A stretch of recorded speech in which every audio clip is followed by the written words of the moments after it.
What's going on, everybody? Hope everyone is having an amazing afternoon, evening, morning, or whatever it is in your time zone. It is Wednesday, hump day, the 15th of October, 2025. This is NCC TV coming at you live from the Amami Airport. We are live, or at least that's how it appears to me.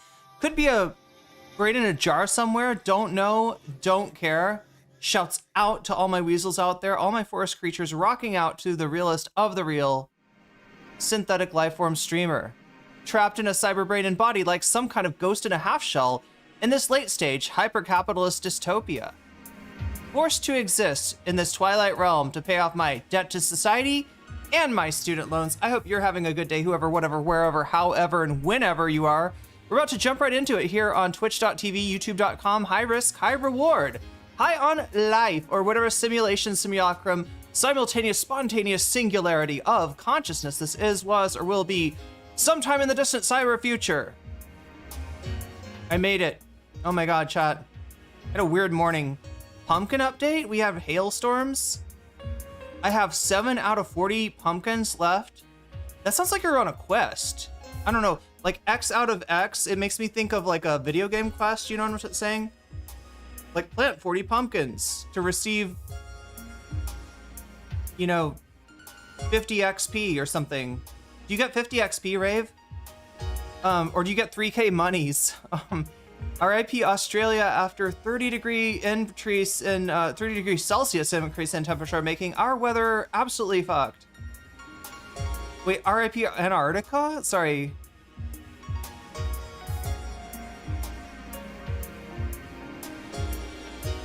Oh, the increase in temperature is in Antarctica. Is that right? I am legit on a quest to feed the village, my house. There we go. What are we drinking today? We are imbibing some of the sweet, sweet coconut water. Just a little bit of lime in there.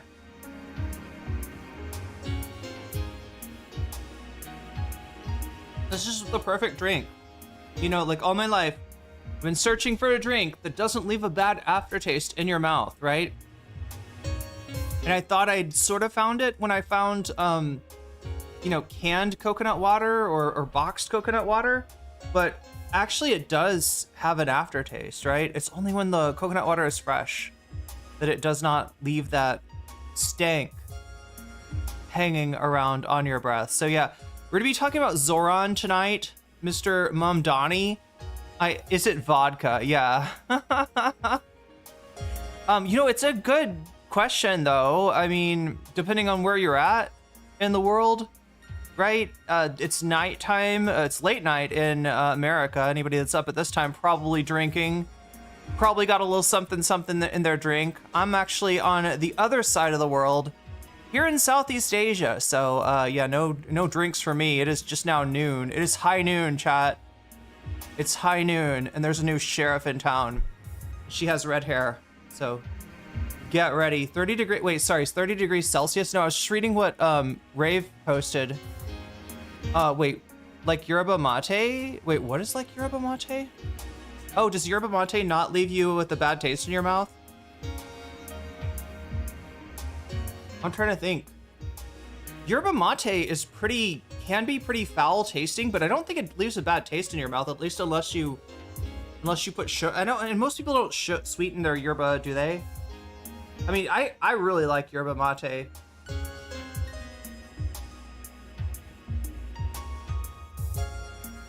Of course, being in Southeast Asia, stuff like that you got to import, it's kind of expensive. So I try to stick to the, wait, is this Thai coffee? Actually, I don't know. I got this coffee, because it feels like everybody makes coffee better than I do. I don't know. I think I just need to find a method. I need to find a method to make massive amounts of iced coffee, or like cold brew coffee, right? Because that seems to be the shit right there. But yeah, I've been drinking like a local coffee. They grow coffee here. It's a perfect climate. Just like nobody thinks of Thailand when they think of coffee. They think of Colombia, they think of Sumatra, they think of Ethiopia, They think of Brazil, Guatemala. Nobody thinks about Thailand, but yeah.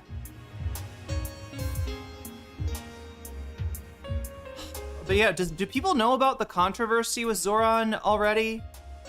I was like kind of two minds about what kind of thumbnail to do today, right? A lot of Twitter actually not too happy with Zohran right now. And that is because of a free speech piece that I don't know. It seems like Bari Weiss found like the one thing that could actually kind of hurt. I don't think it'll wreck. I don't think it'll end. I don't think that. I think that Zohran's gonna win.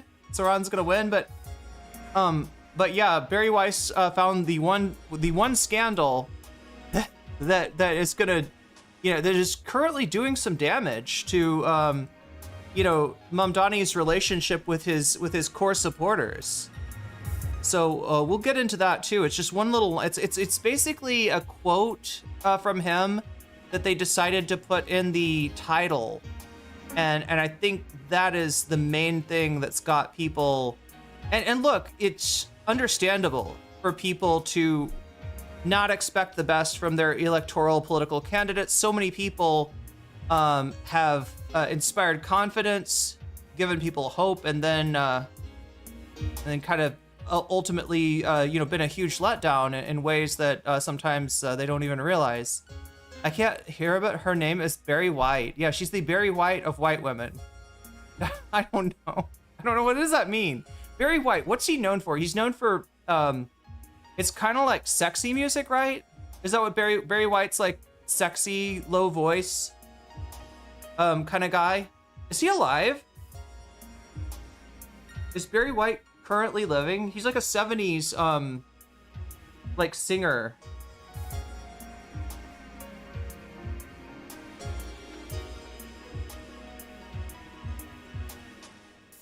Which means that some of us might have been conceived to the sounds of Bari White, right? That could have been your parents, music for lovemaking when they made you.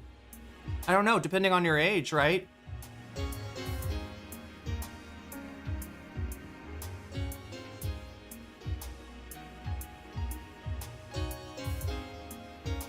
He passed away.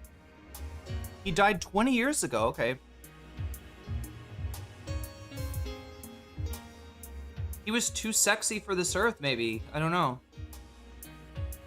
Can't get enough of your love. Okay, that's a song. Was my parents' wedding song? Whoa. And yes, they are divorced. Oh. So it turns out you can get enough of. Never. Anyway. Sorry. I'm sorry. That's a little too much. I'm sorry. I feel like I should commentate about politics and media, but maybe not so much about Chatter's parents, right? You don't need that commentary. You don't need me to commentate like your parents' marriage, for instance, right? That's not. You don't need like the play-by-play of like. I was conceived via Iron Maiden. Nice. The love was actually far too much. Oh, that was the problem. Yeah. Far too much. It was like two magnets destined to repel. That's relatable. It's okay, my dad's an asshole. Okay. So as long as I blame your dad for the marriage not working out, I'm okay.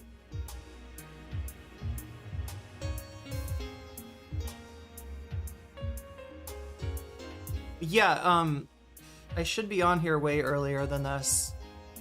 I don't know, Chad. I got no excuses. The internet went out. No, sorry. Did the internet go out? No, it didn't. The what went out? YouTube went out this morning, July 4th of 2003. Bari White passed from this earth. What all does he sing? Can't get enough of your love is like one song. Let me see if I recognize any Bari White tunes.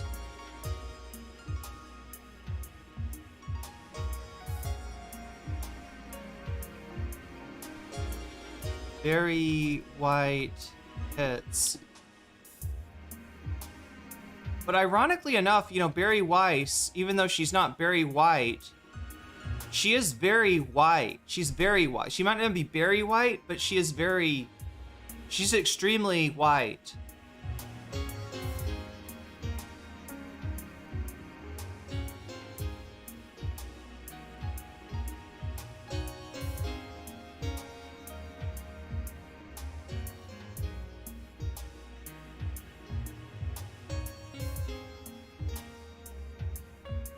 Or, How?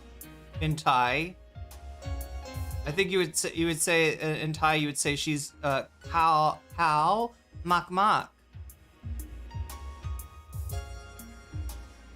Wait, that's Luther Vandross?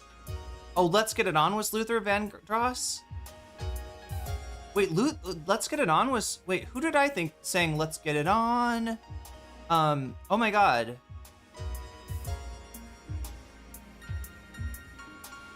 Who's the guy that sings Sexual Healing?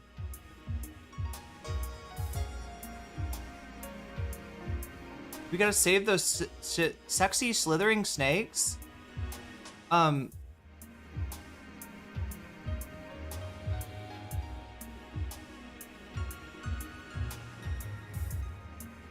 so Barry White sings Never Gonna Give You Up? Is that what it is? Wait, that's Rick Astley! What? Never Gonna Give Ya?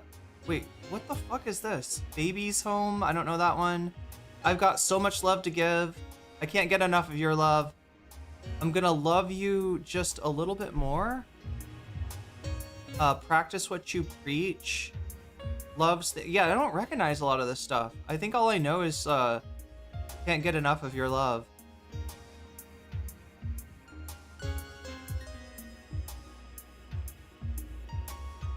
Marvin Gaye, is that the guy that sings Sexual Healing? Sexual Healing is Marvin Gaye. Yeah, I thought Let's Get It On. Let's Get It On it's not Marvin Gaye. Let's Get It On. It is Marvin Gaye. I'm not wrong.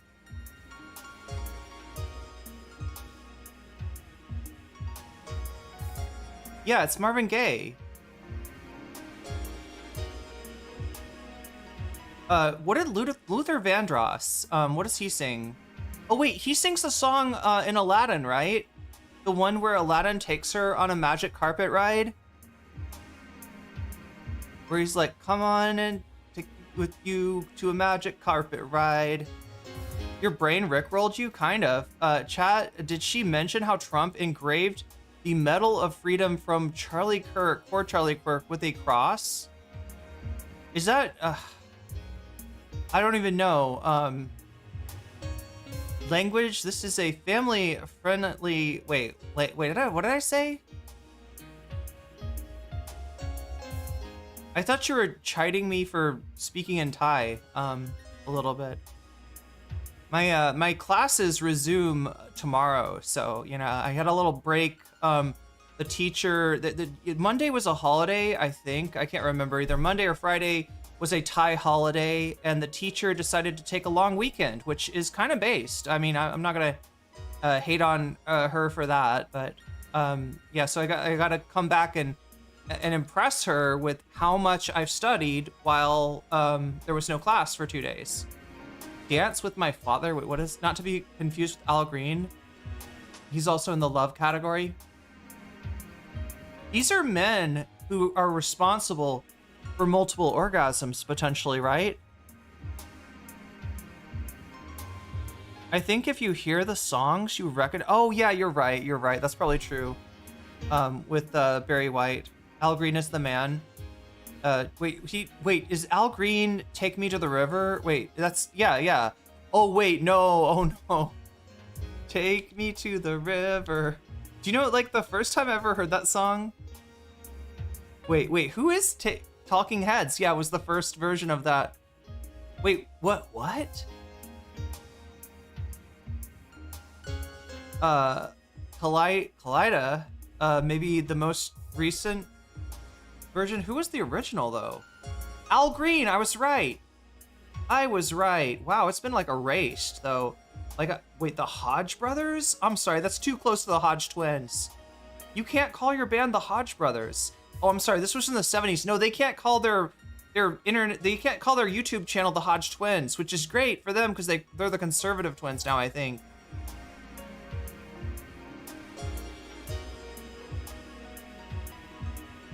But wait, isn't there something a little bit off about, like, let's see, Take Me to the River lyrics? I remember there's something a little bit off about the lyrics. All right.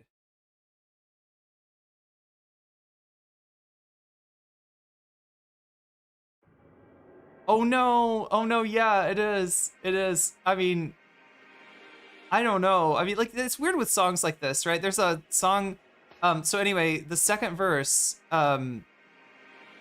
he says, I don't know why you treat me so bad. Think of all the things we could have had. Love is a notion that I can't forget. My sweet 16. Oh, wait. Maybe that's not bad. Was he 16? Were they both 16? Is he just remembering something that happened? Or is he, like, dating a 16-year-old? Jerry Seinfeld style. Is he picking her up after school? Let's Stay Together as Al Green? Take Me to the River ain't Talking Heads. This is a scam. No, it was the first version I saw. I heard of that song though. Was the Talking Heads covering it on their in a movie actually. There's like a concert movie by the Talking Heads.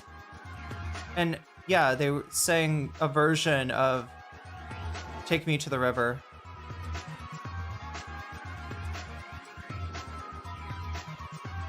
Yeah, I actually can't tell. I can't tell what the Al Green song, you know, if he's I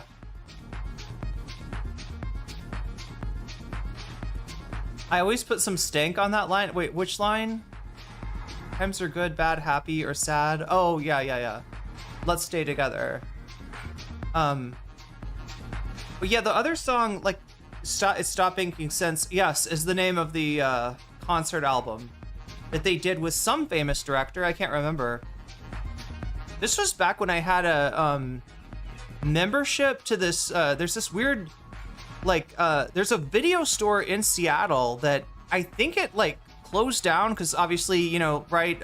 You know, video DVD rental place, like not really happening anymore. But somehow they like opened it back up and turned it into a library because this place had like all kinds of rare movies, on VHS, on DVD,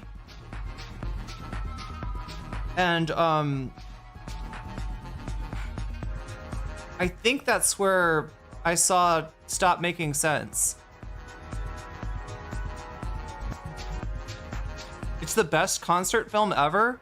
I mean, it's definitely, there's not like a lot of concert films I think that I would watch all the way through. It's gotta be like a band. It doesn't have to like be my favorite band, but it's gotta be a band that's like really good, or it's a really good performance of theirs.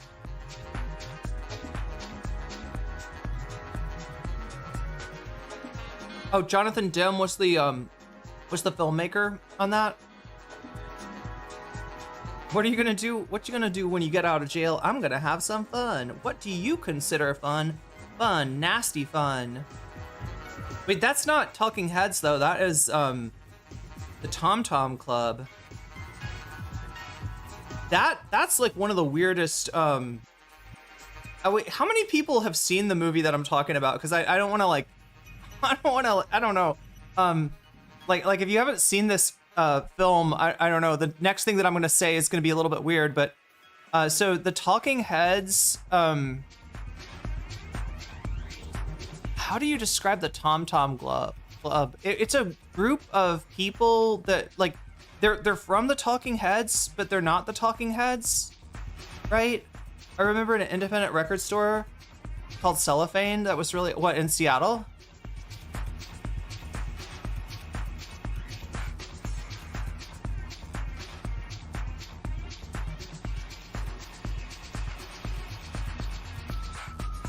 But yeah, the version, so like, yeah, because like, I think it's like the bass player and the drummer and maybe one of the keyboardists is in the so they bring out like they do like a tom club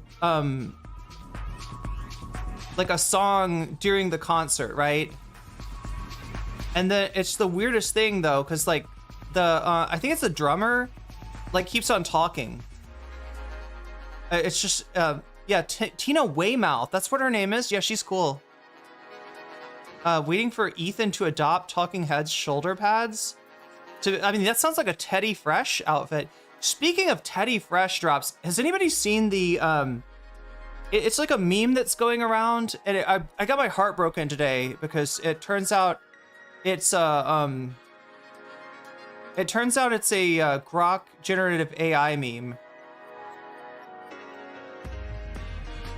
But it's like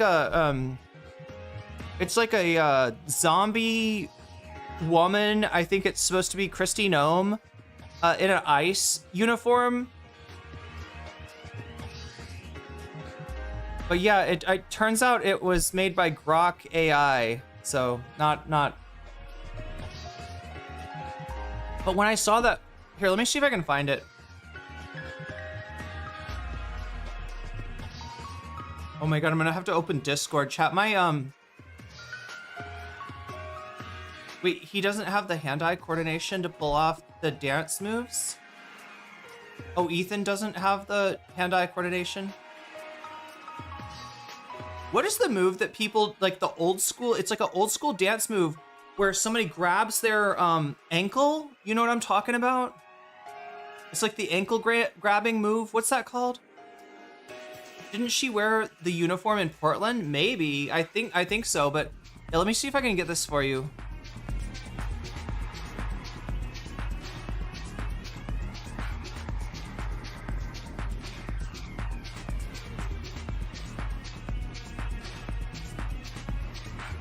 Okay, so this was somebody's merch on YouTube, right? And I think it's just, you know, it's a meme.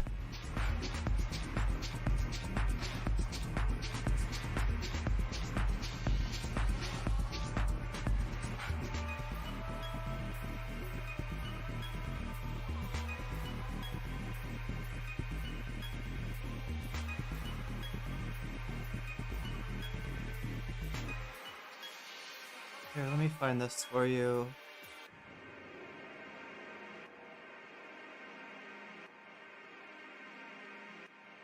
Okay, so this is the, oh my god. This is the merch, right? This is what I'm talking about right here, this meme. But yeah, obviously it's somebody's merch. You know, it's like a hoodie version of the meme. And when I saw this, like the first thing I thought was not like Kristi Noem. You know what the first thing I thought was, chat? And I want to know if anybody else is gonna. Does anybody else have the reaction that I have, right, to this? Like, okay. Whoa. What music is this? Ooh, Spookies. Wait, can we get some Spookies hideout music? Oh, hell yeah. It's like I'm in the hideout. It's like I'm in the hideout with Lunch. That's his name. Dude's name is Lunch. Anyway.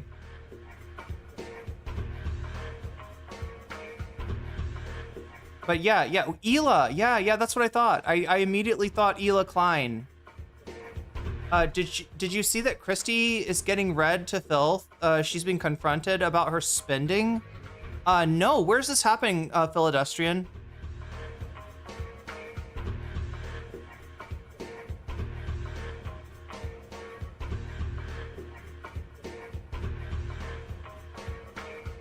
Was she on top of the roof and she's trying to pose?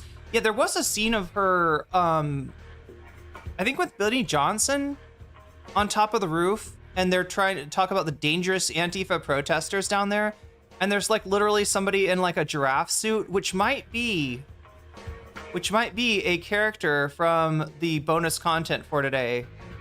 I don't know if you all have checked that out, but I've got two different stories about the protests, about protesters, right? One of whom is did show up in a giraffe suit. She looks like Isma for the Emperor from the Emperor's New Groove, kind of. It's the Homeland Security Instagram. It's not deniable. Wait. I would be astonished if Kristi Noem did not wear camo fatigues at some point during this.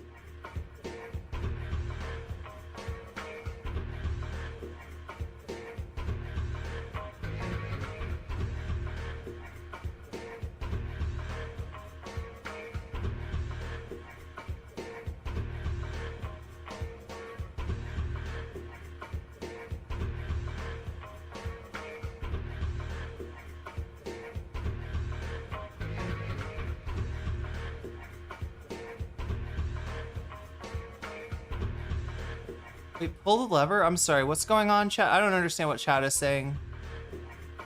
Trying to find the TikTok or YouTube short of it. Oh, of Kirsty getting... I keep on saying Kirsty. Sorry. Kristi Noem. Nice music. Yeah, this is hideout music from Soul Hackers. But yeah, I keep on seeing this meme around everywhere, and I finally asked Sarah, do you know where this comes from? And it took her, I don't know, 3 minutes to figure out it was from Grok, which was so disappointed. I wanted to not believe it. I was like, no, it's not from Grok, right? Somebody just asked Grok to depict the meme. That must be it. Maybe the original's not from Grok, but no, I think it is. She wasn't wearing fatigues all black. Is there a YouTube or something? Like, if you can tell me like the name of it, if it's a YouTube video, I can look it up.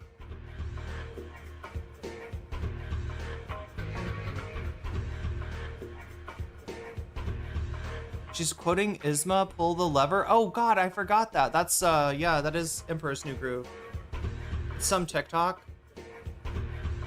All right, and TikTok's, yeah, not the easiest site to search, kind of. You almost need like a, yeah.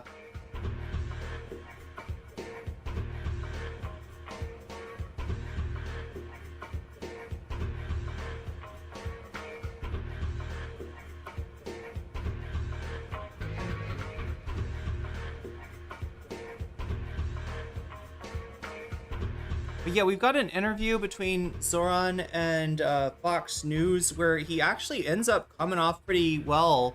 I don't know how he does it, right? Because Fox, like Bernie can do this too, right? There's some people that just have the power to walk into the lion's den and come out intact. Come out looking cool.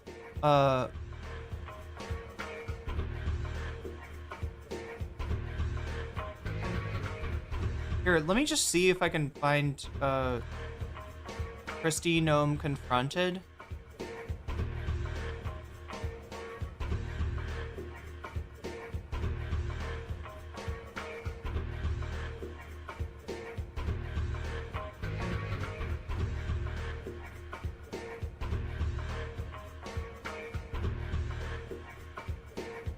Four weeks ago, that's not what we're looking for. 1 year ago, 5 months ago, 2 months ago, 4 months ago, 5 months ago, 1 day ago, multiple. Okay, this is the airport story.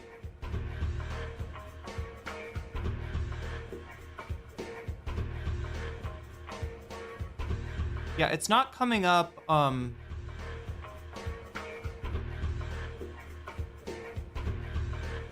God. There's a Slotkin video from 4 months ago.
All right, let's make something really clear. All right.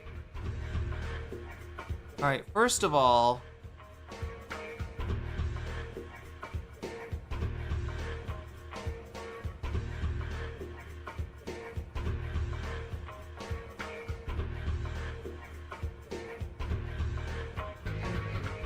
all right, it's gonna take me a second here.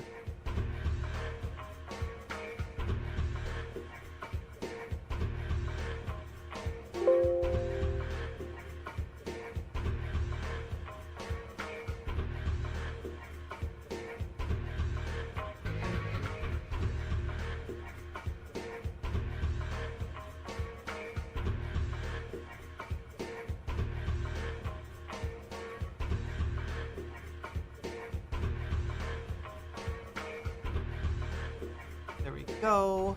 Maybe this helps. Maybe this helps, right? Just click on the YouTube link, bro.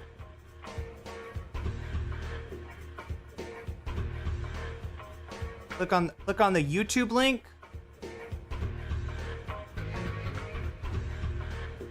Click on the YouTube link. Yeah. Yeah, I can't do it. Click on it. Yeah, okay, let me click on it. There you go. I clicked on it. Cool. You happy, bro?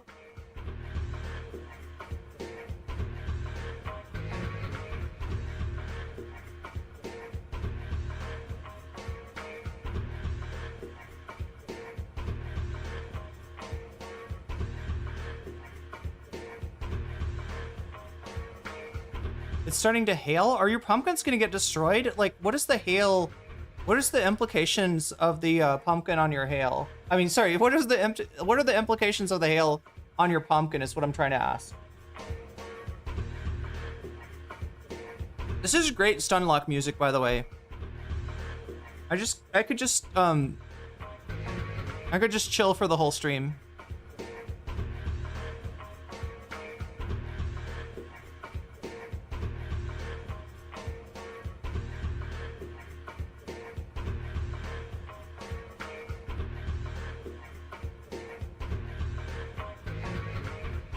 No, that's okay. They don't need to be timed out. They don't need to. Wait, did they do something else?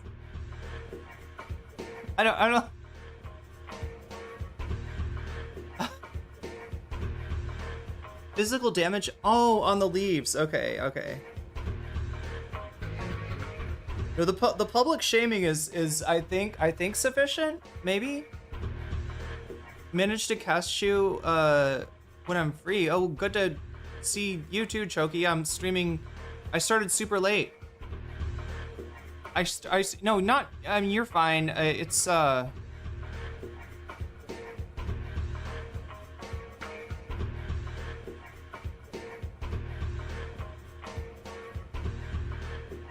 barely slept. Yeah, that's. I don't know. For some reason, I feel like that too. I don't know why. I actually did sleep. I slept a lot. It is. We could stay like this forever. That's the best way to stream. Definitely not saying anything, just sitting here awkwardly and listening to the most repetitive music that you could imagine.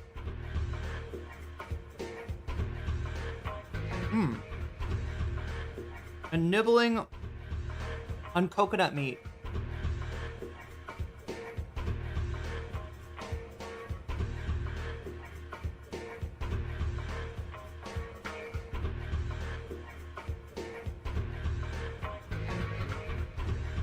Yeah, we could stay like this forever, but then we'd never get to the Zohran Mamdani story, which is the free half of tonight. Wait, do they call it the free half on MR? It's the free half, right? Which I choose. I choose a story for you to watch in the free half, and then you choose whether you want me to stick around for a fun half or not, and then I do some content of your choice in the fun half. Speaking of content choices in the fun half, what do we have tonight? We got a wacky protester, chat, which, God, can I play? I don't think I can. I would love to play. Do you, chat, anybody know, does Bible Man, it probably does. Does Bible Man get copyright claimed on YouTube? Because if not, I would love to show you the wacky protester. This is one of my favorite characters from Christian media. But let's see if this even exists. Wacky protester. Bible Man. I don't know if Bible Man was kind of, I think it's from before the internet and some shit. Wacky's Back, performed by, what is this? Oh my God, this is kind of good. Wait. All right, chat, get ready, because you're about to meet the ultimate wacky protester.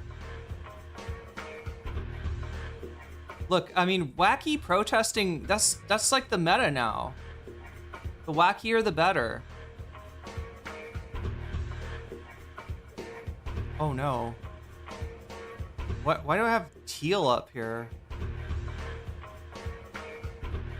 Oh, it's the RM Brown thing. That's what it is. Okay. That's also some bonus content, but here, let me give you a little bonus content before the bonus content.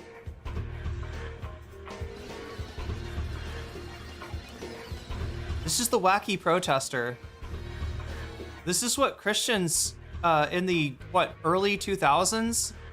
This is what Christians thought of protesters.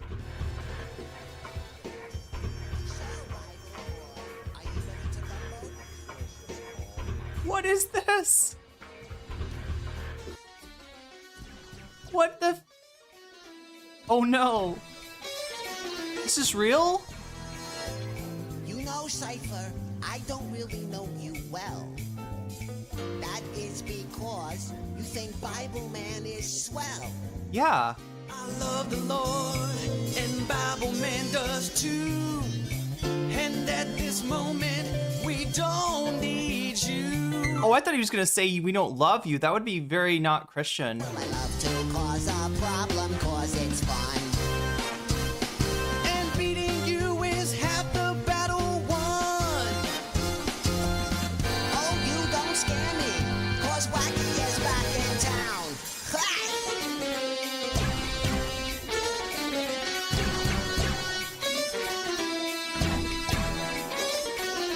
So if you were like, if your parents are super religious, I guess this is what you're watching instead of the Power Rangers or Super Sentai or whatever. Like, With all this goodness you think these Christians need, well, I think it's boring like pulling up weeds. If you had 1 ounce of God. what gets me about this is that I'm sure there's a stereotype of protesters at this time, but it's not Poindexter here, right? That's not, it's not, they got the wrong stereotype, don't they? God's love inside, you'd see that evil has no place to hide. My shenanigans are causing such a stir. You really are getting on my nerves. Well, don't get too comfy, cause Wacky is back in town. It's intimidating right there. You know, that was like, All right, mister. You're about to get served. Show me what you've got. Oh, brother, I only serve God. okay, it's a dance-off. That's the best way to resolve. Yeah, better than violence. There we go. Yes, yes. I mean, kind of, you know. You don't show up to like a swing battle without, oh no. Bad form push-ups. Change you, Cypher, but you won't. I am happy being just an evil dope. You'll never win. Oh, you don't scare me. Yes, I will. Don't even try. Yes, I will. Don't get too comfy, cause Wacky is back in town. Why? You may be back in town, but not for long.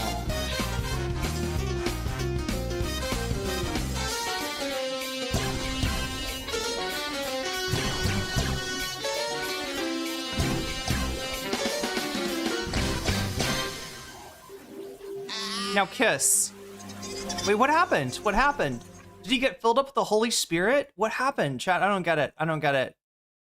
Somehow he owned the wacky protester. But yeah, I don't know. I guess that's what happens. This is what it looks like when you get filled up with the Holy Spirit. You know, and you got to go take a piss. Yeah, he just basically lots of hidden satanic messages in Power Rangers. Yeah, no doubt. Like Rita Repulsa is basically Lilith. I mean, low-key really, I kind of is though, right? It kind of is. Like, Bible Man is the most entertaining trash content you can imagine. The Star Wars loving nerds. Oh, I get it. He's a Star Wars. Yeah, so that's why he's got the that's why he's got the lightsaber, because he's a nerd, and nerds like Star Wars. That makes sense now. It's like the theater kid version of that fight scene in They Live with Rowdy Roddy versus Keith David. What? Do I need to actually see this movie? Rita is such a diva. Rita is vibes. Yeah. Rita is everything to me. Lilith mentioned checking off my bingo. Yeah, checking off your SMT demons bingo. Jesus guy cast turn undead, I guess.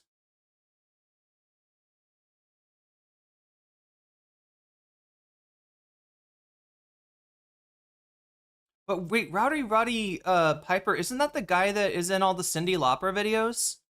The bagpipe guy. Yeah, the guy with the isn't he the guy? Yeah, he's the guy with the kilt, right?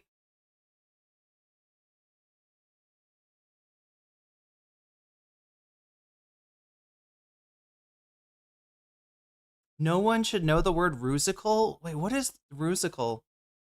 It's rarely a sign of something good, that something good will happen. You need to see that They Live. Oh my god. For a second, I thought you were going to say you need to see They Live. And I don't know. It just made me think of that there was a They Live. Like, did they ever have a They Live ice show? You know how the ice show thing, chat?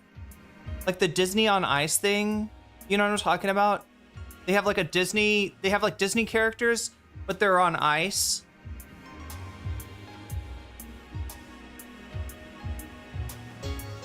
Kurt Russell reference, true. Yeah, They Live Kurt Russell on Ice. That's what, let's hope not. Or like Escape from LA. Could they have like an ice show of that? Like, I feel like everything would be better if it was a figure skating version of itself, right? Like Lord of the Rings on ice.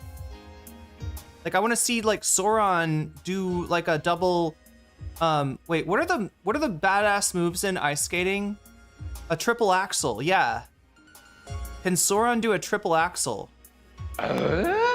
Choki super chatted $6.71. Oh my god! Butterfly heart soup. I'm loving the animal protesters. Me too, but I'm just realizing that I need to actually give you a super chat goal, because yesterday we got to 10 super chats, but I didn't turn it on soon enough. Put a butterfly in my hair. Exclamation.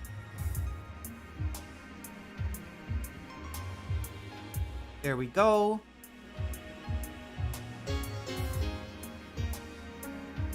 No, I forgot that I forgot that super chat notifications were a thing. So yeah, it looks like the Portland protest animals are winning right now. They stay winning. They're in first place. The Portland protest animals, which we need to cover. And there's a lot of footage of these animals. These animals are taking over. I said yesterday that they needed, I don't know, they needed to somehow make them more mimetic. What was my suggestion? I can't remember. I had a suggestion about making the oh yeah, that there needs to be Italian brain rot Could we do this, chat, as a community? Can we crowdsource this? You know how to do brain rot videos, right? Like you show an image of the character, right? Like the inflatable shark, for instance, or Toad, or one of the other Antifa frogs, or the unicorn, or just like one of the protest animals, right?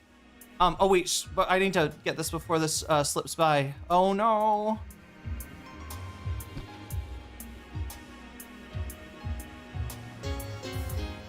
And then you do like a fire GIF, right? You put the fire GIF over the wacky protest animal, and then you speak some Italian, right? Like you describe the frog in Italian, right? Over the, epic flame gift. Yeah, flame GIF. Yeah.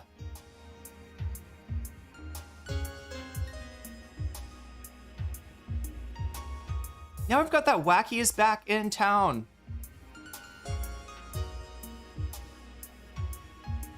There we go. Okay, let's see if I can make this work. At long last, have you no notifications? Yes, we do. We do have notifications. There they are. There they are, and that brings us up to 7. Loving the animal protest. I'm gonna count that, even though it happened before I started the butterfly goal. I'm gonna count that as a as like 1 out of 10 for the butterfly goal. There we go.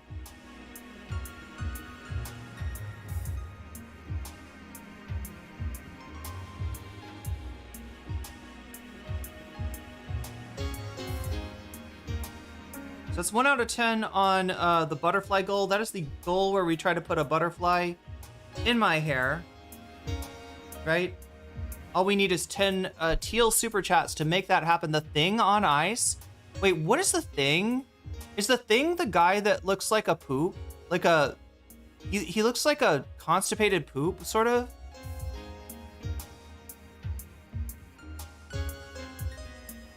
What is he called? Like Turd Man or something? Mamma mia, esta clownucci upside down no. I thought when you said clownucci, I immediately thought of Trump's nussie. Has everybody seen the picture of Trump's nussie? He's got the nussie. He's got the neck labia. Yeah, I was thinking clownucci, and I was like, wait a minute, are we talking about Clussy or are we talking about Trump? But yeah, that's the idea. Could we do this, chat? Could we make a yeah, can we count it towards the butterfly goal? Choki, I wouldn't have it any other way. I would not have it any other way. The thing is like the alien that takes over people in our arc. Wait, who am I thinking of, chat? Who's Turd Man? Like the guy that he's like kind of light brown, and he's got like a brow ridge, big strong brow ridge, and he's like wearing like blue pants, kind of like Hassan's Kraken underwear. Labia minora or majora? Which one is it? Which one does Trump have? I mean, it's definitely not. Yeah, it's gotta be. Yeah, it's like you can't tell because the majora ate the menorah or something. What am I thinking of, chat? Somebody help me out here. There's a superhero guy that's the... Is he not the Thing? Like, I think he's supposed to be made out of rocks, but I always thought he was like a giant turd. Which would be a pretty unique. Pretty unique. He's got the roast beef neck, yeah. The roast beef nussie, and he's complaining about, yeah, from fat. That is the thing. Okay, I'm not crazy. I'm not completely crazy. I wasn't talking about something that didn't exist, right? Or making a Rick and Morty reference, but Trump has an unknowable fucked up third type. Oh no. It's the labia, I don't know, or something. Swamp Thing. His Arby's is, oh no. Wait, what is that from? What, did he actually say that somebody had Arby's in their pants? Who said the Arby's in their pants thing?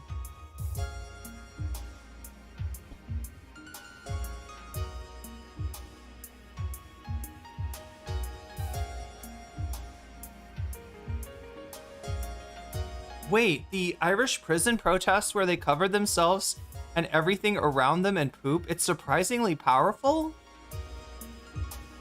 I mean, be careful. That's going to be the next MAGA trend, right? It'll be wearing a poop, like a poop body mask. They'll say that it, I don't know. Laura Loomer, said that Marjorie Taylor Greene had, yeah. Why was I think it was Trump? Trump was not that sharp. Laura Loomer, on the other hand, is Teeth on Ice, starring Trump's newsie. Wait, are you talking about Teeth, the movie Teeth? About the girl with vagina dentata? Nobody wants an Arby's in your pants. I mean, speak for yourself. I mean, that would be very convenient. But can you imagine if somebody's like,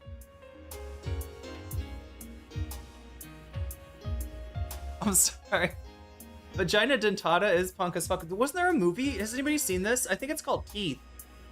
I think the movie is literally called Teeth. Yeah, it is The Thing. I'm playing Marvel Rivals right now. The Thing killed me, but he's not made of poop, right? What is he made of? Is he made of rocks? 2025 tactics have evolved. Oh my god, thank you for reminding me that Final Fantasy Tactics 2025 is a thing. Chat, we're gonna change this into a video game stream, okay? We're just gonna forget about Zohran, forget about politics, and we're just gonna play Final Fantasy, the new version of. Oh wait, I think I saw it, and it was like $30. It's called Teeth. Yeah, that's the wrong to body shame people. Okay, so here's one rule, random spooky girl 3PO. Okay, when it comes to body shaming, like, look, I get that I'm not allowed to complain about anybody fat shaming anymore. I get that that's too woke and it's too SJW and it's bad, right? I get that woke is over, right? So I can't get mad at anybody for fat shaming, but I want to ask you, can I get mad at somebody for fat shaming if they are a rich person on Ozempic? Is that fair?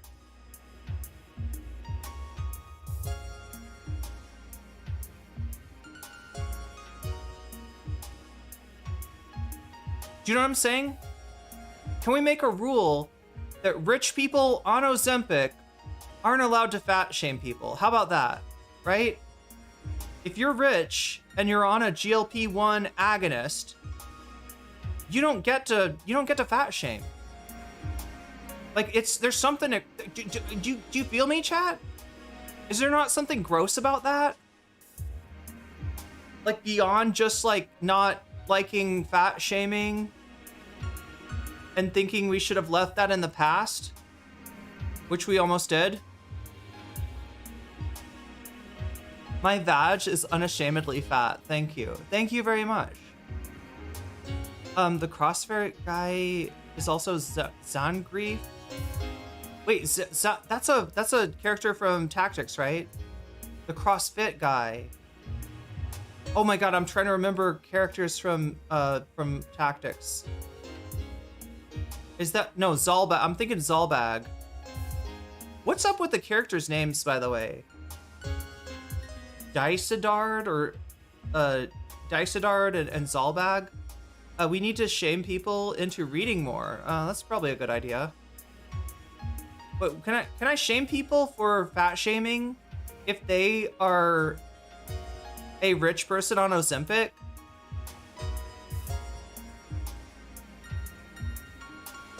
It was just wrong for people who lost weight in other ways. No, I guess they're still allowed to fat shame. If you lost weight from starving yourself or from giving yourself rhabdomyolysis in the gym, then, you know, just shame away, I guess, right? Who am I to stop you? But if you're literally only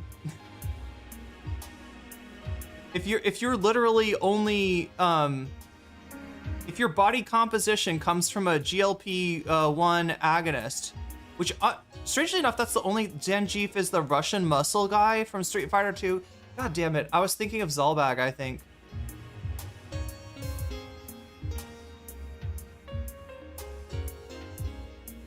Ethan deserves... Well, if Ethan Klein fat shames anybody, yeah, he's not allowed to call people fat.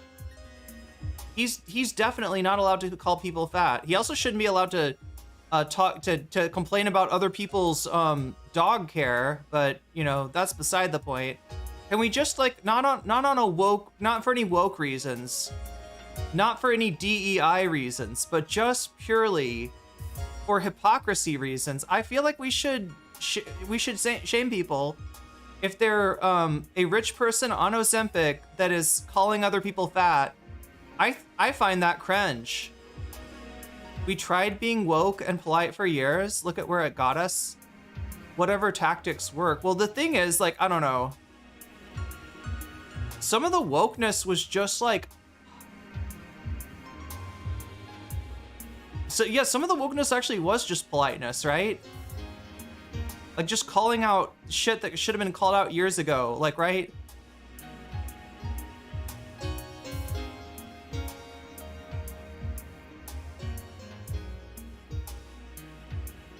Yeah, Hassan Dog bad.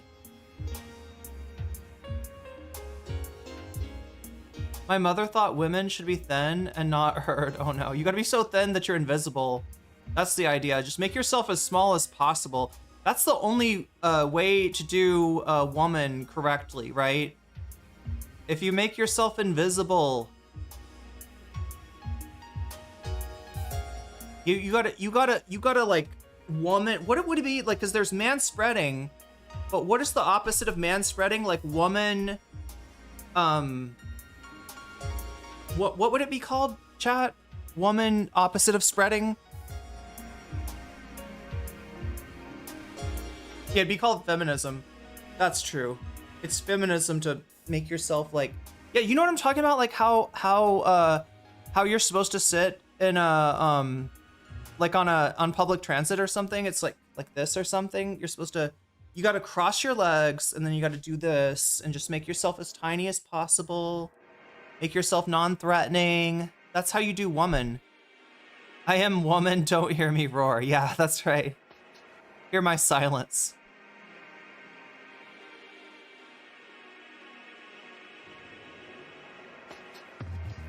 Damn.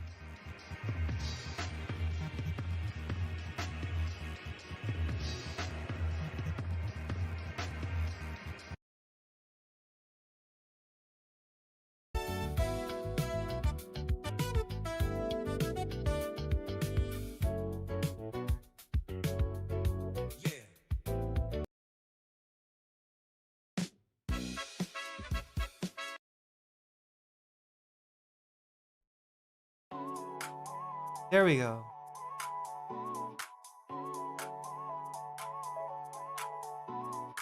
Yeah, woman compacting. Yeah. We must become cubes, yeah. We must become modular. We must be able to fit in the smallest places. To slide between cracks. To enter into the cracks between duality. That's what being a woman is all about. Who knew that furry animal costumes like frogs and dragons and My Little Pony would be kryptonite to the ice? Yo, Randall Smith, do you remember something else that was kryptonite to not ice, but to MAGA? Do you remember what was kryptonite to MAGA in like August of 2024? It was literally just calling them weird.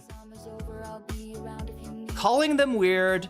Not letting them trigger you, and just kind of, I don't know.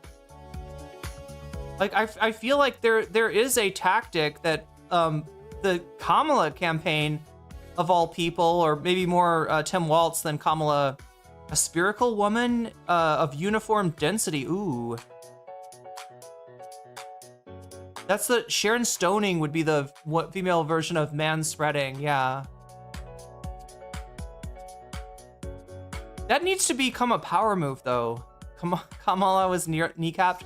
Well, I mean, look, she did make a lot of mistakes. The DNC are the worst. Well, the DNC, the convention, was where things started to go wrong for Kamala. And as much as I do think she listened to some advice from some of the stupidest people in terms of political consultants, some of the people that should be just laughed out of the business. I mean, she's the one that made the decision to take their advice, unfortunately, and yeah, she bought it when they said you got to stop calling them weird, right? That's gonna, I don't know what they thought, that's gonna blow up in your face or something. That's why Portland is so effective. They're channeling their weirdness. Well, this is the whole thing, is what Trump wants is to provoke a situation that looks enough like 2020 to be able to slake the bloodthirst that, you know, the right and the center had for protesters during 2020. And Portland's just not giving them what they want. Taylor Lorenz made a video on Kayagate. Should definitely cover that. Yeah.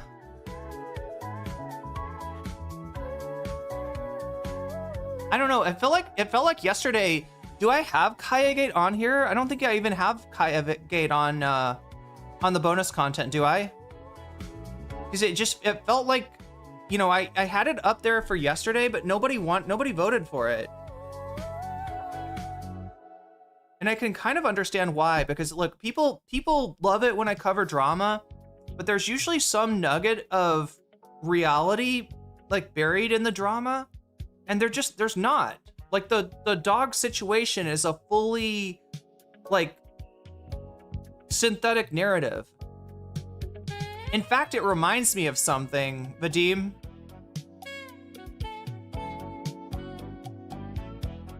Vadim, did you ever see a Twitter post by a certain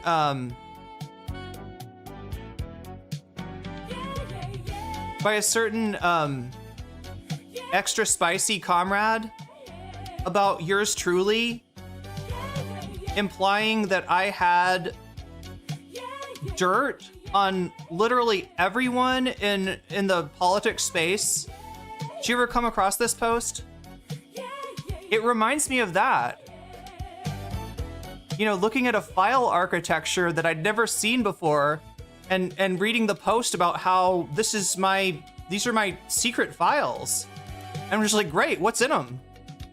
What's in them? What's in the files? Let's open that up. Like, just open one of those files up, please. You never saw that? I'd like to congratulate our favorite mod Monope on her brand new apartment. What? Moinope? Congratulations, Mo_surprise. Moinope just got a new apartment. This is breaking news. This is breaking news. But it reminds me of that, right? Because there was just like, it's a hard thing to push back on. It's a hard thing to debunk. It's a hard thing to falsify. Because it's just kind of a made up thing, right? Like, oh my God. Do you know what would have happened if a person that was getting dogpiled by like literally everyone in the space had some kind of a, you know, secret file with just dirt on everybody? I mean, you know how that would go down, right? Like everyone in the space would have, I don't know, maybe it's true, right? Maybe like the cancellation of Vosh, the cancellation of Destiny, and now the cancellation of Hassan over, you know, a non-existent incident of dog abuse. Maybe that was all in the files, and I've just been very strategic about releasing, you know, not just releasing the dirt like a little bit at a time. All right, this is the month to go get to get Vosh. This is the month to get Keffels. Now we're gonna go for Destiny, right? Maybe I just judiciously released them, and I'm just like the puppet master of the whole scene. Maybe I was 2 steps ahead the whole time, right? I don't know, chat. My favorite was the Freedom Tunes cartoon that didn't even know Kaio as a girl yet, because dogs are canonically boys. Did anybody else think this as a kid? Did anybody else like literally think this as a kid? Like look, as a kid, like, right? I learned, you know, from society, like I got an idea for what femininity was, what it was to be a woman, what qualities are feminine, and then what qualities are masculine, right? And how dogs are portrayed and how cats are portrayed. And I made the conclusion that based on the fact that the portrayal of a dog embodied what seemed to me to be masculine qualities, I thought dogs were boys. All dogs were boys and all cats were girls. Anybody else have this happen?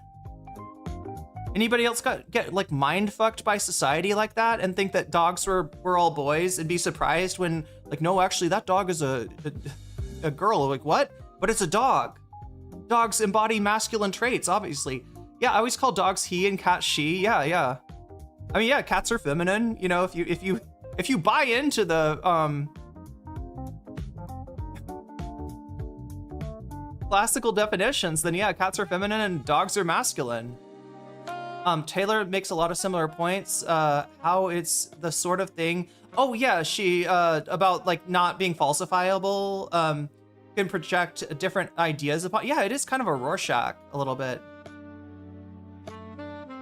I mean, that being said, yeah, the clip looks bad. I grew up with a boy cat and a girl dog, so I was free of such notions. I grew up with a girl dog, and that was, you know, it was mind-blowing. Wait, dogs can be girls? I know, right? I thought all dogs were boys. And all cats were. I thought that the dogs, you know, would have to have sex with cats in order to have a mixed litter of, and all the boys would be dogs and all the girls would be. Yeah, isn't that how it works, chat? Don't dogs and cats reproduce together to create more dogs than cats? I thought all dogs were male and cats were female. Yeah. It blew my mind. Like when, you know, my parent, like I was like, wait, why do you keep calling our dog she? Dogs are boys, don't you know? I just call cats he because I have a male cat, therefore all cats are he. Well, yeah. Like if you grow up of thinking of cats in that way, I guess that makes just as much sense. Like, yeah, it is a random thing that you can just project onto. This is how Cat Dog was born. That's where Cat Dog came from. Was Cat Dog like a SpongeBob character? But thank you for the super chat, Narwhal by Nature, and congratulations to our own Moe Noe for getting a new apartment. I hope it's a good one. I hope it is an upgrade.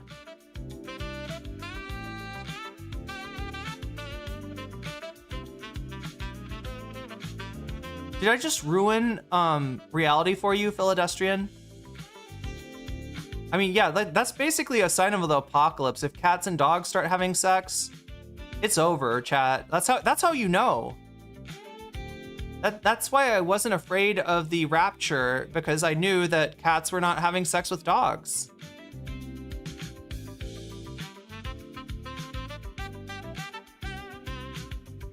I miss Cat Dog too.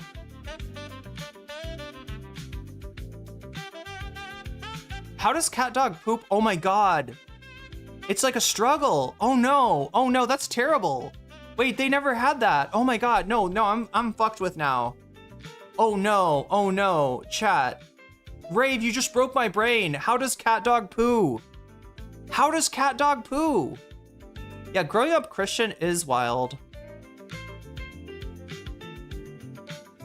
Like, please don't be cats versus dogs.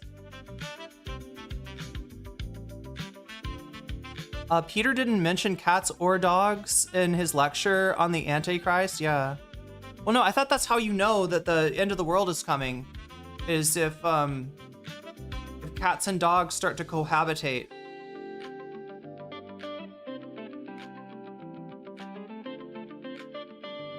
Maybe they have a little butthole in the middle. Oh my god, and they got to struggle about who gets to use it. Yeah, whoever pushes harder is the one that gets to use the butthole. Right? Whoever needs to go worse. Yeah, there we go, chat. That makes it sense, right? Whoever needs to go worse, right? Their poop overpowers the other poop, and they get to use the butthole. But it's just a tiny little butthole, so they can only get out a little bit. How does cat dog pee? Is that the same thing? They squeeze the bladder of one against the bladder of the other, and whoever squeezes harder. It's like a Dragon Ball Z battle where they're shooting like energy at each other, and like it like pushes over to this side towards Frieza, and then it pushes over to this side towards Goku. And is it cloaca? You've been spiking your void with hard liquor? The void coffee?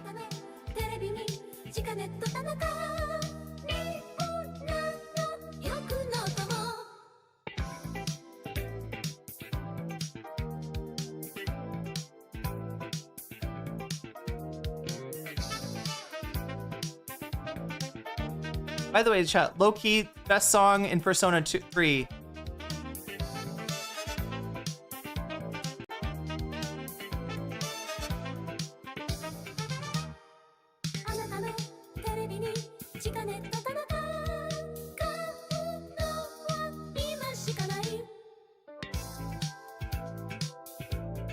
Yeah, humans sacrifice, dogs and cats living together, mass hysteria.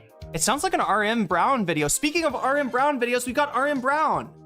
Not on the stream today, maybe someday, chat.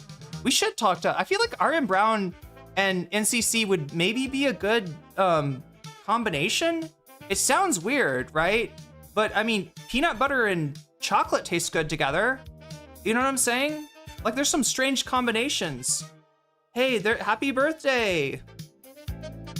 See, I was leaving this up just for you, Moinari, and congratulations on the new digs.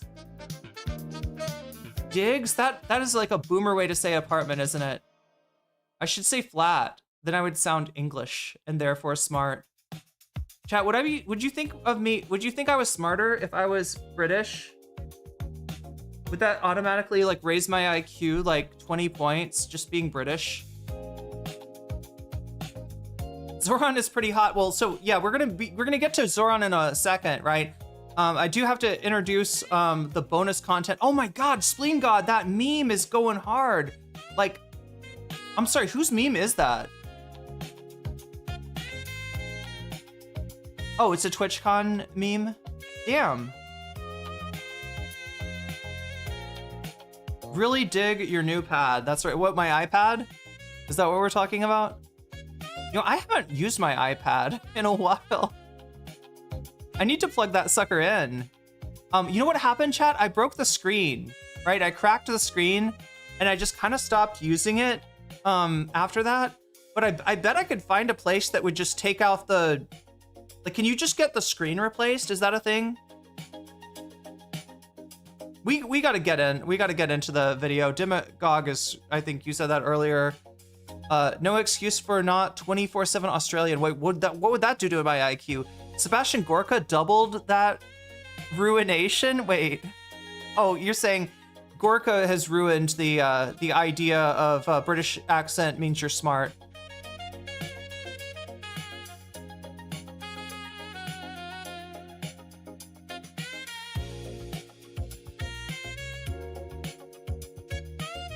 Yeah, Grok, is this true? Do you want to see,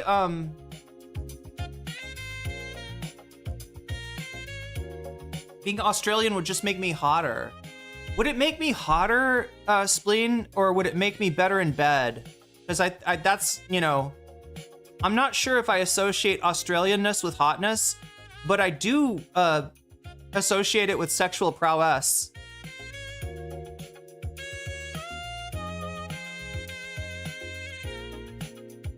Aussie accents are undoubtedly hot, but not smart sounding. I mean, I guess so.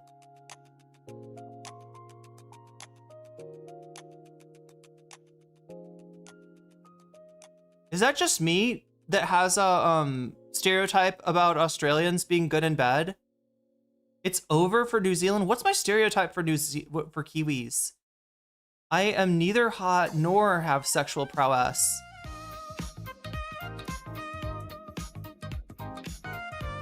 Kiwis are still, oh, should I say I don't nor?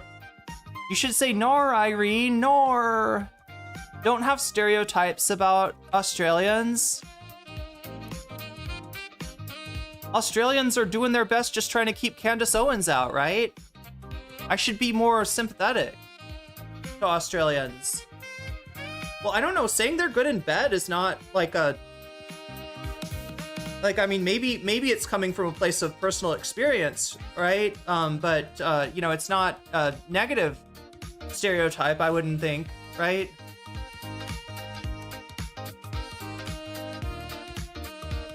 But anyway, chat, like I said, we got to get to the Zohran Mamdani thing. Some people, I don't think, I've kind of tested the waters, and nobody in here is like, when I mentioned Zohran Mamdani, Zohran Mamdani. No, I haven't seen anybody react negatively yet. Do you know what the negative reaction would be about, though? Do people know why, for instance, on Twitter right now, there's a lot of people shitting on Zohran?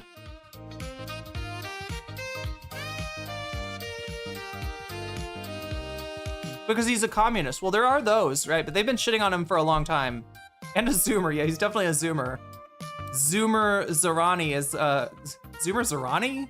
I think I just combined his first and can we call him Zohrani? No, I'm not pronouncing it right, though. Zohran, right? It's not Zohran, it's Zohran. So Zohrani. Zoomer Zohrani. Mamdani. Zohrani Mamdani. I'm a Yang supporter. Hey, Yang Gang. I haven't heard from Yang Gang in a long time. Here in Australia, we commonly said in school that New Zealanders are sheep effers. Wait, doesn't Australia also have more sheep than people? I mean, look, the only criticism I would have is that, like, it's a little too close to home, isn't it? I mean, not that I'm not saying Australians like have intimate relationships with sheep, right? Obviously it's only kangaroos that, no, it's not kangaroos, it's crocodiles. It's only certain Randy Sheilas that need a good rogering in order to keep them from eating people, right? That's how you keep the crocs from eating everyone in Australia. No, that's not true. That's not true. I'm sorry, chat. These are all stereotypes. These are all unforgivable stereotypes, all right? It's not true. We say the same about Aussies from New Zealand, I'm assuming. The English say that about the Welsh? I mean, there are a lot of sheep, but I don't think that makes it more likely. I don't know. Does that make it more likely for somebody to want to get zooier? Get zooey on it? Nar. Yeah, nar indeed. Wait, can I pronounce this? Nar chlor? Oh, I can't say the second one. Is this a thing? Or nar. No, chat. Nobody's fucking like crocodiles or sheep or emu or kangaroos or anything like that. And just because, you know, just because they're on the other side of the world doesn't mean that they're, you know, oh, I don't know if I could, do I know how to say that with a Kiwi accent? Cleo with a Kiwi accent. I don't know how Cleo sounds. Cleor? Oh no, Cleor. Okay, there's obviously a reference, but yeah, I didn't know this was a stereotype. People that herded sheep throughout all cultures have historically started fucking the sheep, each other, or both when they're in the middle of nowhere for extended periods of time. Damn. You should watch Black Sheep. It's a New Zealand horror film with Peter Jackson. Yes, that Peter Jackson. I can't believe the Australians are sheep fucking colonialists. Not only are they upside down, they're backwards. Well, yeah, and the toilets flush the opposite way, right? I love Welsh people, plus as a Cornish person, we are related. Southern Ireland, I hear, has more sheep than people. But doesn't Australia also have more sheep than people? Anyway, regardless, chat, regardless, right? So yeah, it doesn't sound like anybody in chat has heard the digs on Zohran, right? And those are all coming from an article from the Free Press of all places. Do we recognize the Free Press? When I say the Free Press, you should be thinking Bari Weiss, because that's who started it, that's who owns it. And yeah, Bari Weiss is back doing her thing, basically taking a Zohran quote out of context in a way that's actually kind of effective at hurting him, right?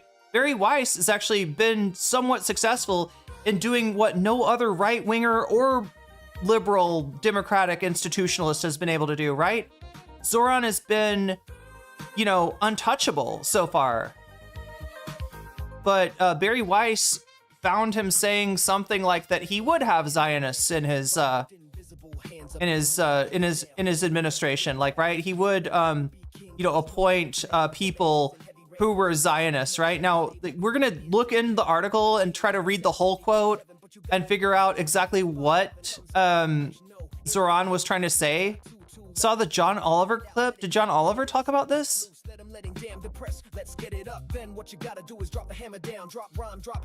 Australia does have more sheep than people.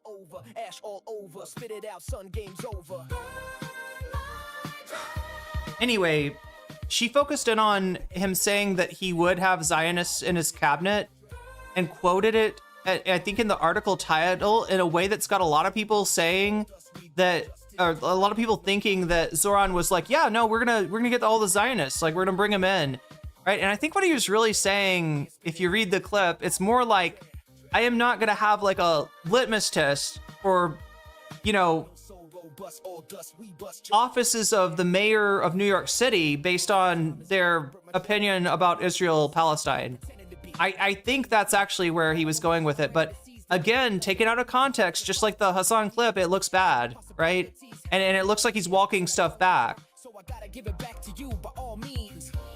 He splayed Bari Weiss out for the internet to see. Wait, Zohran did?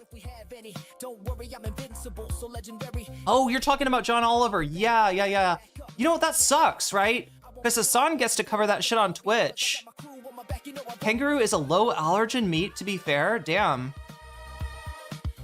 I would be afraid that the kangaroo would eat me instead, right? Or drown me. Like, you know, have you ever seen the roided roos, chat? Some of those roos are, they're giving roids to these animals. They're giving steroids to these animals because, like, you know, some of these roos have got like some there's no way that roo is natty. Like, Australia, what are you giving? Yeah, they're built. They're fucking built. But anyway, yeah, we'll take a look at it. I mean, you know, I don't love what Zohran said. I don't love how much he seems to be feeling like he needs to make concessions. But that being said, he's still far and away, you know, better than any other candidate. So yeah, I don't know. We'll take a look at it. We're also going to see how he handled the onslaught from Fox News. He was on Fox News getting interviewed, and yeah, they were absolutely trying to ambush him, or it's not much of an ambush. You kind of know what Fox News is about from the get-go. But yeah, they're trying to, you know... Fox News unsuccessful in hurting Zohran Mamdani's campaign. Bari Weiss's Free Press somehow knows the right inflection point to press to actually hurt him with some of his core constituency. But then again, at the same time, you know, Zohran's the one that said it, so you know, you gotta see this as what it is like a self-injury or a loss of confidence. Yo, Devon Kenner with a 3-stream watch streak. That is impressive. That is very impressive. Kangaroo meat is pretty smelly. I wouldn't recommend it for tourists. Wow.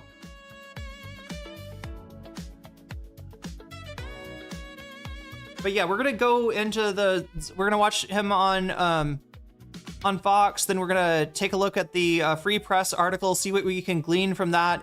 He spoke to, I believe, oh my God, do I have the article open somewhere here?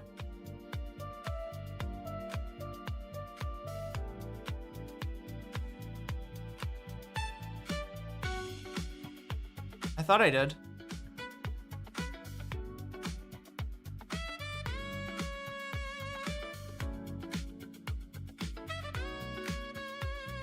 Yeah, the article is called Zohran Mamdani meets the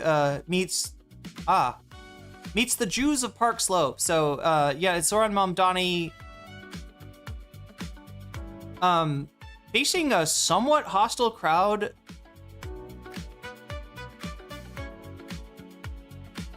Yeah, and the quote that they front load is, "I'm going to have people in my administration who are Zionists," right? That makes it sound like, you know, that like what Biden said about his vice president. I'm going to have a black woman as vice president, Jack. Like, right? That this is like a you know, agenda item that he's gonna check this off. Like, all right, we got to hire the Zionists for the administration. Zionists, come on in. Barry Weiss, come on in. Like, got Ethan Klein. You know, just like. He's just like, who's a Zionist? Who's a Zionist? Here, get in my administration, right? But in reality, I think he was saying something different. This is an Olivia Reingold article. I don't know much about her, but we'll get into this. Yeah, so he walked into the Beth Elohim congregation in NYC, and you know, kind of waded through. I guess there were some protesters outside that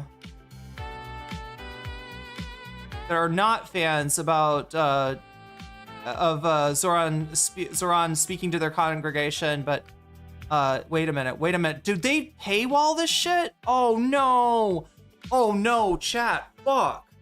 Oh my God, this is the worst ask I've ever asked of anyone. I just realized that I can't get a hold of the article. It's the Free Press, chat. Now, I'm not gonna ask, does anybody, can you jailbreak this article, OnlyFacts? Look at this. I'm just gonna flex here for a minute and do what the chat on Twitch cannot do by posting links. You understand why that was, right? When you're under like a torrent of like hostility, you gotta kind of, you don't want somebody to be able to throw a link down and, I don't know, dox people, or, you know, who knows what. But yeah, there's a lot of kind of controls on the Twitch chat, trying to deal with the harassment that I dealt with for, I don't know, about 2 years or so.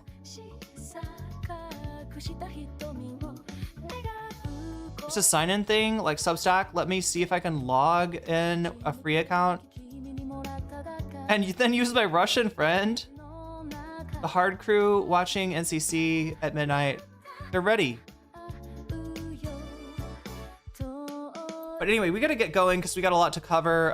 Yeah, so we're gonna cover Zohran Mamdani both on Fox News and as reported by the Free Press in his outreach to some constituencies that, you know, maybe are not overall positive towards him. I'm just judging by the protests outside, you know, where he was giving a speech. So we'll take a look at that, and then maybe we'll stick around and do some bonus content. That's all on you though, right? I give you the free half regardless of what happens. I give you the free half. If you want the fun half, we got to get this number up. It's at 17 right now. If it gets to 100 by the end of the stream, and you know, here, let me open up the Fox News article too. If it gets to 100 by the end of the stream, I'll stick around and I'll do some bonus content. What bonus content? The bonus content you choose. That's right, it's your choice. All right, the first half is my choice. The second half is, as always, your choice.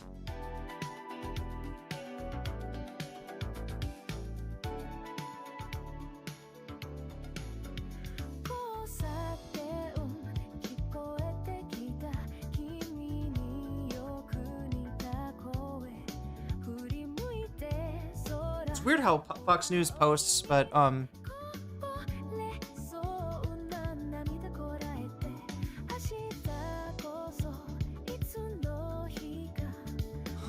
but anyway, so let me go over what we've got as possibilities for bonus content. So the poll, the thing that we use to decide what bonus content that we watch if we get to 100 out of 100 on this bonus meter here, that is on YouTube. So feel free to vote if you haven't already. 52 of you have already voted tonight. You can vote whether you're on Twitch or on YouTube, but you do have to come over to YouTube to vote. So that's where the poll is going on right now. First place is the Portland Protest Animals. Second place, RM Brown on the Peter Thiel Antichrist situation. I'm sorry, nah, I read it wrong. Second place is actually the Nobel Peace Prize goes to a puppet. That's right, a puppet got awarded the Nobel Peace Prize. Some of you might know about this, right? Some of you might not. Third place is RM Brown. It's a pretty close poll too. I should remark that, right? Third place is RM Brown with a video on Peter Thiel. The Peter Thiel Antichrist situation is crazy, right? And RM Brown's got the story for us. And then in fourth place, we've got the wacky protesting animals. One of them got arrested. A giraffe, I believe, was arrested for singing, for sharing the merriment and joy, right? So that's first, second, third, and fourth. Of course, whatever is ahead, if we hit 100, it's what we'll end up watching. If we hit 200, we can watch the top 2. If we hit 300, we can watch the top 3. Oh my God, only facts with the,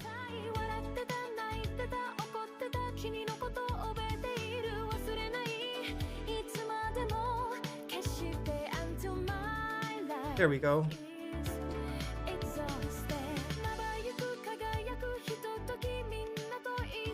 Okay, so it looks like I've got the article in some way.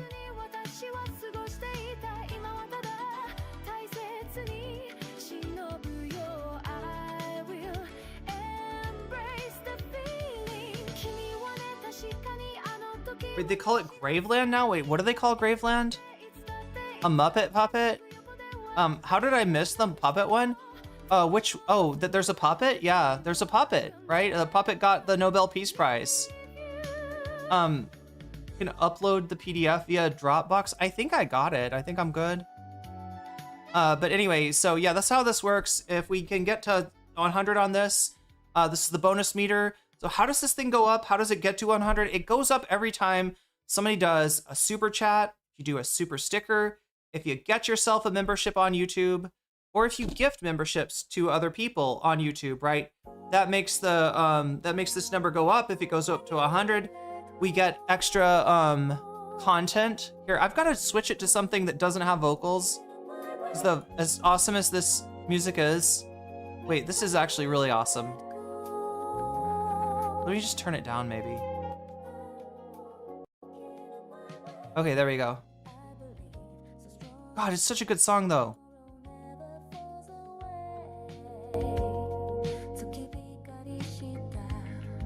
I'm just gonna sit here and admire the music.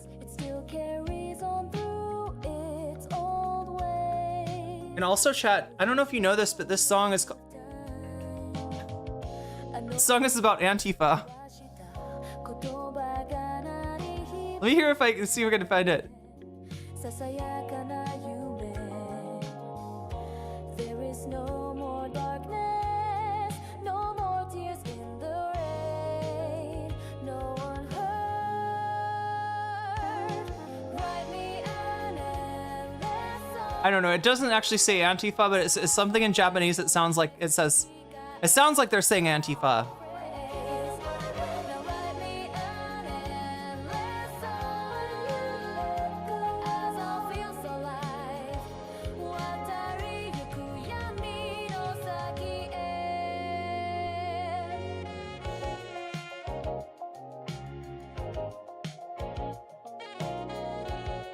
Anyway, like I was saying, there's various things that you can do that make this number go up. I mentioned the things you can do on YouTube, which are super chat, super stickers, getting yourself a membership, gifting a membership, supporting me on Throne, which, you know, it still says Vietnam trip, but believe me, I am changing that over. It's going to be going to getting me a new computer, because some of my stuff is just coming into obsoleteness, right? There's a software change that's been announced that is not going to allow me to update my current system, so I'm actually at the point now where I do need to figure out where to get a computer here in Thailand. So if you want to help me out with that, you can do so on Throne. Signing up for my Patreon, patreon.com/nocommentchick will also make this number go up, as will supporting me on Twitch, which you can do for free with a Twitch Prime sub. If you've got Prime, you hook that thing up to your Twitch account, you'll get a free gift sub to use on the stream of your choice. If it's me, then you'll get all my emotes and everything else, and you'll make this number go up, more importantly, at no cost to yourself. So that's one way you can do it for free. But really, any sort of a... I have a half a papaya that is slightly past the point of freshness. Should I eat it? Does it taste good? Papayas really do go bad quite fast, right? Because I always like them to be soft, juicy, and sweet. And there's only like a narrow window. It's World Bread Day? Take that, fascist. Wow.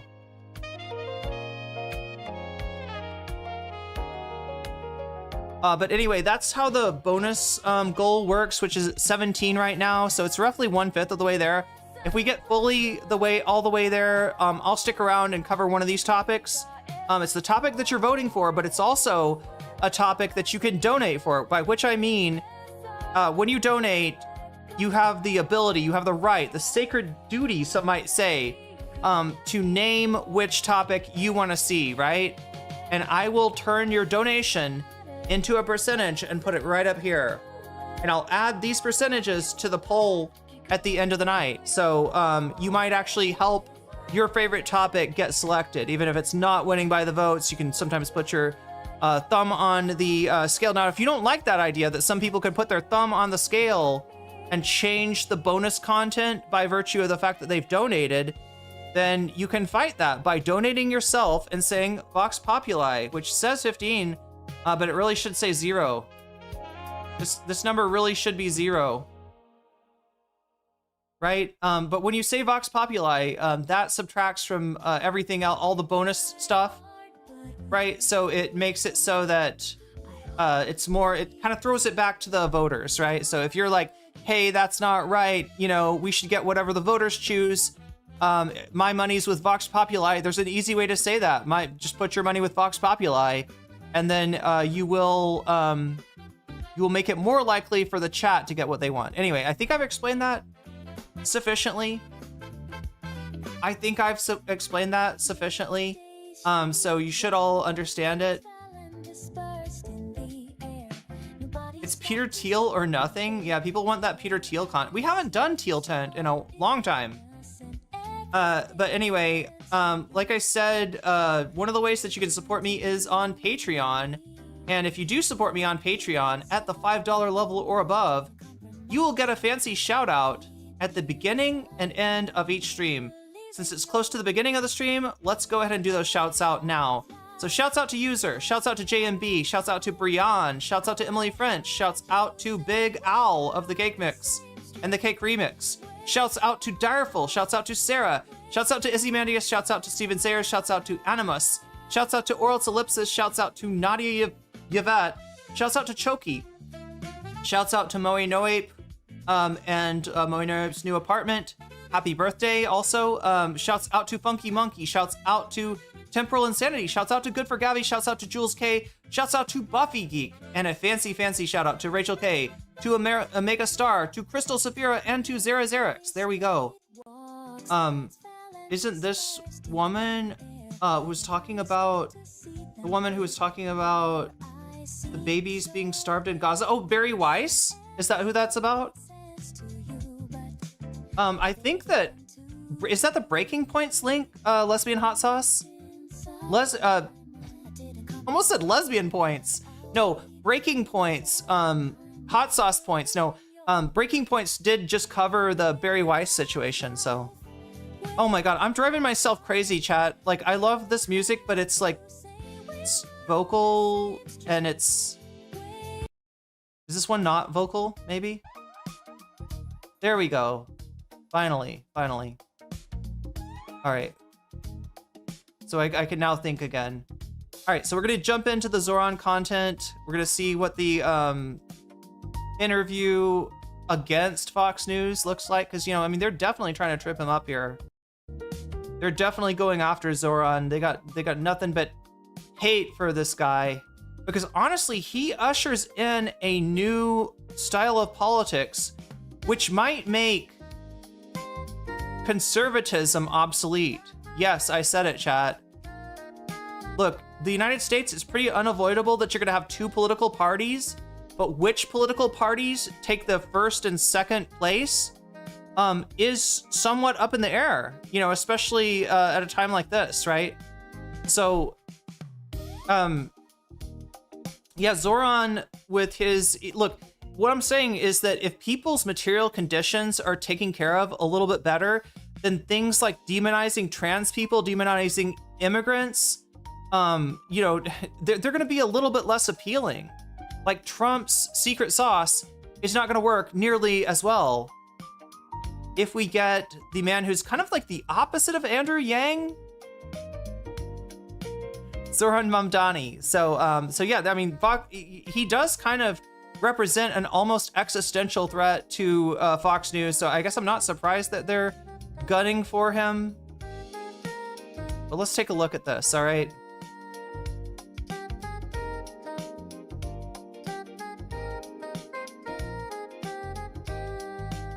Let's take a look. Let's jump into it.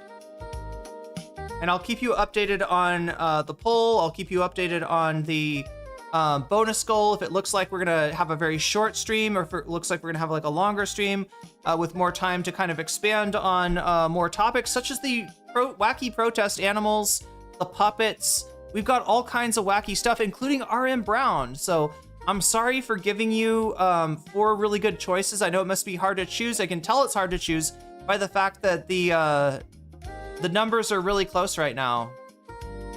We have 7 points separating the Portland protest animals from the Nobel Peace Prize won by a puppet, and then 2 points down is RM Brown, and then 2 points down from that are the protest animal arrest, the giraffe that got arrested. So let us get into it right now and hope that hope that we can hit that bonus content somehow. Anyway, no promises on that. Let's see. Other than if we hit 100, I will stick around and do some bonus content with you. All right, so this is the interview. New York, you want to be the mayor of New York City, which, you know, last night I ChatGPT'd, where is the capitalist and global finance center of the world? And it said New York City, which made me feel good as someone who loves New York City. Is that a moniker that you're proud of and We love capitalism. one that you want to continue for this city? We should be proud of it, and I will also say that that's one thing you have in common with Andrew Cuomo, because he also uses ChatGPT to answer many questions, including how to actually resolve the housing crisis in this city. But for her, that's not even like, do you know what I mean? There's no shame for these Republicans in admitting that they've outsourced their thinking to ChatGPT, right? This is not, she wouldn't have even thought, well, yeah, no, of course of course we're going to use ChatGPT. We're Costco guys. On to New York, you want to be the mayor of New York City, which, you know, last night I ChatGPT'd, where is the capitalist and global finance center of the world? And it said New York City, which... Although in this case, it's a little bit more understandable because, she ChatGPT'd rather than Googled it, because Google has ruined its search. It's part of the enshittification of the internet. Part of the reason that using ChatGPT or some other AI, some other LLM as your search engine is actually useful is because Google took a perfectly functioning search tool and turned it into absolute garbage. But anyway. Made me feel good as someone who loves New York City. Is that a moniker that you're proud of and one that you want to continue for this city? We should be proud of it, and I will also say that that's one thing you have in common with Andrew Cuomo, because he also uses ChatGPT to answer many questions, including how to actually resolve the housing crisis in this city. And Right. it's time that we are not only proud of us being the financial capital, the cultural capital, but also we should make it a capital of where working people do can I have that afford to emote? live in this city. Because right now what we're seeing don't. is that 1 in 4 New Yorkers are being priced out of the wealthiest city in the wealthiest country in the history of the world. That's absolutely true. One of the things that's also true is that JP Morgan and Goldman Sachs have moved major operations to Texas. They've not abandoned New York, but they're hedging their bets on New York because of the increased taxes that they see coming if you become mayor. So when they do that, I mean, taxes are already fairly high in NYC, but yeah, no, he's proposing, I think, a 2% increase. jobs move out of the city as well. So how does that help affordability if people in the city don't have the jobs that they once had here? Well, I'm looking to make this a city that every person chooses, whether they're a business leader or they're someone who works for that business. And the key ways of doing that are actually delivering quality of life, public safety, and affordability for each and every person. Because what we're seeing right now is we have a broken status quo. We have a corrupt political system, and we have the politicians that sustain that. That's really what's on the ballot, is whether New Yorkers want to continue that or whether they actually want a city they can afford. That's what I'm going to deliver. So, Governor Hochul, you would have to get approval from the legislature to raise individual taxes, income taxes, and also corporate taxes in New York, which you've said you would like to do in order. Don't you know taxes are theft? Yeah, I know the taxes that your employer takes from you. Those are definitely theft, right? You earn a certain amount of money for the business, and they tax it. It's called profit. Yeah, absolutely. In order to pay for the free buses and the free childcare and the different programs, the government grocery stores and the like. She says no new taxes in her governor's race. So what are you going to do if she won't allow taxes to? Oh my God, no new taxes. That's such a good. That's such a great slogan. I feel like it worked out really well for the person who's famous for saying no new taxes, and then ended up announcing new taxes. Yeah, I mean that's a great precedent. Yeah, no, definitely go with that George H.W. Bush slogan from 1988. Is that right, chat? The 1988 election? How will you pay for these programs? Or is it the 1992 election? I think it's the 1992. No, he said no new taxes in 1988. He, did a war in Iraq, and but ended up, levying new taxes, and well, that was just one of the reasons. Not W. This is Dad. We're talking about Poppy Bush. We're talking about CIA Bush. Said time and again that I believe these are the most straightforward ways that we can actually. No New Friends also did not work out too well for Drake. Fund universal childcare, making buses fast and free. And I've said that the two clear ways to do so: raising personal income taxes on the top 1% by 2%. And raising the corporate tax to match that of New Jersey's corporate tax of 11.5%. Now, if there are other ways to raise this money to fund this agenda, the most important thing is that we fund the agenda. I still think that these are the most important and clear ways we can do it. And I'm thankful to have Governor Hochul's support in this race, and the fact that she said we have a shared commitment to delivering universal childcare for New Yorkers across the city and the state. I think that's great. I think everybody would love to have free health care and free buses and all these things. But the question is, how do you pay for it? The city's already in debt. The governor says no to new taxes. Like Margaret Thatcher said, socialism's great until you run out of everyone else's money. It's a weird thing to say while the president is taking public money to build a ballroom, right? It's a weird thing to say, in the current atmosphere. It's a weird thing to say where in a time when we are faced with the conspicuous consumption of the capitalist class every fucking day on social media. You could start a revolution from that kind of thing. Ask Nepal. Other people's money. Well, what Andrew Cuomo said is that if he had $959 million, he'd give it to Elon Musk in tax credits, because that's exactly what he did. And I bring that up to you to say that it's often a question of whether you have the willingness to spend that money to benefit working class people, not where that money is in the first place. Yeah, socialism's fine until you run out of other people's money. What do you think capitalism is? Where do you think that wealth comes from? Right? How do you build wealth without labor? And without the exploitation of that labor? That's literally what it is, right? What would you draw from to do it? I don't think we have to cut. I've spoken about raising taxes on the wealthiest. And frankly, this is an issue that we have here in New York City, and frankly, even across this country. When I've spoken to Trump voters right here in New York City, Hillside Avenue in Queens, Fordham Road in the Bronx, they've told me it was cost of living that drove them to vote for Donald Trump. They've told me it was a promise of a lower actual, whether it be cheaper groceries, whether it be childcare, whether it be rent. Right. And what we're seeing time and time again is we're more focused on the question of billionaires and the most profitable corporations than we are on people who can't even afford to make ends meet in this city. Well, we know affordability is an issue, and I think that all politicians are getting to an understanding of that, and I think that you've done a lot, actually, to bring people's attention to that issue. Let's take a look at the free buses issue just for a moment, because I know you said that the pilot project that you did was one of the biggest accomplishments of being an assemblyman. The Washington Post said this in an editorial about this.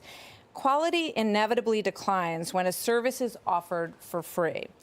Vagrants and drug addicts would camp out all day on New York's buses, especially in the winter. Parents would go afraid to let their children ride alone. Wealthier residents would. I love how the idea of putting homeless people in homes is just like out of the picture. It's out of the. It's not on the radar, right?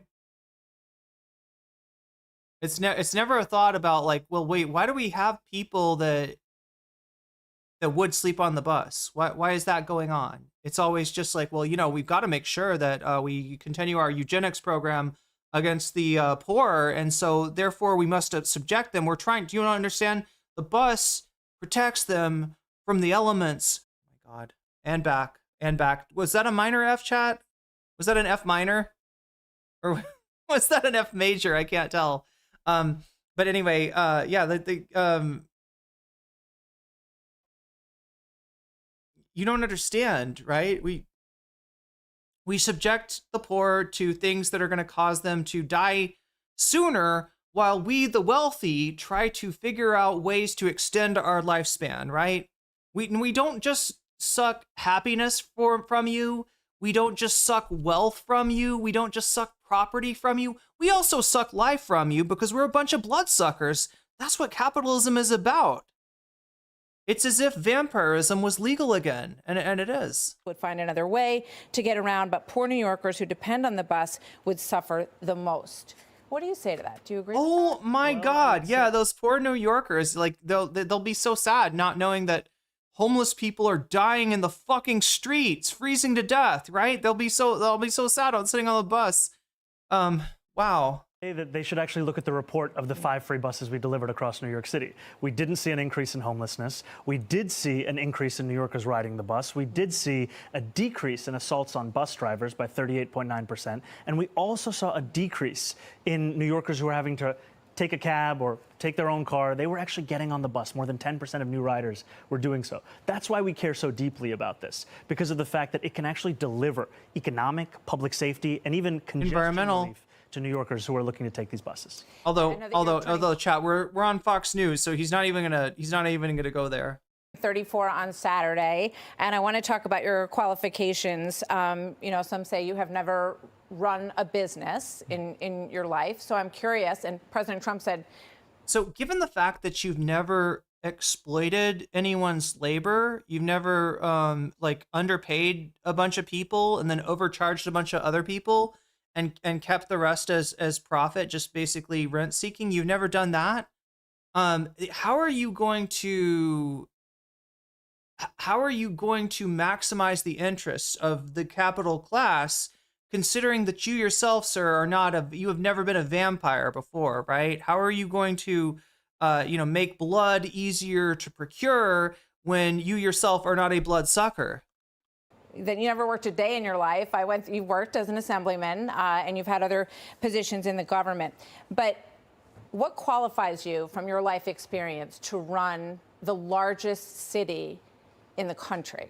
You know, I want to take this moment because you spoke about President Trump, and he may be watching right now, and I just want to speak directly to the president, which is that I will not be a mayor like Mayor Adams who will call you to figure out how to stay out of jail. I won't be a disgraced governor like Andrew Cuomo who will call you to ask how to win this election. I can do those things on my own. I will, however, be a mayor who is ready to speak at any time to lower the cost of living. That's the way that I'm going to lead this city. That's the partnership I want to build, not only with Washington, D.C., but anyone across this country. I think it's important because too often the focus on the needs of working class Americans, working class New Yorkers are put to the side as we talk more and more about the very kinds of corrupt politicians like Andrew Cuomo that delivered us into this kind of crisis. So Yeah, the DNC is scared of this guy. They're scared of this guy because he will actually make them deliver to their constituency. They've been in this comfortable position where they can take money from the donor class and make promises that they never fulfill to their voters.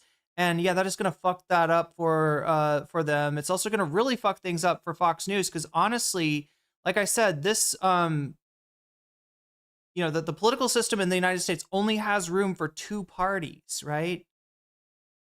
The only reason that one of those parties is proposing fascism as a solution is because people are not okay materially or otherwise, right? And if you had a party that delivered on, say, material conditions, then you might find that it replaces the party that's proposing fascism, right? And then we have a real election between, do you want, capitalism as the Democratic Party stands for, or do you want to move into the 21st century, like for real, right? Because we've recognized the problems with capitalism have been recognized for over 100 years now. And it feels like as a species, we're a little bit slow in our development, right? the question I asked you was what specifically in your background gives you the confidence that you can run a $115 billion budget and run this city specifically from your personal experience and your background? I've been a state assembly member here in New York City. I've represented 130,000 people in Queens. And in the time that I've done so, I've not only delivered more than $100 million in increased bus and subway service, I've also secured $500 million in debt relief for working class taxi drivers. President Trump knows this. New Yorkers know this across the 5 boroughs. Taxis, as we're looking at them right here, are such a part of what we love about this city. And yet those same drivers were sold a lie about a ticket to the middle class if they bought a medallion. I stood with those drivers. I organized with those drivers. I went on a 15-day hunger strike with those drivers. And we secured $500 million in debt relief that allows those drivers to do more than just think about struggle. How many employees would you be overseeing in the New York City government? More than 300,000. That's a lot of people. But thank you for answering the question. I know that you want to stimulate small business. Was that supposed to be a gotcha? I'm sorry, was that supposed to be a gotcha? Let me see. Those drivers. I organized with those drivers. I went on a 15-day hunger strike with those drivers. And we secured $500 million in debt relief that allows those drivers to do more than just think about struggle. How many employees would you be overseeing in the New York City government? More than 300,000. That's a lot of people. What do you think, chat? Was she trying to trip him up? Thank you for answering the question. I know that you want to stimulate small business in the It almost sounded like she didn't know herself. city, and we all walk around the city that we love, and we see a lot of empty storefronts. So give me your plan on how you would do that. You know, I've spoken to a lot of New Yorkers for whom You see an empty storefront, I see a marijuana dispensary. No. their aspiration, their dream is in that small business. And I've told them that we are going to make it easier to not only open it, but keep it open. We're going to cut fines and fees by 50%. Because as you said, we have a city government that has a $116 billion budget. It's not funded by charging a restaurant $25 a year for the right to sell a frozen dessert. We're going to streamline the regulations and rules that these small businesses have to adhere to. Because today, if you want to open up a barbershop, you have to fill out 24 forms, go to 7 Absolutely. agencies, 12 in-person activities. And furthermore, we're going to have a mom and pop czar, someone that'll help these businesses navigate through this. Because while we are holding these kinds of businesses to these kinds of rules, we're letting the most profitable corporations. It sounds a little bit abundance, doesn't it? Little bit like abundance. Walk all over us here in New York City. And it's part of the problem where so many New Yorkers look around at the wealthiest city in the wealthiest country in the history of the world and asking themselves, there's all this money. That being said, there is an argument to be made that, you know, the way that like, I don't know, regulations are implemented can lend themselves to making it more difficult for people on the low end and easier for people on the high end. So it really depends on, I think the devil is in the details as far as dealing with regulation goes. Why can't I afford $2.90 to even ride the bus? So let me just quick question on that, and I want to get to public safety because it's obviously another big issue for New Yorkers. So a lot of individuals in this city pay more than 50% of their income in taxes. When you talk about a fair share, how much more than? Narwhal says she was just being condescending to make him look naive. In terms of asking him how many people work for New York City. What is the fair share? What's the number? I've said that we should increase personal income So taxes by 2%. is fair. And my point is this: Give up more than half of your income. That's if you're making $1 million in New York City or more than that, you can afford to pay 2% more. And the reasons you can afford to do so is because that money. So here we go, the tax better question. Your quality of life as well. Yeah. Because when I speak to the wealthiest New Yorkers, I hear concerns about the cleanliness of the city, the quality of life in the city, questions of public safety. This money. Nobody ever talks about what the wealthy and business owners get out of a city like New York City, a state like New York State. Nobody talks about the amount of, the degree to which the government actually does cater to those people. And then it's like, oh, you're coming after my pockets?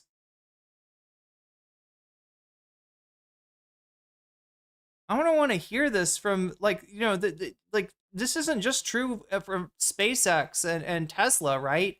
A lot of the most successful business ventures, a lot of the monopolies out there, a lot of the huge companies, they're sort of based on being able to take advantage of the of revenue streams from the state itself. Money is the money that will be used to deliver on those things so that we can ensure that we have a return on investment for all of the money that we are raising and spending right here across the 5 boroughs. I want to talk to you about public safety and your relationship with police. So just in terms of public safety, I want to go to an example first, because I hear from people that they don't feel safe walking home at night. There's drug addicts on the street, right around the corner here. You can walk around the corner and see people shooting up.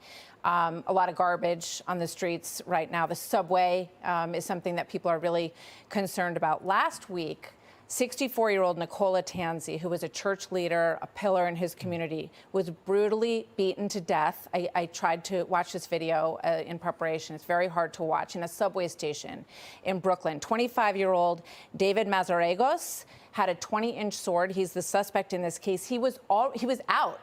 They lowered his bail so that he could get out. He was already waiting a trial for attacking someone in Chelsea. 33 past arrests. You were in favor of bail reform. Does that make you want to change your mind or think twice about reversing that? This is a horrific incident, and it's the same video that I saw. And it's one that horrifies New Yorkers across the 5 boroughs, and it's completely unacceptable. I love how this issue just gets flattened out. Well, bail reform means making prison sentences shorter, and here's somebody who committed a violent crime. So, you want this guy to not you want this guy to be able to chop people up with swords and then not spend the night in jail? No, fucker. No. Nobody's saying that. Yeah, release the 20-inch sword guy. Is that what they were saying? Like, look, maybe his sword was only 10 inches, right? Maybe we should make regulations to limit swords to 17 inches. Acceptable. And what it makes me think about is the necessity of providing public safety in our New York City subway system and across the 5 boroughs. And also, how do we end the revolving door? Because when you look further into the case of whether this individual or so many individuals, especially those suffering from mental health issues, what we find... Do you see what her argument is? A guy chopped people up with a 21-inch sword, and therefore we should keep the person who jaywalked in jail. We should take people that have committed minor offenses and make sure to hold them longer. Or in reality, what this is, like this whole bail thing, is like a get out of jail card for the wealthy, right? It's not get out of jail free. It's get out of jail if the bail money is not, is a thing that you can afford, right? So it's like, well, like if the sword guy was rich, right, then obviously let him out of jail. But if the sword guy is homeless, no, you just keep him in jail indefinitely, right? Parking ticket, whatever, just is so often the only mental health system that we have that's functioning in the city is Rikers Island. 40% of the incarcerated population there are suffering from serious mental illness. Why was he on the street is the question. Why was he on the street? Because we have a broken system. They lowered his bail. He had a bail he couldn't pay. Then they lowered the bail, and then he could pay it. Imagine if you're this family, and they look at 33 prior arrests, and why? Why was this man on the street? What would stop him in your administration from being on the street? Because what we would do is actually address the systemic problems that would ensure that someone who goes through the system this many times is actually, his issues are addressed, the services are provided. Right now, all we have is going in and out, especially when it comes to mental health. I'll give you an example. Where would he be in your world? Where would he be? In a mental institution? He would actually be getting services from the first time that he was arrested, as opposed to having to go through them 33 times. If you look at the New York Times, they did an investigation on 1,000 different incidents of violent crime in the city tied to mental health episodes. Yeah. They found that so many of those same New Yorkers were failed by the interactions they had with the city when they went for help, for mental health assistance. And that failure is a blight, it is a stain on our city, and it's a failure that I'm looking to fix by actually transforming this with the only comprehensive plan for public safety of any of the candidates. Because what we are going to do is put out a plan and a proposal that we have shared with New Yorkers to create the Department of Community Safety that would bring together all of these pre-existing silos that address mental health crisis. Narwhal_by super chatted $20. Purdue farmer committed crimes against humanity by lying about the noosed painkiller in the 90s. To balance that, anyone with a narcotic RX now has to do CrossFit to get more profitable than capitalism. Wait, CrossFit? I'm sorry.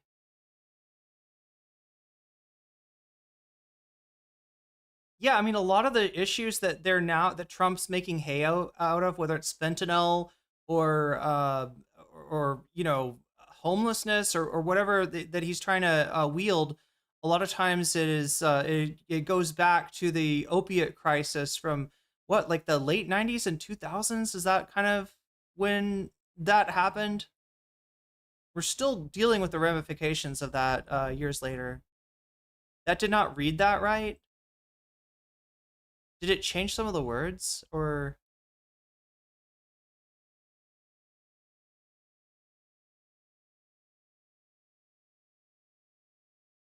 Anyone with a narcotic prescription now has to do CrossFit to get it? Like, has to go through an obstacle course? Either way, thank you for the super chat, Narwhal by Nature. Address homelessness into one department, provide it with the funding necessary, and actually address this crisis. Where do these people go, though, is my question. Are you going to put them in a mental institution? So yeah, no. When do we get to do the eugenics? Can we put them in somewhere and can we put them in jail? Lock them up and throw away the key? Can we put them in involuntarily commit them into a mental institution? Like the One Flew Over a Cuckoo's Nest? Like, what can we do? Could we maybe we could just grind them up into biodiesel, right? That would be no, that's too cruel. I guess we should put them in a matrix and just siphon off their body's electricity like it was some kind of battery. I don't know. Care of, or are you going to leave them at home on medication? What's the plan? There's a plan right now that allows for involuntary confinement, which I think should be a last resort, because of the fact that when you look at the actual results, this is something that so often doesn't actually have what has been spoken about. But what we have today that actually works for New Yorkers with serious mental illness, there are things like Fountain House. This is a clubhouse model, peer-led rehabilitative treatment for New Yorkers with serious mental illness. It costs $4,000 to have someone in Fountain House for a year. That's the cost of being on Rikers for 3 days. And what we see, however, is that those services, they increase employment by 50%, they reduce hospitalization by up to 45%, and they actually reduce the cost of healthcare as well for those same New Yorkers. This is what we're looking at. This is why we say that Rikers is broken, the system is broken. You can just see people who are suffering up and down 8th Avenue, just as one example. And I hope we'll have a chance to talk more about that next time. But I don't want you to leave without me asking you about your relationship with the police, because obviously this is a big issue. You said in the past, and I almost don't need to go through it, it's been said many times, but that you called the police force racist, said they were a major threat to public safety, called them wicked and corrupt. And now the report that you apologized to 24 members of the NYPD. What did you say to them? I apologized for the language that I used, and I spoke to them about the fact that I want to work with them to deliver public safety. Because what we're seeing in the city right now is we're asking officers to do nearly everything we can think of. We used to ask officers to focus on serious crimes. Now we're asking them to focus also on the mental health crisis, to focus also on homelessness. She's going to propose Soylent Green. Spleen God, better be careful saying that, all right? Because unless you've read the book Soylent Green, and you can pass an English lit test on on everything in there, you might catch some strays from a little actually.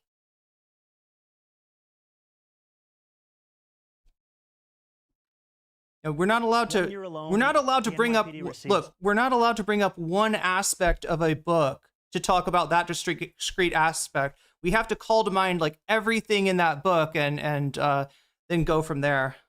Right, Carl? 200,000 mental health calls in 1 year. Yeah, and you know what they told me? That 1 out of 3 of those, the person they're very, very dangerous interactions. You're going to send a social worker in there? You can always have a police officer actually come to address that. But look, you're saying 1 out of 3. 2 out of 3 times. If you don't need the police and you're sending them to do that, then why aren't you sending them to respond to shootings and murders?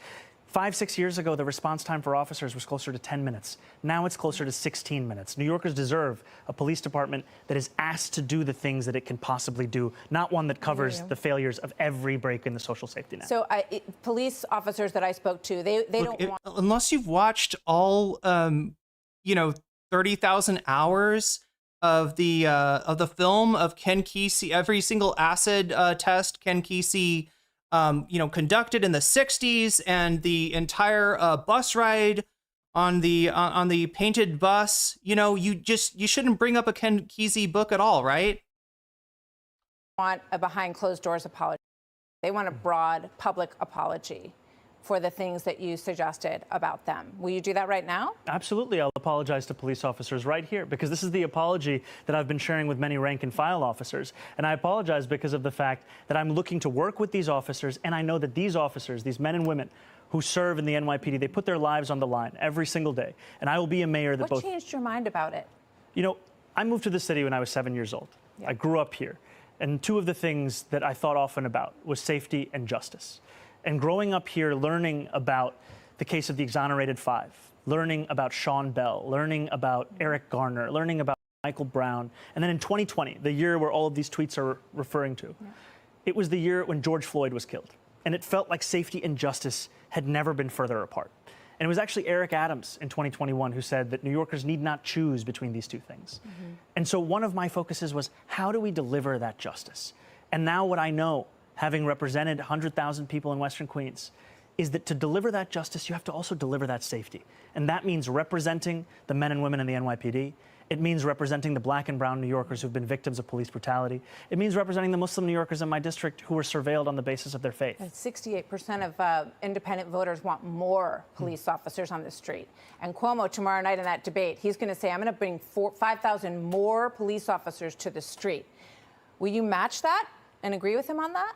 I don't look to Andrew Cuomo for leadership. And will you put 5,000 more cops on the street? I've been very clear. I want to keep the number of officers that we have, and I want to make it easier for those officers to do their job. And what that means is that we allow officers to focus on serious crimes, and for all of the focus on the head count, we should focus on the retention crisis. When I started running for mayor, 200 officers were leaving the department every month. Now it's 350. And a lot of them are leaving because there's simply no way they can do their job in what's being asked of them. And to your point, however, Andrew Cuomo is going to say a lot of things tomorrow night on the debate stage. And frankly, I wish it was more like NASCAR, so New Yorkers could see the billionaires that were sponsoring him right on his suit jacket. Because this is a man who had 10 years. And I know now that it's politically convenient, he watches Fox News as well. So I'll just speak to him directly. Andrew, you had your chance to lead this state. You took that time to sell out working-class New Yorkers to your billionaire donors. And instead... He sounds quite paranoid. We'll understand this narwhal by nature. She is performing, obviously for the Fox News audience, but also for an audience of one, that being Donald Trump, right? And she kind of knows that she's not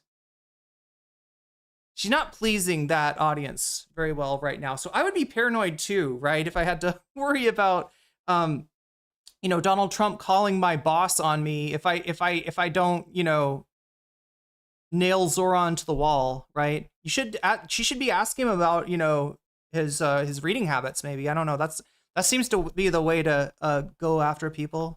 Of actually meeting the needs of people who couldn't afford to live in this city. You gave $959 million in tax breaks to Elon Musk, and now you want us to believe that we can't spend less money than that to make every bus fast and free in the same city. All right, I'm going to squeeze in two very Please. quick ones here, Absolutely. if you can answer them quickly.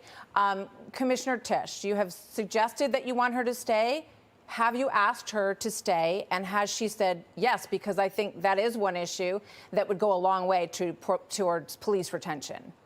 I've Hopefully he doesn't fall for this shit. said that I appreciate Commissioner Tisch's record of uprooting corruption in the upper echelons of the NYPD. Yep. I've appreciated her presiding over drops in crime across the city, and I continue to actively consider her to be my police commissioner. I haven't made any personnel commitments. Okay, so you don't want to ask her right now?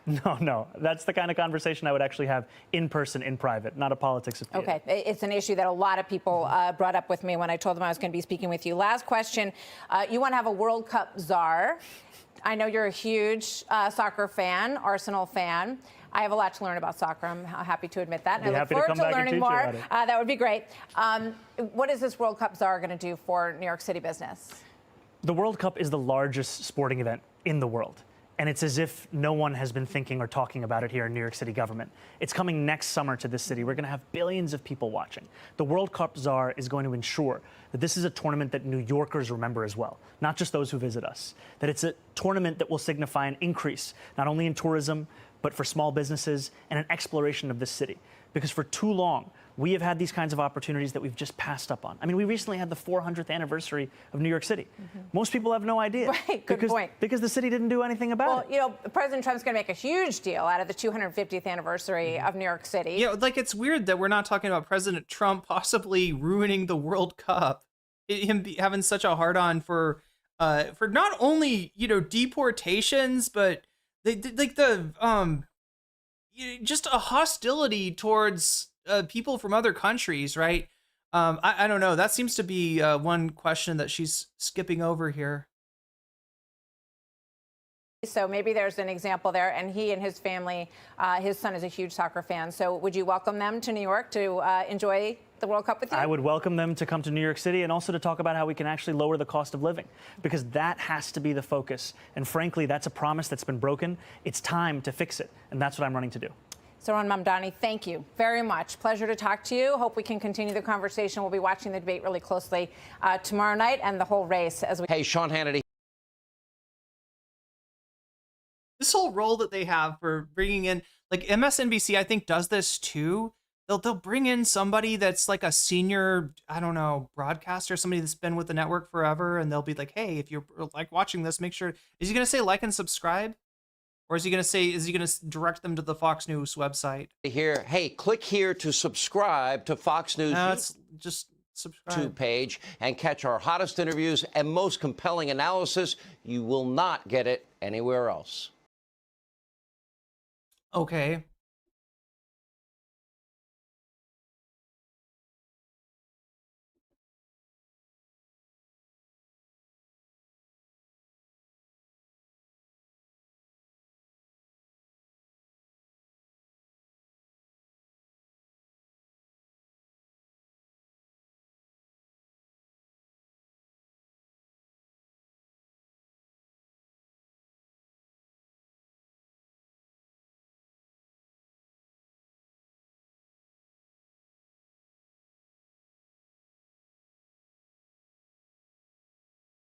What did Hassan have to say about this? I know that you're turning 34 on Saturday, and I want to talk about your qualifications. Some say you have never run a business in your life, so I'm curious. Why is that a qualification for mayor? Andrew Cuomo's entire qualification was he was the son of a famous New York politician. Experience to run His the whole largest life. city. You can't say shit like this. Well, I mean, I guess they can. Because they got people so fucked up that they think that Donald Trump being a failure in real estate, in the casino industry, which is a pretty fucking easy industry if you know about it, right? There's a reason they say the House always wins, right? But and then only succeeding as a reality star. Nobody ever asked Donald Trump the question of like, how does being a celebrity, how tapped in are you to the problems of regular people? Nobody ever asked that question. It's always only like, you haven't been a businessman, right? The real question is, have you, governed? And yes, Zohran does have governing experience, which is something that Donald Trump never had. And even as a conservative, that should be a complaint that you have. Look, Donald Trump, a lot of the things that he's doing now, he wanted to do in his first term, and he couldn't do them because he's incompetent, because he doesn't belong in that job, because he's just a dude who has name recognition and got lucky in running against one of the least charismatic candidates that the Democratic Party has to offer. And that there's a lot of uncharismatic people, that are brought to the top in the Democratic Party. In the country. I want to take this moment because you spoke about President Trump, and he may be watching right now, and I just want to speak directly to the president, which is that I will not be a mayor like Mayor Adams who will call you to figure out how to stay out of jail. I won't be a disgraced governor like Andrew Cuomo who will call you to ask how to win this election. I can do those things on my own. I will, however, be a mayor who's ready to speak at any time to lower the cost of living. That's the way. Yo, Joel, thank you for the gifted subs. Wow. We're going to have a few jellyfish here, chat. Hope you don't mind. Looks like a few people got jellyfish here. Shinstra, you just got jellyfish. Narayan DL, you just got jellyfished. Follow 8, you just got jellyfish. Dude, what? Dude, what? You just got jellyfish, dude. And Razzle Riley, you also just got jellyfished. Read Mary Trump's book, Donald's auntie. Oh, I always forget what relation she is to Donald.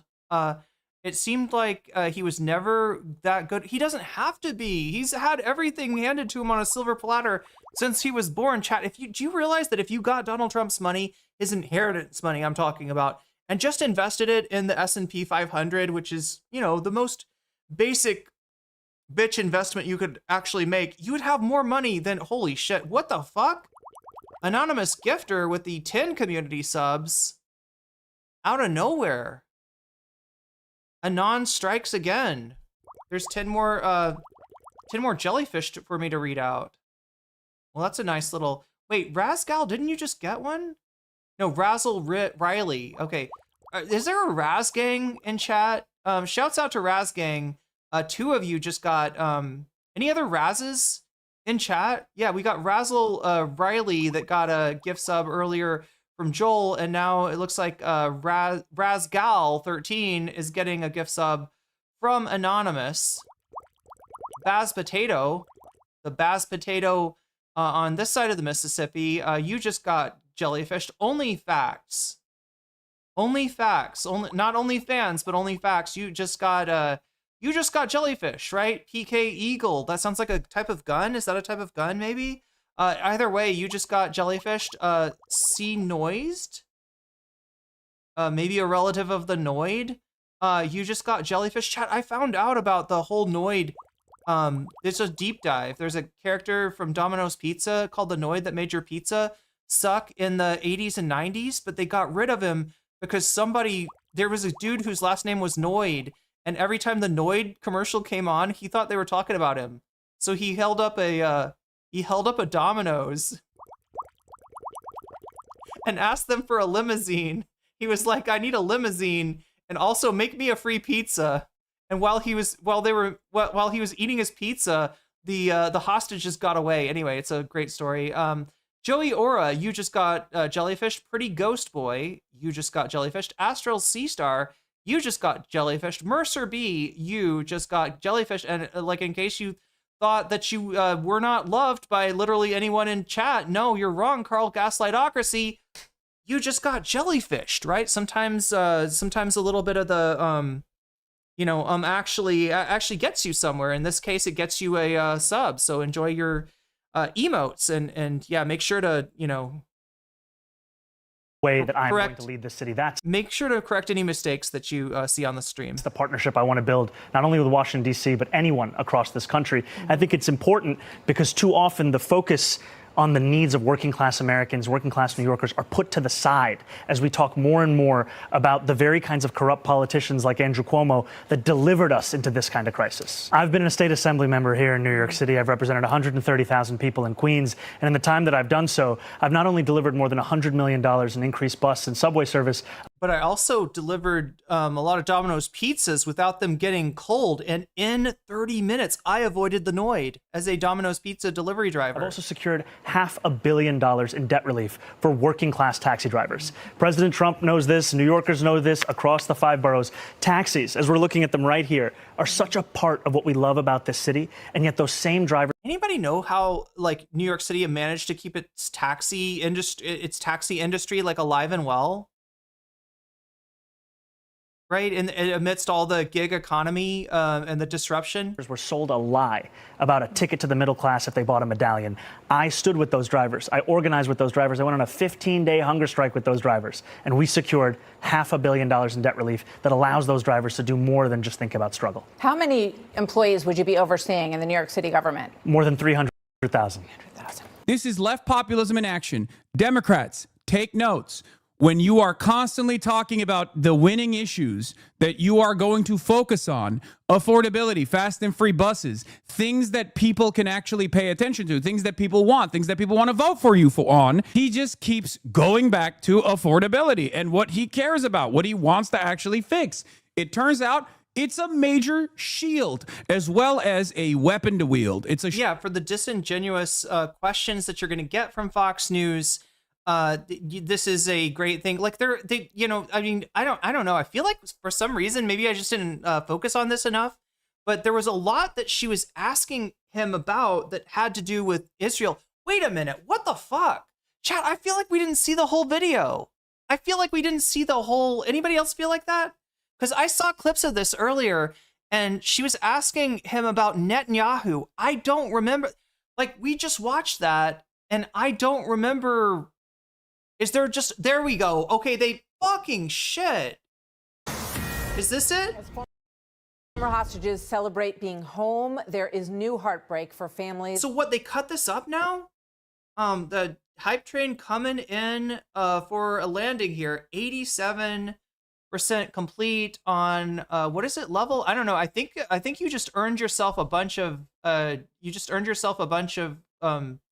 emotes, right? Let's see, open the hype chest and see what's inside, share that. Okay, it's this thing. It's this guy, this little red dude, right? That we unlocked. I think there may be more, chat. There may be more. I don't know how to open the hype chest. Maybe somebody else does. Could you split mine between protest animals and the Antichrist? Yes, I can. Yes, I can. And in case anybody is like confused on how this works, look, when you donate, not only do you bring that number up, which, yeah, now we're in, we went from being like no shot, short stream, no bonus content, right? We went from that to bonus content. So protest animals and the Antichrist. This is the, so 15 here, right? And 15 to RM Brown. Look at that. It's a whole new, whole new ball game now. Yeah, I think this is, I don't know. Hassan somehow got a hold of the, oh, he was watching it live. That's probably why. Okay, I get it. Yeah, Hassan watched it live. That's why he had to kind of, turn down the volume to comment over it. He couldn't, he wasn't like pausing like he normally does. But I guess this is where the Netanyahu part. I was like, wait a minute. I feel like I didn't watch the whole interview, right? Killed by Hamas. Hamas says that it can't hand over any more bodies without special equipment to recover them. Israel says one of the 4 bodies. Yeah, it's almost like when you bomb an area indiscriminately, that not only do people get killed, but sometimes their bodies are pretty fucking hard to recover. It's almost like they didn't fucking care about the hostages at all. It's almost like the hostages were just a rhetorical tool the whole time while Netanyahu killed them. And now they're yelling at Hamas. We're like, wait, you can't find all the bodies? You can't find the bodies that we blew to fucking bits that are splattered all over Gaza right now unrecognizable. Oh my God, what the fuck? Well, obviously, this is a great reason to break the ceasefire, right? I don't know, chat. I don't know. It's pretty clear that Israel's looking for any reason, and especially now that they got the hostages back, right? Which, you know, doubtful if they even cared about the hostages in the first place. But now they're, you know, they've got all the incentive in the world to try to, or at least Netanyahu's got all the incentive to try to run the peace process off the tracks. Return so far does not match any of the hostages who died. Zohran Mamdani is leading the race for mayor in New York City, the biggest city in the country and the capitalist center of the world. The 33-year-old is proposing free childcare, free buses, freezing rent, and city-run grocery stores. He has claimed that we should not really have billionaires in this city, and he has vowed to make New York the strongest sanctuary city in the country. His views on hot topics like the NYPD and Israel have been a constant source of controversy, but he is ahead. But do you see the difference between a Democratic politician dealing with Fox News, trying to be like, oh no, we don't want sanctuary cities. No, we're for, we want to close those borders down, and we want to do deportations too. Look at how many deportations Obama did, right? When you're kind of like running from the Fox News questions versus where, like, yeah, we want to be the strongest sanctuary city in the country. That is your version of the yes, Chad. All right? Republicans have gotten a lot of mileage out of making themselves into wrestling heels, out of embracing that villain-coded nature that really is just like beneath the surface, right under the mask of everything they do. And like, I mean, there is a Democratic version of it. It's just that the people that rise to the top in the Democratic Party, they tend to be cowards. They tend to be unironically people that like hear the question from the Fox News model and say, oh God, good question. I don't know the answer. Oh yeah, maybe we're like, they this is the thing. I feel like half of the Democratic Party, you know, if they do have any true beliefs at all, they line up more with Republican ideals than they do with Democrats. And when you run a campaign like that, where you are, you know, you feel like the issues that you're running on, you're wrong on, like Kamala Harris and Biden showed in the presidential election, right? By caving into Trump, right? All you end up saying is that, no, the Republicans were right. We were trying to do the great replacement. All of those immigrants were secretly voting for us, and you caught us. Right? And yeah, this is kind of the opposite. Free Alf, says Sheila Hale. Alf did nothing wrong. Wait, you're just gonna come in here to bring up Alf? Can you post an Alf, Gila? I feel like I'm pronouncing your name wrong. But I don't know. Do you have the ability to post Alfs? Can we get some Alfs in chat? Sliwa is nice to cats. He's better than Cuomo. Sliwa is a true freak, right? In some ways, he does embody New York City in a weird. There we go. There's some Alfs. There we go.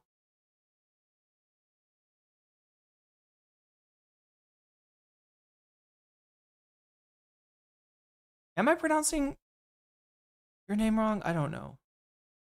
13 points right now in this race. Wait, I don't know. Is there really a thing about like Curtis Sliwa and cats? Do we need to look into this, chat? I'm not aware of this, right? I do know that Curtis Sliwa. So if you don't know who we're talking about, there's a thing in New York City called Guardian Angels. If you've ever been to New York and you've seen dudes walking around in berets, those are Guardian Angels. They're supposed to be like, what do you call it? Like, they're supposed to be, oh my God, what is it called? It's something with a V? Like what Batman is? Vigilante. Yeah, it's supposed to be like a vigilante group, but they're really kind of just clowns. Sliwa has like 10 cats? God, don't tell JD Vance that. He has about 30 in a 1-bedroom. Wait, does Sliwa really live in a 1-bedroom? I would have thought the right-wing grift pays better than that. I don't know. Sliwa's doing something wrong. Look, if you're a Republican politician running for mayor of New York City and you're in a 1-bedroom, even in New York, you're not grifting right. There's got to be, like, I mean, I don't know. You need to get plugged into maybe it's just because he's got no chance, right? That's probably what it is. They know that he's going nowhere. With his wife? Is his wife a guardian angel too? I sat down with him on the eve of tomorrow night's big mayoral debate in New York City. Here's part 1 of our exclusive interview. CNN says it's 17 cats. Okay, I'm gonna look into that. We're gonna do a little Curtis Sliwa.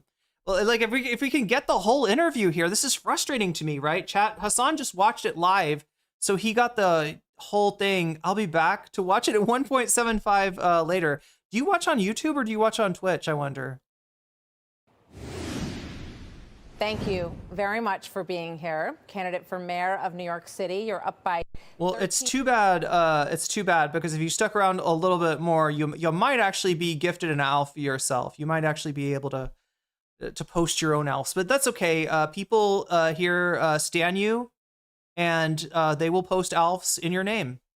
There we go.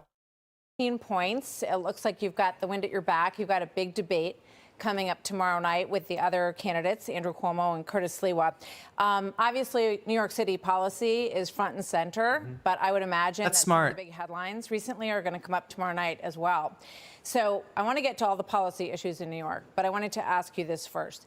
If you are asked tomorrow night, if you give credit to President Trump for the ceasefire between Israel... So yeah, this is another trap question, right? And Hamas and the return of the 20 living hostages. And look, she's got sort of the same, I mean, she's at least got the right idea, right? You're not going to actually hurt Mamdani by calling him a communist, an Islamist, saying that he's got a funny name, any of that kind of stuff, right? There's already a coalition around Mamdani that is winning, and it's these things aren't going to hurt him, right? It's when you try to make him bite the bullet of, I don't know, giving Trump some credit, or if you try to get him to sort of concede to, some of the, like right-wing, especially Zionist forces in New York City, that is when you hurt him. Now, we'll see. We know, I've already told you that Bari Weiss was able to hurt Mamdani in this way. We'll see if our Fox News, Martha McCollum, how have I not heard of her yet? What is her deal, Chad? Is she like the is she one of the is she like the less conservative Fox News host model? Would you raise your hand? First I want to say it's a real pleasure to be here. And thank you for having me. So this was the very beginning of the video and it just got cut the fuck out. I don't know. Maybe Fox News's YouTube team is just really smart, right? Maybe this is the way that you do it. Maybe I don't look at content the right way. I look at content and I see we got the Zohran Mamdani segment. Let's cut that out, make that a video, right? I don't ever think of like, ooh, let's make the Netanyahu thing a standalone. But that's what they did here. It's confusing me. It's an honor to have this opportunity. Coming for those cat ears? So many New Yorkers and Americans across the country. And when it comes to the ceasefire, I am thankful. And I have hope that it will actually endure and that it will be lasting. And I continue to have concerns because I've seen reports still, just this in the last few days, that 5 Palestinians were killed by the Israeli military. And that's what gives me pause about issuing any kind of praise or celebration at a moment when it is still so in its infancy. And what I will tell you is that in that... So look, you could do what my natural instinct would be, which would be to dispute the Donald Trump... giving Donald Trump the credit. You could mention, the fact that Donald Trump has, that this offer was on the table for a very long time, that either Donald Trump or Joe Biden could have made this happen. They've got the leverage on Israel. You could mention, all of the death and destruction in Iran, in Lebanon, in Yemen, but instead he just is like bypassing all of that to be like, yes, of course I want peace for Gaza. And I really hope this ceasefire holds, right? He just kind of bypassed that. Seems like he knows what he's doing. She's been the only female that always does the debates? Wait. That's okay. That's like officiating debates on which, Fox shouldn't have debates, right? If you're a Democrat, you should not agree to a debate on Fox News, unless maybe you're Bernie Sanders. Just because, the more you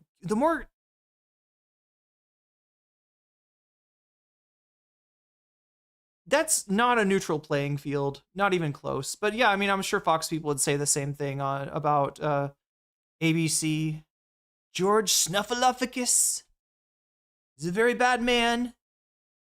That's why ABC agreed to pay me $16 million. Because George Snuffleupagus was doing election interference. I don't know. Same moment, it is also one that requires a focus on ensuring that that hope, that belief in a better future is one that is emblematic in our policies right here in New York City as well. And that's what we're hoping to lead with. So would you give President Trump credit or not, to any extent? Credit or not? I think it's too early to do so. Too early to say. But if it proves to be something that is lasting, something that is durable, then I think that's where you give credit. So you've denounced Israel and the United States for the response to the slaughter on October the 7th. In fact, Wait. Look at this. I got to celebrate this, chat. I'm sorry. I'm taking away from the thing again, but 200 subs on Twitch. Thank you, Joel. Thank you, Anonymous Gifter. Damn. Twitch is absolutely kicking ass lately. You've called it a lasting stain, the response, and at times you have left October 7th out of your statements completely around this issue. Right now, you just talked about Israelis killing some Palestinians, but Hamas is killing Palestinians within Gaza. Hamas, from what I understand, is killing criminal gang members that intercepted the aid, the little bit of aid that was actually allowed to come into Gaza, right? Yeah, there's like ISIS gangs, chat, that Israel has supported and basically gotten them to hijack the food shipments in order to blame Hamas for it. And yeah, those people are getting fucked up right now. There's a lot that you could criticize Hassan. Wow. Hamasabi. There's a lot that you could criticize Hamas for, okay? You know, in terms of being, they're very, it's a, socially conservative group for one, right? But yeah, this is not one of them, right? This is not one of them, right? Israel basically had its own dudes in Gaza that they hired to do this kind of shit to help them with their propaganda, and now this is like, listen, in a situation like this, like I'm sure this shit happened in Vietnam. When the Americans left Vietnam, right? Anybody that was a collaborator with the puppet government in Saigon at the time, Ho Chi Minh City now, anybody that was cooperating, anybody who's collaborating, they had a bad time. They had a very bad time, right? But that's just the nature of these kind of conflicts, right? Surely you can find something better to criticize Hamas for than that. And they have not returned the bodies that they promised to return, including 2 Americans.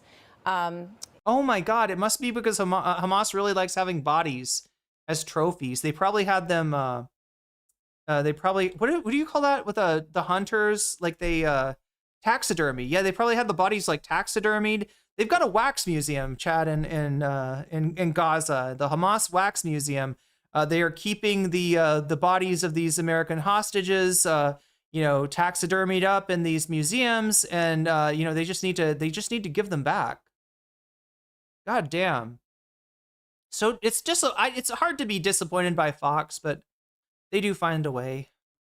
Itai Chen and Omer Nutra, whose families we have interviewed over these months. So what is your response to what Hamas is doing now? Okay, we're going to do the 17 cat tour next. How about that? Be returned, and I think that I have no issue. What do you think he's going to say? No, I think Hamas should get to keep the bodies, right?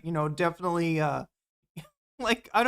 of course, no shit. Hamas or the Israeli government, because my critiques all come from a place of universal human rights. And my focus, however, is right here in New York City and transforming the most expensive city in America into one that's affordable for each and every New Yorker. But, okay, I want to get to that. This is what I was talking about, right? It was only the Hassan clip where he mentions that at the very end that made me remember, like, yeah, there was this part of he did a lot of very successful redirecting of questions about foreign policy, which, look, I'm glad that in a time when there's a genocide going on, that there is a politician that is 10 toes on the ground with an actually moral take about that genocide.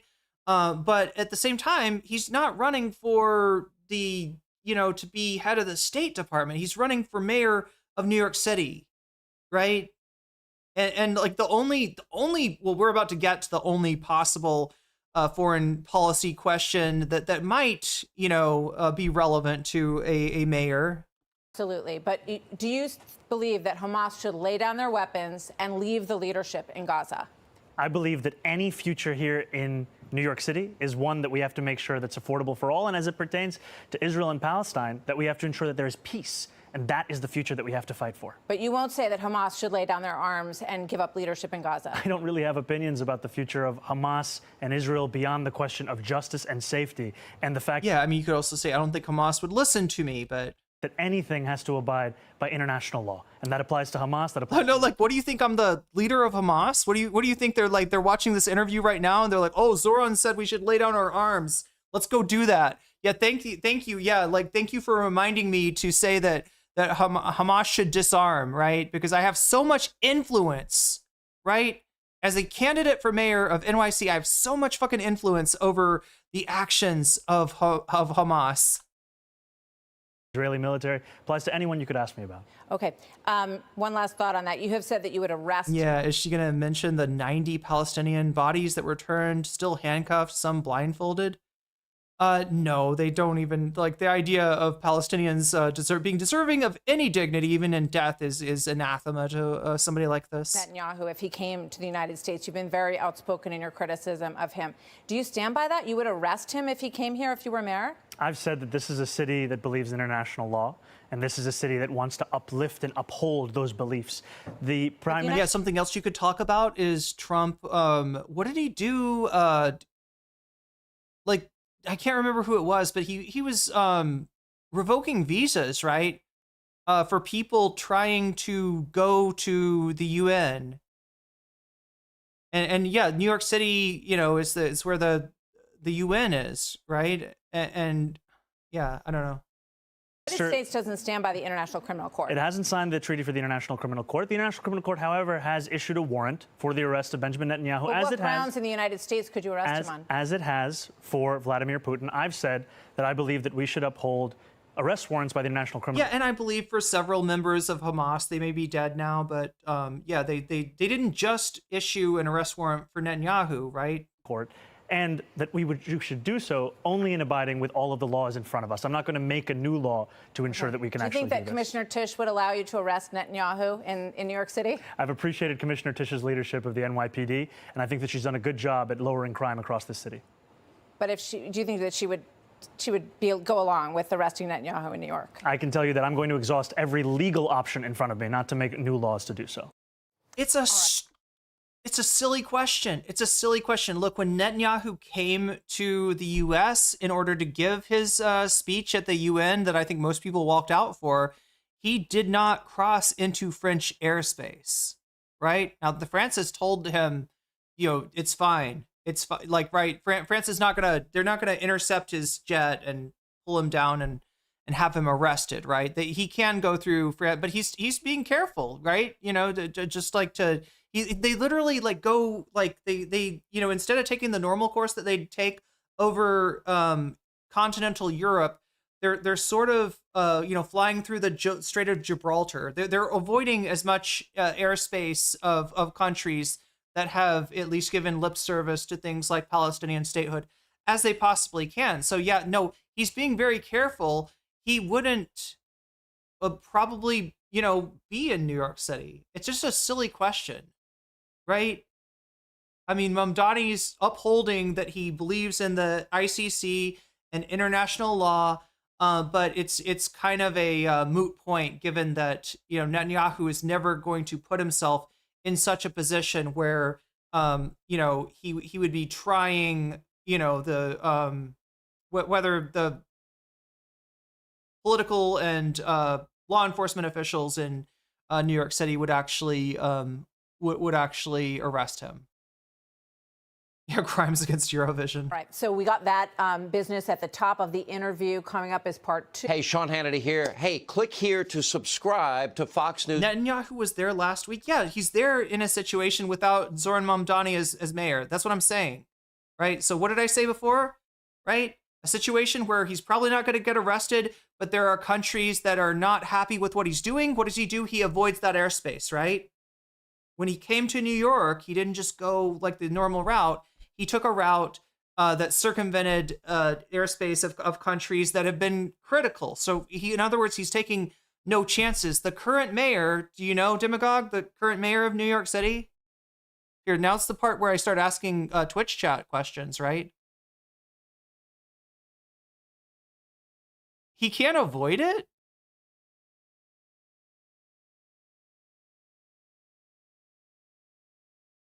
We're not talking about the airspace of New York, Demagogue. We're talking about the mayor. Do you know who it is? Current mayor, not Zohran. He's the candidate, right? It's not Zohran. It's not Cuomo. It's not Sliwa. Who's the other guy? Who's the other guy we've been talking about, right? Mayor of New York is in the pocket of Donald Trump right now. Netanyahu has got nothing to worry about, right? In this situation. It would be really cool if a mayor of New York put in doubt, because again, no, arresting Netanyahu is not an easy matter. It would be an international incident. There'd be possible like interference from the feds, if not from like the guard or the armed forces. I mean, given the fact that Trump is in there, obviously it's not like a easy matter to arrest Netanyahu. What I'm saying is it's not really going to happen, right? But the fact that the mayor is on record as saying that he supports the ICC's judgment and that Netanyahu would be arrested, he would at least try to like what he said, he'd do everything humanly possible to enforce that judgment, right? Does give somebody like Netanyahu pause. Before he goes to the UN, he does not in fact have to go to the UN, and in fact he doesn't have to be let into the UN. As I just mentioned, Trump denied people visas, right? You don't just get to, go to the UN because you're, the head of a country, right? You still have to, deal with still have to deal with international law. Yeah, it's Eric Adams. There we go. And Eric Adams is in the pocket of Donald Trump. Eric Adams has got charges hanging over his head that he is most likely guilty for, right? If he had to face those charges, Eric Adams would go to jail. Trump has given him a pardon, but it's a particular type of pardon that he can basically lift. I'm trying to remember what the actual words for this are, but it's a particular the way that he did the pardon. What is the charges are dismissed? What is it, without prejudice or with prejudice? But either way, the meaning of that is if Trump is dissatisfied with Eric Adams, he can subject him to that, to possible litigation, right? So Trump's got something to hold over him, right? Zohran, not only does Trump not have anything to hold on over him, he's already said that he supports Netanyahu being brought to justice. Now, obviously, it's not really going to happen. So I hope you didn't hear me saying that I think that there's like a legitimate chance that Netanyahu is going to be taken away in shackles to the Hague, right? That's obviously not going to happen. But also, it makes it a little bit more complicated if he does want to go. If he does want to, show up at the UN again, right? Makes it less likely for that to happen. If Mamdani was the one who arrested Netanyahu, I would worship him. I mean, it's performative, right? But it's a meaningful thing.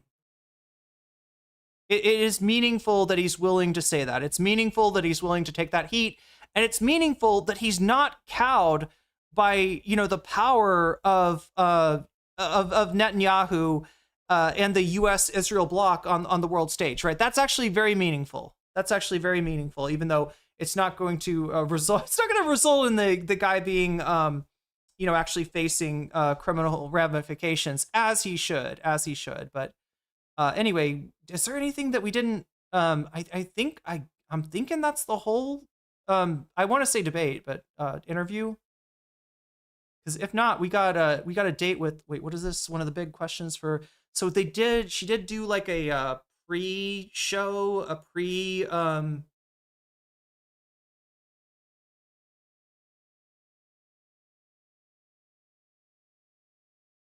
is this on the 5? Fox and Friends, yeah. She talked about the upcoming interview on Fox and Friends, so she gave a little preview of that. All right, so let's take a look here at Curtis Sliwa. Right, so I told you, I mentioned Mayor Eric Adams just now. We talked a lot of, the actual race is between Mamdani and Andrew Cuomo, although, it's pretty clear that Mamdani is going to win at this point. Curtis Sliwa, the one person that we're kind of sleeping on, and I got to admit, I got to confess that I've been sleeping on this guy too. I know he's wacky. I know he's weird, but I didn't know that he owns 17 cats and he keeps them in a 1-bedroom.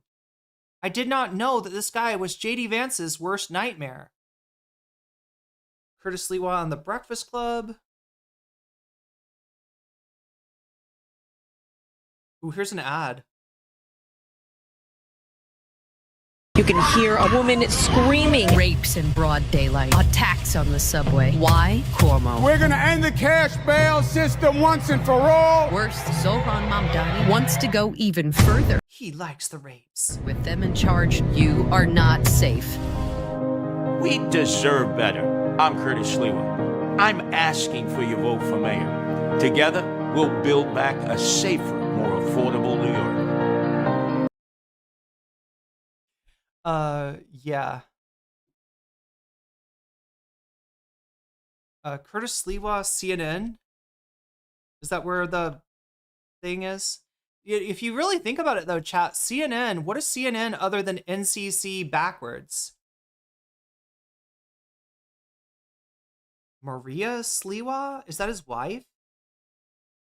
CNN Newsnight with Abby Phillips on, yeah. Vigilante group wrongly attacks a man during a Fox News live shot. So this is the these are the Guardian Angels, right? Like I said, they're a vigilante group. They're a vigilante group, but they're also kind of a joke for TV moment yesterday. But I mean, I guess they can still be dangerous, right? Fox News was interviewing Curtis Sliwa, the head of Curtis Swilla. Curtis Swillis, New York City-based vigilante group known for targeting migrants, and they were discussing migrants in New York City when suddenly this happened. Guys have just taken down one of the migrant guys right here on the corner, 42nd and 7th. While all Can you pan the camera? Oh, no. I remember seeing this clip before, right? I wasn't aware, though, that this is, they got the wrong guy or something? They've taken over. You'd like the camera over there if at all possible. Yep. Oh, you got your key open, guys. So yeah, that's what they look like. That's their uniform. He is out of control. Out of control. So later, he was brought back for an update. Well, he had been shoplifting first. The Guardian Angels spotted him, stopped him. He resisted. And let's just say we gave him a little pain compliance. His mother back in Venezuela felt the vibrations. He's sucking concrete. The cops scraped him off the asphalt. He's on his way to jail. So according to the New York City Police Department, none of that is I think if I were to interview Mamdani myself, I might ask him what he thinks about a vigilante group like the Guardian Angels, right? Because the way that this gang is operating is without much fear of law enforcement ramifications for their own members. But it looks like they kind of need some. Somebody's got to do something about this fucking gang, right? Forget Trende Aragua. We need to roll up the Guardian Angels. Senior media reporter. Yeah, they have the support of the NYPD. That's what I mean. Is like this is it should not be this way. I don't think. Sucking concrete. Yeah, here's mom's gonna feel that back in Venezuela. His Tren de Aragua mom is gonna feel the vibrations of our senior citizens wrestling him into the ground. Anyway. Here at CNN, Oliver Darcy is here to tell us what actually happened there. Oliver, Fox News very willingly stepping into this setup. Yeah, and I think this is actually really representative, Abby, of how the Fox News universe and really the right-wing media universe at large operates. They hype a story, right? Hours later, the story falls apart. You know, in this case, there is no migrant, according to the New York City Police Department. There was no shoplifting, according to the New York City Police Department. Wait. Interfering with the camera shot, and there was an altercation. Sorry. So this dude was not a migrant, first of all, which you know, but also he wasn't shoplifting. Is what happened, according to why is this clip so quiet? And so the story falls apart. And then they just move on. Pretend like they just pretend it didn't happen, right? Like, so Fox News was hyping it this morning on the front page of their website. The story just gets quietly edited. You know, they don't put a correction on it. You know, Sean Hannity, I was watching tonight, he doesn't mention that this entire episode that was viral on his show was built on a lie. He just moves on, and he's going back to more anti-immigrant rhetoric, just a different story. Yeah, I mean, it's pretty remarkable, and this random person just caught up in the middle of it. So earlier today, we just showed this video of Senator James Lankford talking about a conservative commentator threatening him for working on this border deal. Now we know who that person is. Who is it? It's Jesse Kelly, and he's this right-wing radio host, but his name really doesn't even matter. I think there's two important points to make here. One, it shows that there were a lot of Republicans and MAGA media allies of Donald Trump who did not want this border bill to pass. They didn't care what was in it. Lankford said that this threat came before they had any details about what the border bill was. And so that's number one. And number two, I think it shows how powerful these right-wing media figures are. You know, people might wonder, why are we talking about these people? It's because they are in the driver's seat of the Republican Party. They hold the keys to this car. It's not Mitch McConnell. It's not Mike Johnson. They're in the back seat. They're hoping it doesn't crash. These guys are the ones who dictate where the Republican Party goes. And so if you want to understand why Donald Trump has a firm grip on the Republican Party, if you want to understand why so much of the Republican Party believes these lies about the election and so many other things, you need to understand the heavily polluted information environment in which they are getting their news. And that's coming from people like Jesse Kelly. That's coming from Sean Hannity, who we just saw there. And that explains, you know, really why the Republican Party is where it is right now. Yeah, I mean, it used to be, you know, the kind of power of lobbyists and special interest groups. Now it's just people with a microphone and a podcast or a radio show or what have you. Oliver Darcy, great to see you. Thanks for coming on and staying up late for us tonight. Thank you. It was supposed to. Yeah, Abby Phillips, one of the hardest working women in news. You can tell by her voice, right? Which is it's from a year ago, but she sounds pretty ragged. That was what I sounded like a week ago, chat. I had to take a little break to rest my voice, and then turns out it wasn't just a sore throat from talking too much. Nope, I was actually sick. Okay, let's see. Reacts to Zohran Mamdani's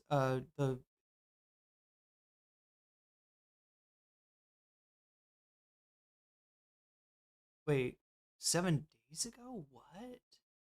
Wait, was there a debate 7 days ago? Huh.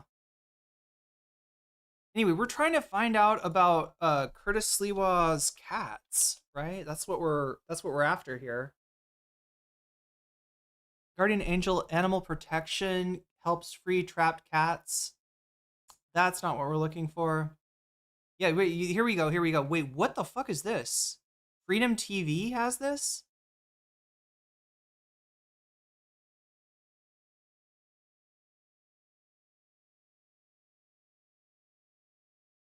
There's a AI slop video on it.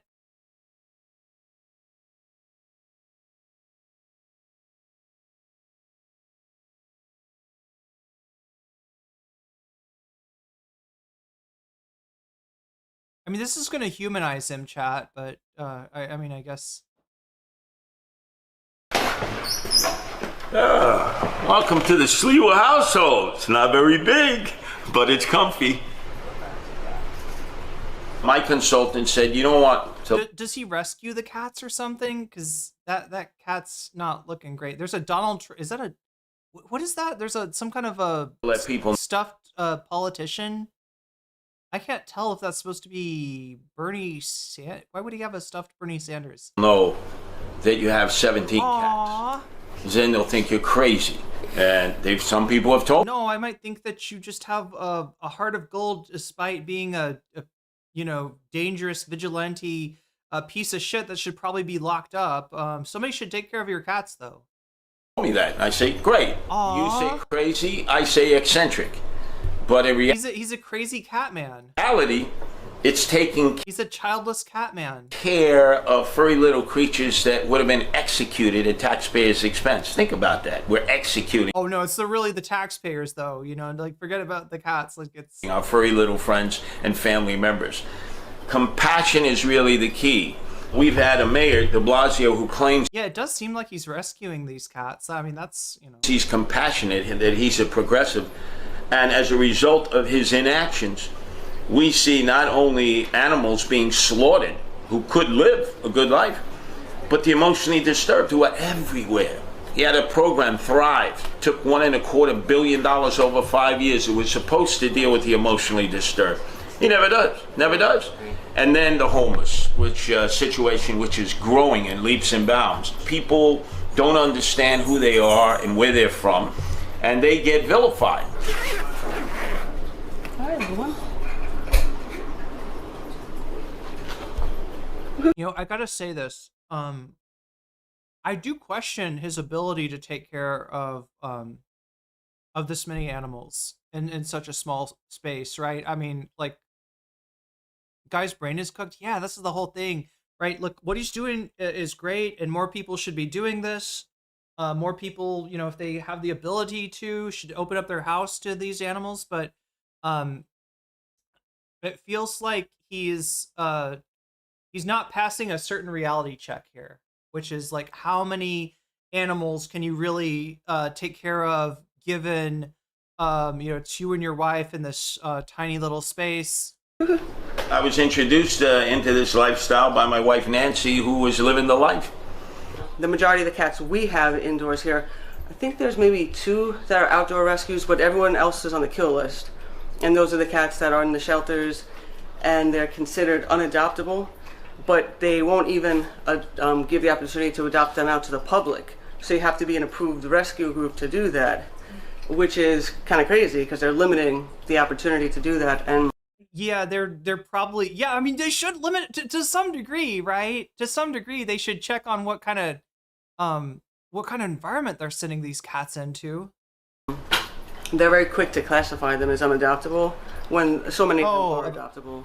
Like this one here, I'm like, I'd rather, even if they're older, that they live out their last days here rather than just like be sitting in a cage and then be, I don't know, just euthanized by some no-name vet or something. I don't know, it's kind of freaky to me to think about that. Over 1,000 people responded on social networking and said, looks like the gremlin. Such a weird way to say that, euthanized by some no-name vet. Look, I want my pet, like, if the cats are going to be euthanized, they should be euthanized by, I don't know, what, like a famous vet, a celebrity vet, an influencer vet. What's with the no-name vet? Like, right, like that's the complaint, right? Is that it's like not a the vet's not famous enough to euthanize these cats. Gizmo.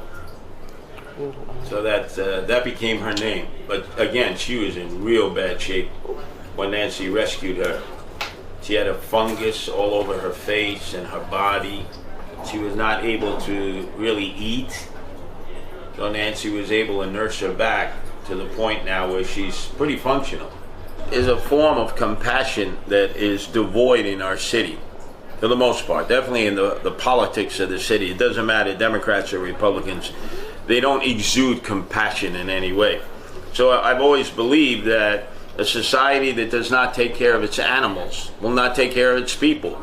Voila! Look at how we treat the emotionally disturbed and the homeless. We have to look at how you treat some guy that your fucking thugs thought was a migrant shoplifter when they were not shoplifting. They didn't deserve to be slammed on the fucking concrete.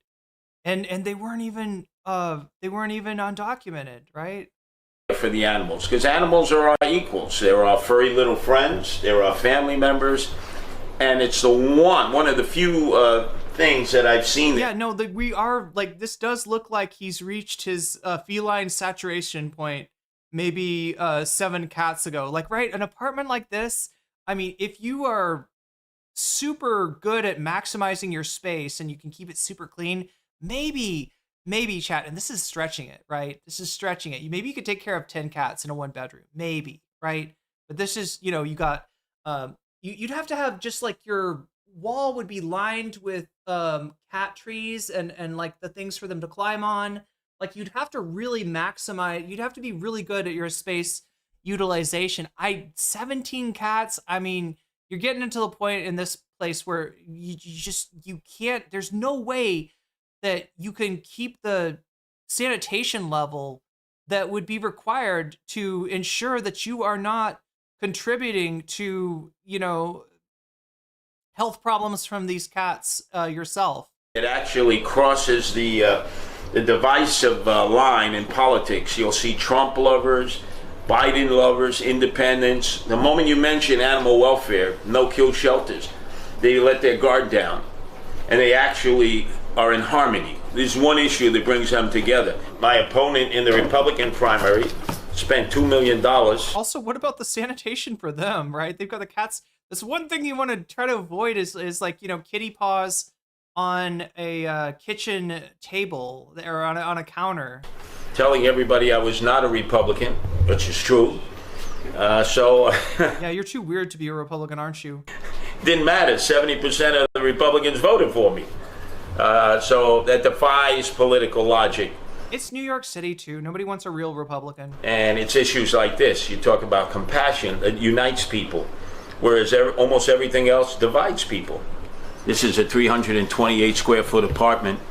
I know that's the world's richest. I mean, look, he's got some kind of cat tree at least. Man, recently Elon Musk said, "Oh, I've given up all my properties. I live in a 350 square foot apartment in Texas." I said, "Well, welcome to the club. You got to learn to do more with less, because there are too many people taking up too much space in the world, and then we wonder why there's no room for." That's Bernie Sanders, isn't it? Do you see that, chat? That's a Bernie. Is it not? Am I wrong? Is there some other, like, political figure that is supposed to be? Why does he have a Bernie doll? Anybody know? For the homeless and those who are at least entitled to shelter. And the tracksuits, god damn. So we got to learn to do more with less. And you can't just say it. You have to be an example of it, because we have too many people who are fake, phony, fraudulent fugazis.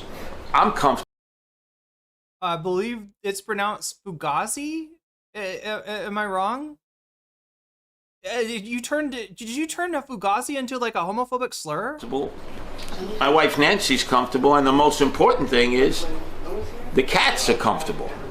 You know, they're living a really good life, and they'll have a good... Look, I'm glad they're not being executed. I mean, you know, wow. Good life the rest of their life, as long as that is. I don't know what to say. Wow.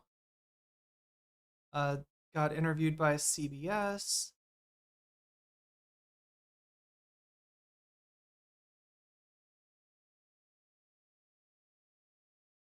He's got his own YouTube channel too.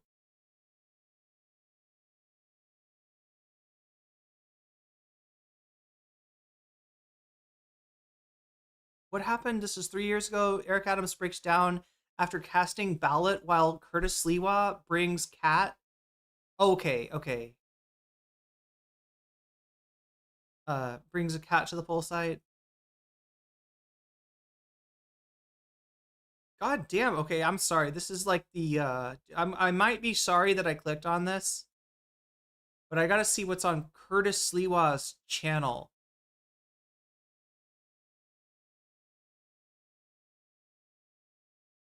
Here's the anti-Zohran ad 2 weeks ago. Opens the 7th campaign headquarters. Now that he is the official Republican candidate. There's another ad. We deserve better. Calls out de Blasio. Okay, calls out de Blasio's de Blasio endorsed Mamdani. Okay, I see. So 9/11 video. He is on Fox News. Zohran does not want this smoke, he says.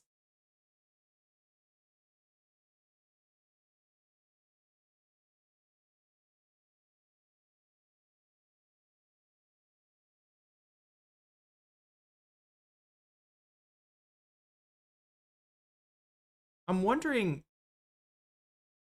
was that the CNN the segment that we watched? Was that the CNN segment that people are talking about? I'm sorry, chat. I haven't been looking at chat for.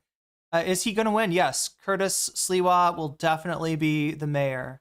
It's gonna be a dark horse candidacy. He's gonna come from behind. Look, I know that Mamdani is up 13 points on Cuomo, and that Curtis Sliwa is far behind. But somehow, chat, Sliwa's gonna pull it out. I just know it. Boris Johnson with the hair. No, libertarians are way cooler. Oh, he's a libertarian. Okay. Definitely lived with 4 cats at one time. Yes, that is the maximum. That's what I'm saying. Yeah, that's probably more realistic, Emily French. I said that maybe you could have 10 cats in a 1 bedroom, but realistically, I would not eat from that kitchen. Yeah, they better order out. That's all I've got to say. They have strong immune systems. They definitely have, what's it called? What is the thing that you catch from the cat's litter box?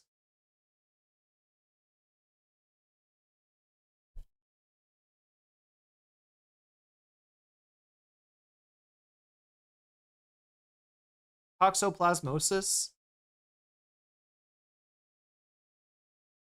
Yeah. Oh, look, you can also get ringworm, intestinal parasites like hookworms and roundworms. Yeah, you can get all kinds of stuff from prolonged close contact with cats. What diseases can I catch from my cat? It's like the question. Like the question is, it's almost like a person that like wants to catch more diseases. Look, I've got the toxoplasmosis. I was infected with rabies. Is there anything else I could catch from my cat? I get some salmonella, maybe.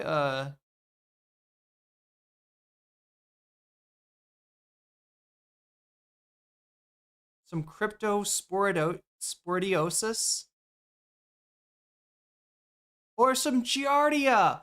Oh my god, chat, all roads, I swear to god, all roads lead back to giardia. That's wild. Yeah, I don't, look, as weird of a guy as he is, like, nothing's jumping out at me.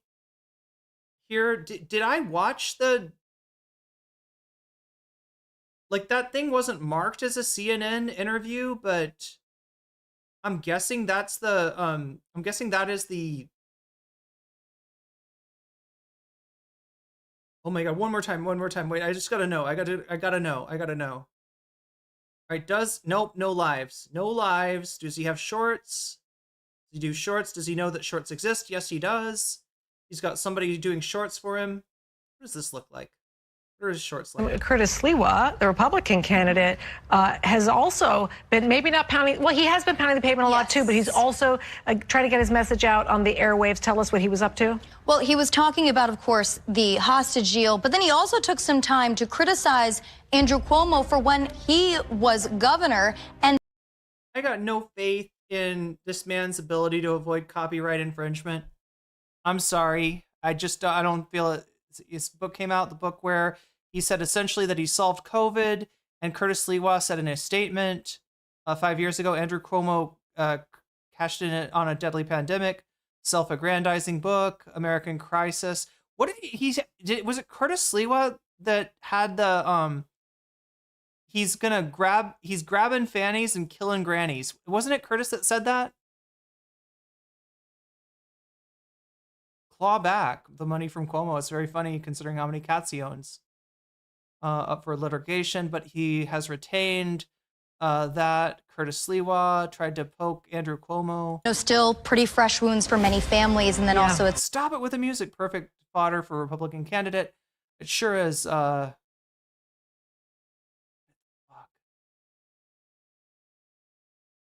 Okay, well, I was thinking that, like, on the off chance that this guy live streams, but no. Sadly, no.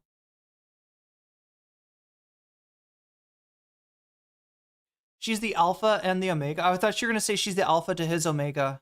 It is a Bernie doll, says Ghastly. It is a Bernie doll. Okay. But yeah, is that what I got? Did I watch the content that people were talking about? He's already snubbed the cats? Wait, he has? Yo, grabbing fannies. I'm sorry. Killing grannies and grabbing fannies. As long as he's not grabbing the granny's fannies. No, I mean, he's still a bad dude regardless. He should never take that beret off. Yeah, just like Tim Pool. It should be a permanent fixture. Oh my god, chat. I gotta pee. I got to pee.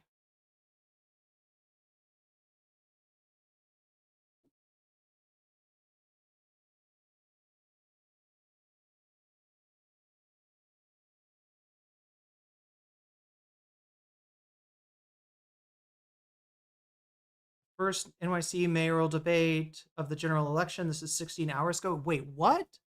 This didn't happen already, right? Oh my god, I gotta pee. I got to pee. I got to pee. Start spreading the news. I'm peeing today. I wanna pee in the toilet.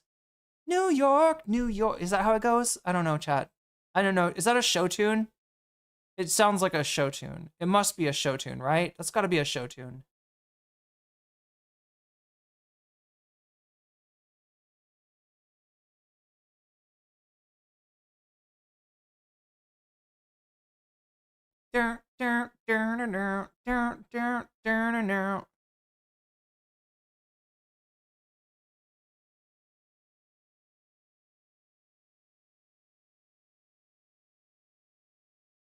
The Marxists take Manhattan? Okay.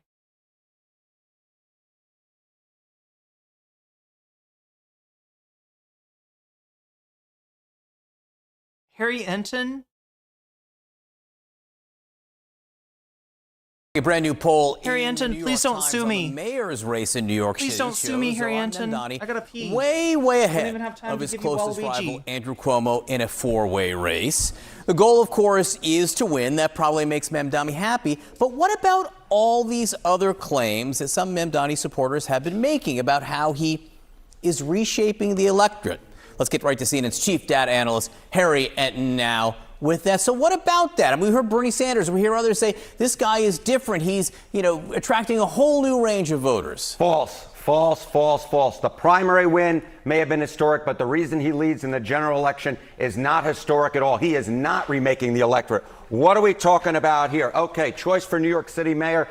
Those who are supporting Mamdani, overall he's getting 46%. How about those who didn't vote in 2024? Get this, it's actually a little bit less. It's a little bit lower. He's at 44%. His lead goes from 21 points over his nearest competitor, Andrew Cuomo, to just 17 points. So he's actually doing slightly worse amongst those who did not vote in 2024, those irregular voters. So the idea that Mamdani is remaking the general electorate and bringing in new voters to support him, not supported by the data. The fact check says, Okay, another claim has been that Mamdani has a message that might be attractive to Trump voters. They talk about things sort of in similar ways. Yes, exactly right. Mamdani liked to say, hey, during the primary season, I was able to win in Trump neighborhoods. But what about in the general election? Well, get this. 2024 Trump voters' choice for New York City mayor. Look where Mamdani is on the list. He is fourth.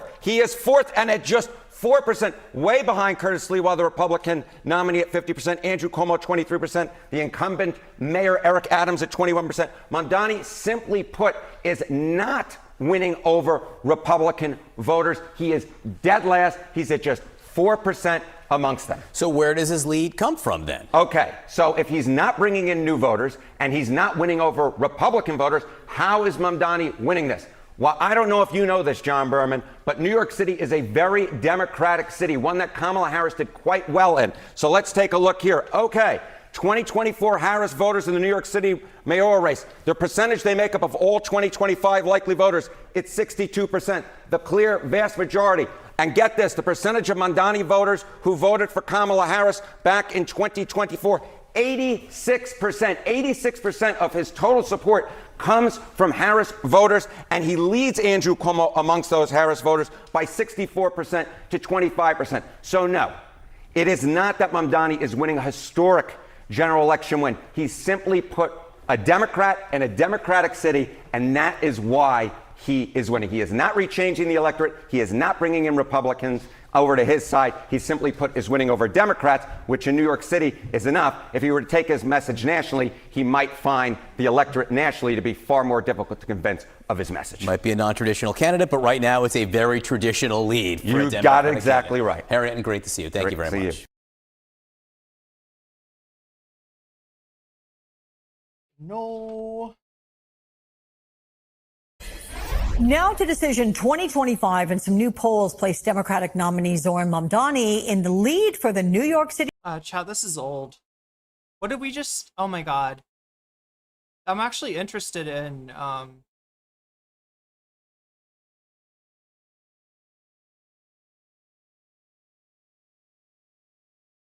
A brand new poll in the New York Times on the mayor's race in New York City shows Zohran.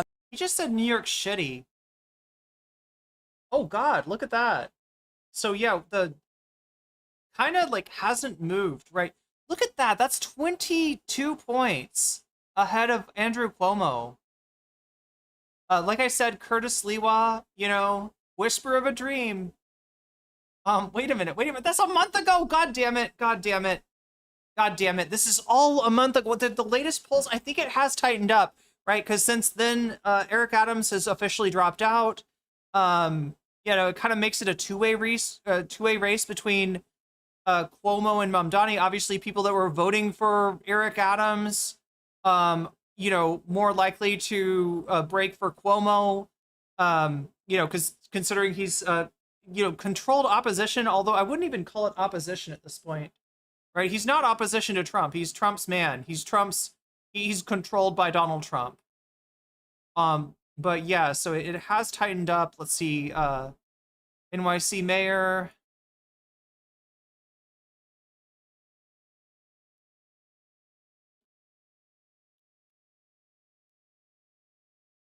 I'm so sorry. I didn't even check to see if that poll was recent. That was a month ago. 9 hours ago from a local station. Does that not sound like some more news? This is an Eyewitness News election update. I'm Sade Bitterenmois. In the race for New York City mayor, we are now less than 3 weeks until Election Day, and it was a busy day on the campaign trail for the candidates. Zohran Mamdani talked education, Andrew Cuomo spoke about the future of Rikers, and Curtis Sliwa discussed crime. Meanwhile, outgoing Eric Adams, who was in 4th place when he dropped out last month, says he's still not making public his endorsement, but he is talking to Andrew Cuomo about the possibility. That's as Mamdani takes his message to a national audience, appearing on Fox News for the first time. We're going to break down. Look, Cuomo already got 7 of your 9%, right? He's just going to try. Maybe if I endorse him, maybe he'll get the other 2%. I don't know. It's pretty, it kind of doesn't matter. I honestly, like, if he wants to, look, if he wants to maximize his effect, what the fuck is that noise? Sorry. There's some noise in the kitchen and I was like, you know, is something on fire? What's going on here? But if he wants to maximize his impact, he would endorse actually Mamdani. I think that he could help Cuomo more by hurting Mamdani, and the way that he hurts Mamdani is by endorsing him.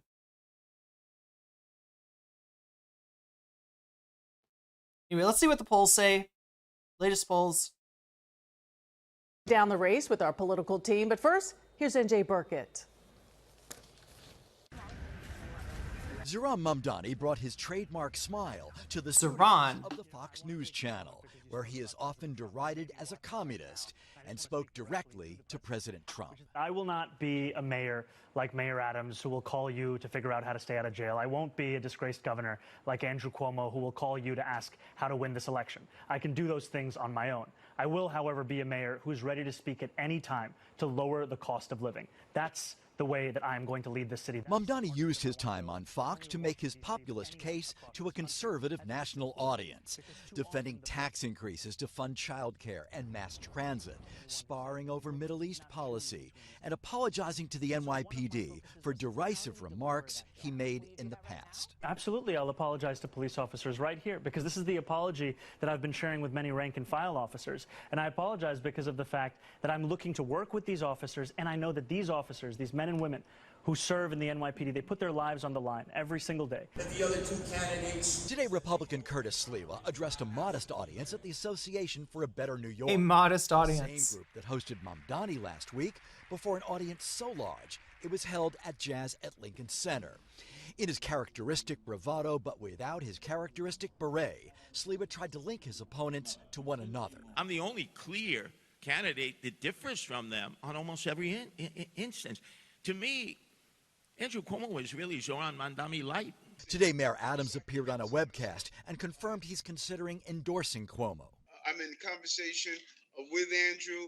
I think it's important that we can't succumb to the far left agenda in this city. Cuomo today had this to say. I think the more support you have, the better. But it was Mamdani who stole the headlines, looking at the camera a third time to address the former governor. Now that it's politically convenient, he watches Fox News as well. So I'll just speak to him directly. Andrew, you had your chance to lead this state. You took that time to sell out working-class New Yorkers to your billionaire donors. You were too busy killing grannies and grabbing fannies.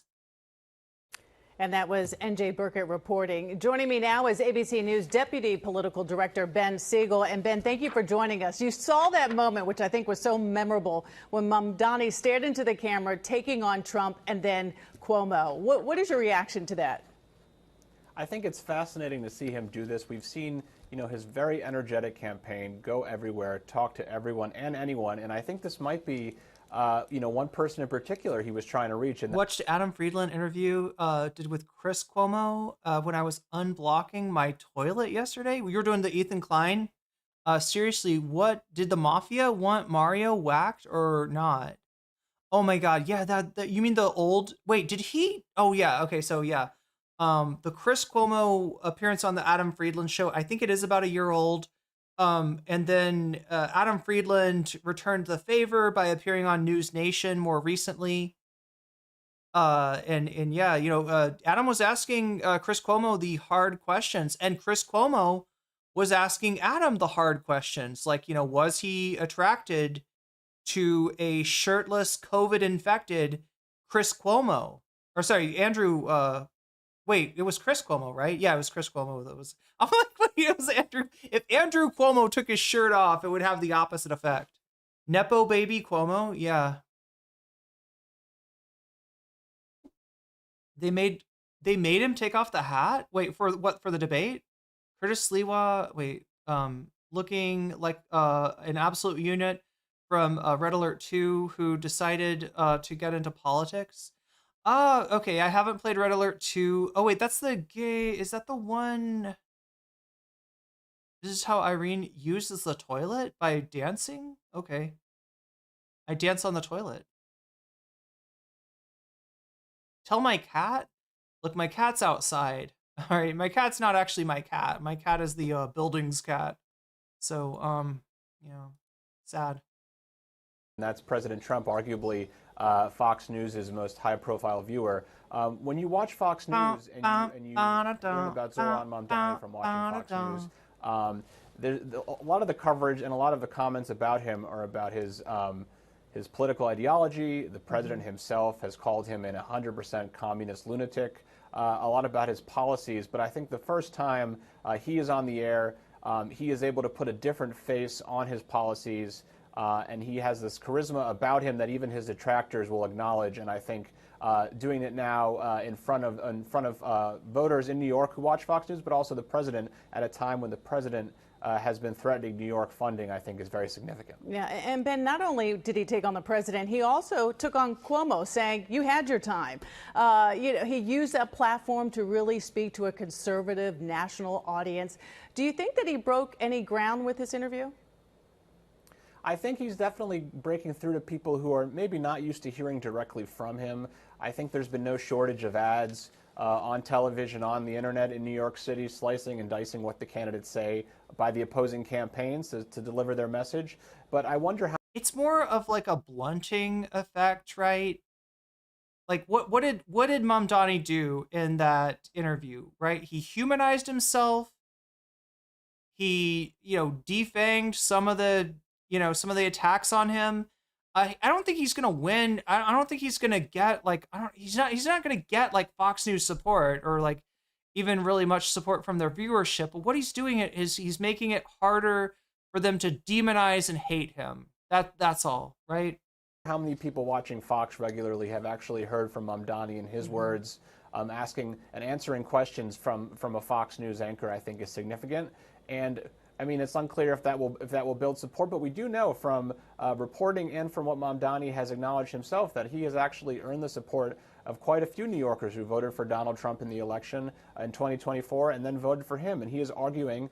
That's what you get when you do the yes, Chad, technique, right? When you're unapologetic. Now, like I want to point out that he's a lot less yes, Chad than he was at the beginning of this campaign. I don't know who's gotten to him, political operative wise, and given him the idea that somehow being conciliatory at this point is going to be useful to him. I think all it can do is hurt him with his core audience and maybe even depress his turnout. That being said, he's going to win regardless. And so it's not, it's just, I don't know. It is a bad sign. He is looking more like a normal politician than he has this whole campaign. But when you do embody that, right, you do get the errant, like, low information Trump voter on your side. And this is the kind of person, they're not actually politically literate enough to understand your rhetoric or your policy proposals or anything like that. What they're reacting to is like your posture, your stance. Are you attacking? Are you defending? Are you defensive, right? That's what they notice. And yeah, with the less defensive you are, the less you feel like you have to apologize for your beliefs, the more you're going to appeal to a voter that's not voting based on any sort of issue at all. That's just like vibes-based voters, right, are going to respond positively to the Zohran that showed up for the interview. As he did with that message to Trump, that they kind of share a goal on lowering prices and affordability. Whether that's been done in the first year of the Trump administration, I'm sure Mamdani would disagree with, but he's made clear that they're both campaigning on that issue of affordability then and now. Yeah, and he also made clear, he was defending his tax increases and apologizing to the NYPD. So that was really a significant moment. Yeah, I think the direct apology to the New York Police Department was interesting because it seemed like the first two-camera remarks to President Trump might have been something that he rehearsed. It wasn't something that the anchor invited. But then when she invited him to turn to the camera and give a message to police officers, he did so eagerly. And I think we've seen a very interesting transformation in his policy about law enforcement, about the NYPD, especially as he faces New Yorkers who are skeptical about his plans to keep New Yorkers safe. You also heard him say that he'd be willing to consider... New Yorkers, for the record, are not skeptical about Zohran Mamdani. The fact that he can win, considering that, yes, he does have a track record of actually being critical of the police, shows you that the voting bloc in New York City actually agrees with him on that, right? This is why I think he's getting some bad advice, similar to the, bad advice Kamala got. Hopefully it won't have the same effect of, shipwrecking his campaign like Kamala's advice did, but retaining the current commissioner of the NYPD, which I think would be a significant move and something of an olive branch to voters who might not feel like they agree with his past sentiments on public safety. So this was just another example of what he's trying to do and how he's trying to deliver that message. And we know in the past that he has acknowledged that Bill de Blasio is one of his role models in terms of progressive goals and bringing them to Gracie Mansion. Bill de Blasio was famously rejected by the NYPD, and one of those images. And when everyone turned his back, their backs on him, yeah. So I think in some ways he's trying to circumvent that. There are going to be people who don't agree with Mamdani, but all he can do is get his message out there and make clear to people who don't disagree with him that all right, hit us with the numbers. Change his views. Hit us with the numbers. Yeah, which is why he met with a couple dozen NYPD officers over the last few days, already apologizing, certainly for his earlier stance saying defund the police. So he's trying to make headway there. Let's talk about Mayor Adams. He's now out. The race is reshaping fast, and when you look at the latest Quinnipiac poll, it shows Zohran Mamdani support at 46%. Cuomo's at 33%, and Sliwa trails with 15%. Adams has not, as we know, endorsed a candidate yet, but his words today may signal that that's coming soon. Let's take a listen and get your reaction on the other side, Ben. There's a non-starter for me in Zohran, and not even so much for his policies, but the policies of the DSA. So when you look at the... I want to see motherfuckers like this be forced to suck on the fact that as critical as they are of Zohran Mamdani, as much as they reject his policies, Eric Adams, you were at 9% to his 46%. Right?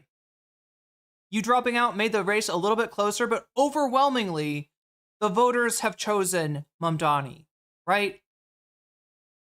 All your criticisms for Mamdani apply to the people of New York City. That's who you're really criticizing. You lost, and your response is a crash out to attack the voters that rejected you and attack the voters that they're feeling, what Zohran is putting out there. For once, I want one of these fuckers to have to contend with the fact that what Zohran is proposing, what Zohran is talking about is popular. You lost. The DSA's policies that Zohran said he's fully embraced is problematic for working class people in this city. And so I can't see myself endorsing him. And so that leaves Curtis and Andrew. We are in conversations.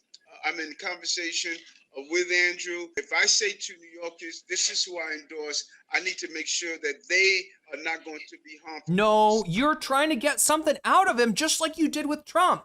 You should be in jail, Eric Adams. You should have been frog marched out of Gracie Mansion and thrown in fucking jail for your corruption. Yeah, he's a corrupt loser, exactly. And the only reason that you're not is because you fished around and said, Donald Trump, what can I do for you? And he said, and he said, just help me with my Nazi policy of mass deportations. And this man said, yes, sir. Right away, sir. Your wish is my command, sir. City that I love so much. There's a lot of time. Don't let anyone fool you to believe this race is over. Trust me. There's a lot of time to determine who's going to be the next mayor of the city. I'm sorry, wait, how much time actually is there? How much time is there?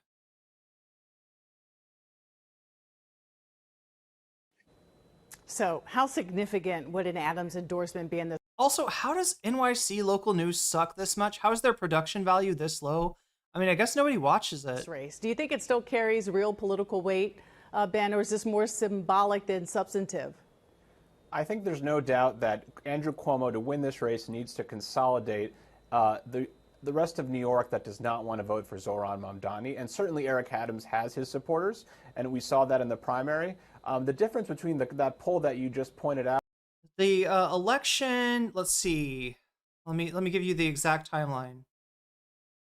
All right. So, not next week, not 2 weeks from now, but 2 weeks and 1, 2, 3, 4, 5 days, right?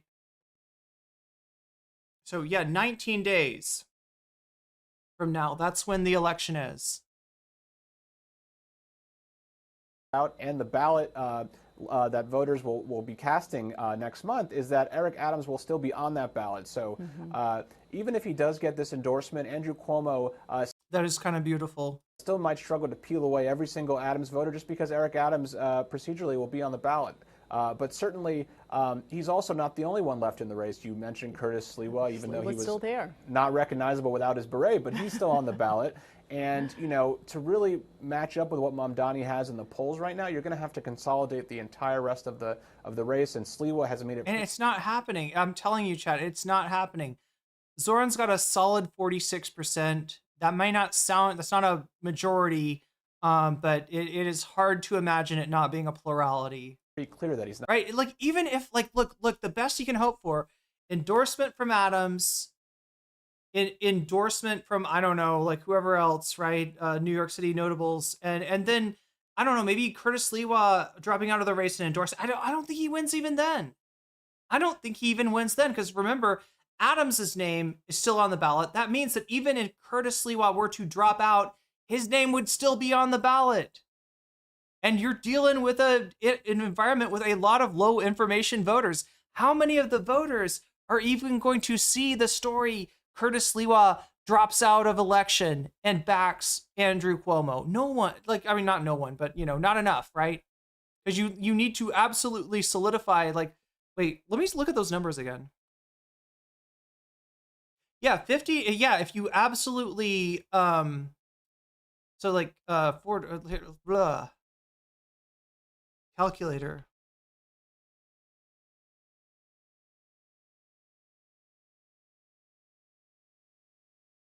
Six plus 33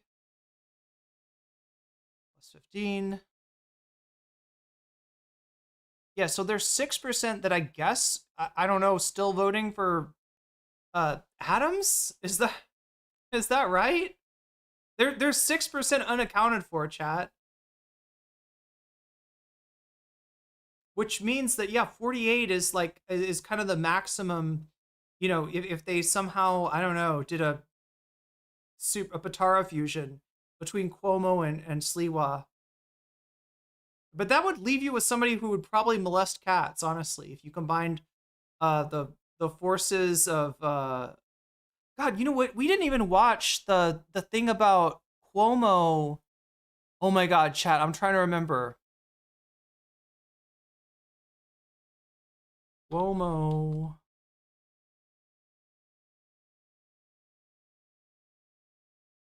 All right, chat. Hinton. Look, I tried to watch this before, and myself and the chat, we got too grossed out. But since the election is so close, we gotta learn about why Andrew Cuomo is the anal soul reaver. I'm not kidding you. This man is an anal soul reaver. I do want to shift to one of the other New York City mayoral candidates, and that is Andrew Cuomo. And this is a story back from. Do they really think they can shuffle around their votes on command against him? Yeah, they want to believe it, but yeah, obviously it's not going to work. Anyway, anal soul reaver Andrew Cuomo. You know, hide your kids, hide your wife, because Andrew Cuomo is potentially stealing their souls. I don't know. Like, this is what now? Yeah. This is something that got leaked about Cuomo. I didn't cover it because it's kind of NSFW. So yeah, again, warning. You know, if you're easily grossed out, if you are trying to eat anything, you might want to, you know, just dip out right here because it's gonna get funky in here. 2021 that was caught my attention again this week, and it relates to a book written by one of his former press secretaries, and she wrote a book called Penis Politics. This is by an ex-aide to Andrew Cuomo, Karen Hinton, and the New York Post covered this back in 2021. But there is some choice details about the former governor and current mayoral candidate. It says here, Hinton, who has previously accused an aroused Cuomo of inappropriately hugging her in a hotel room, said the ex-governor had no problem joking about AIDS when laughing over the infamous cigar incident between So President... yeah, this is one of his victims, maybe not, the most prominent or the one that he's done the worst stuff to, but Bill Clinton and White House intern Monica Lewinsky in 1998. She said Clinton had once given the cigar shopping Cuomo a box of illegal, expensive Cuban smokes, along with a note that said, "Don't ask, don't tell," a nod to the president's policy regarding gays in the military. Hinton, Cuomo's press secretary when he ran Clinton's Department of Housing and Urban Development in 1997, said her boss laughed about it in front of her and other staffers when news of the president's cigar sex surfaced. Waving around one of the cigars, Cuomo joked, "At least you can't catch AIDS that way," she writes, adding that there was an uncomfortable silence from the staffers after her boss said that. Now, that's like a hack joke, but I wouldn't say that that's not something too beyond the pale. However, can I say that I think of Trump as like the shock jock president, but this article actually, like, Cuomo was the Opie and Anthony governor. He's the Trump stern, yeah. Yeah, he's making gay, like, AIDS jokes, which was like a key part of like the draw of Opie and Anthony in 1999 and stuff. It says here, Cuomo was summoned to the White House along with other aides to advise Clinton on the sex scandal, Hinton said. After the powwow, Cuomo told then Energy Secretary Bill Richardson, "I think we can probably defend oral sex," the book says, "but I have to draw the line," here he paused for effects, "at presidential ass fucking," Hinton writes, allegedly quoting Cuomo. She said Cuomo recounted the story to her and other staffers afterwards.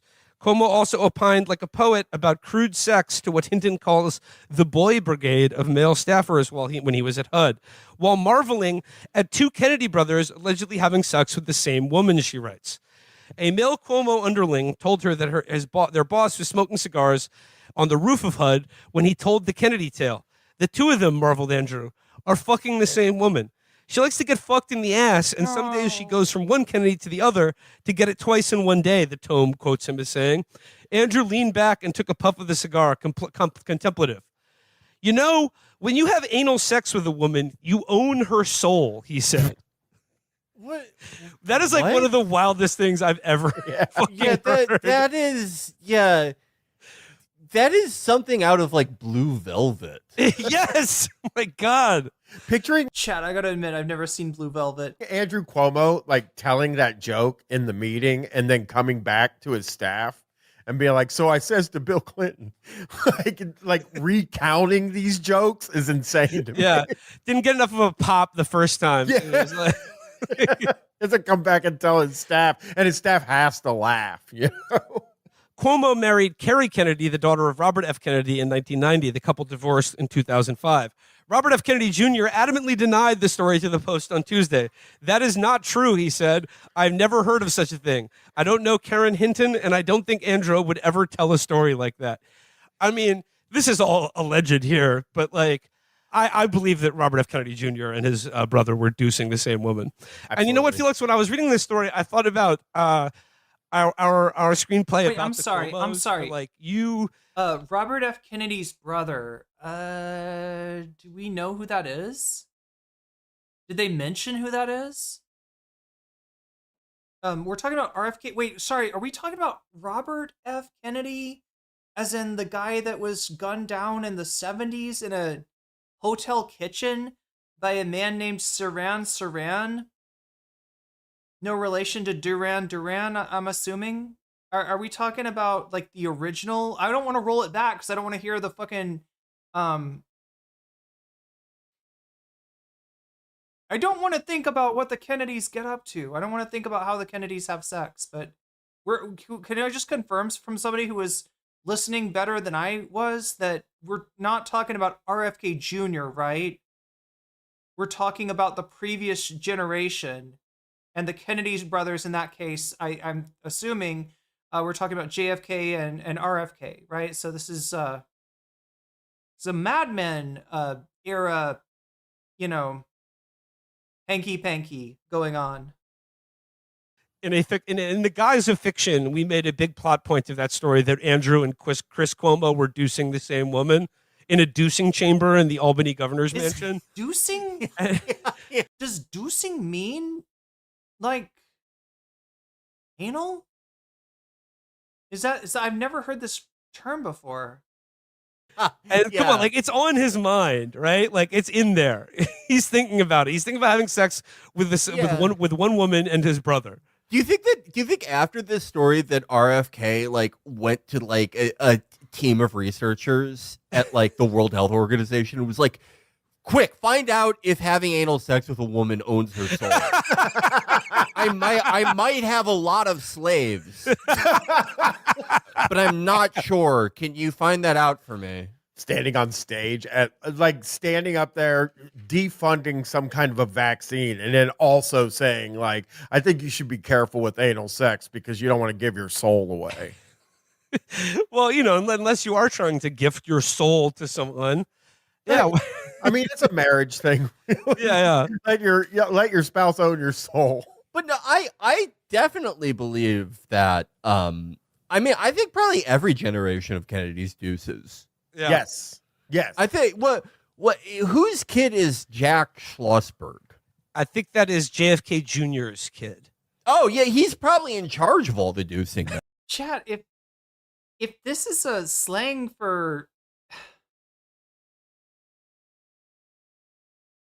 this is a truly gross expression. If it's a slang, I can't tell if it's a slang for fucking, for having sex with somebody, or if it's a slang particularly for that kind of sex. Because if it's a slang for that kind of sex, then that means whoever came up with it is focusing on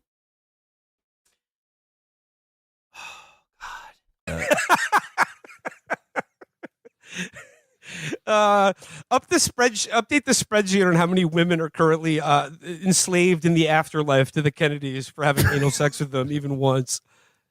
I think he says I have to draw the line. Why the ass fucking thing? It's so like this is so because it's one thing to make a joke about anal sex, but the whole thing about how you own a woman's soul if you have anal sex with her, like this is like something the Zodiac killer would say. Right. It doesn't apply wait, to I'm sorry. Why are we bringing Ted Cruz into this? men who have anal sex with one another. Like, do gay guys own each other's soul if you're a top? Like, do you own your bottom soul? Or do they just say, yeah, what about switches? I'm concerned with that. Yeah, they just don't even. I mean, like, it's weird to think about because they're framing this as something that happened in 1997, but they're talking like this now. Oh you my know, God. like it's not like they have. I mean, there's so many things that this could mean. Obviously, there's a Manfred Mann song called Blinded by the Light where they talk about being revved up like a deuce, which is apparently a 1932 V8 powered Ford automobile called a Deuce Coupe. Oh yeah, from like the Beach Boys song. I don't think it refers to the car. I don't think we're talking about the car here. But everybody always hears that song and they think that Manfred Mann is saying wrapped up like a douche, which I don't know why they think you need, or a douche is not a tampon for anybody who needs to hear this. I don't know who needs to hear this, right? It's more like a, like,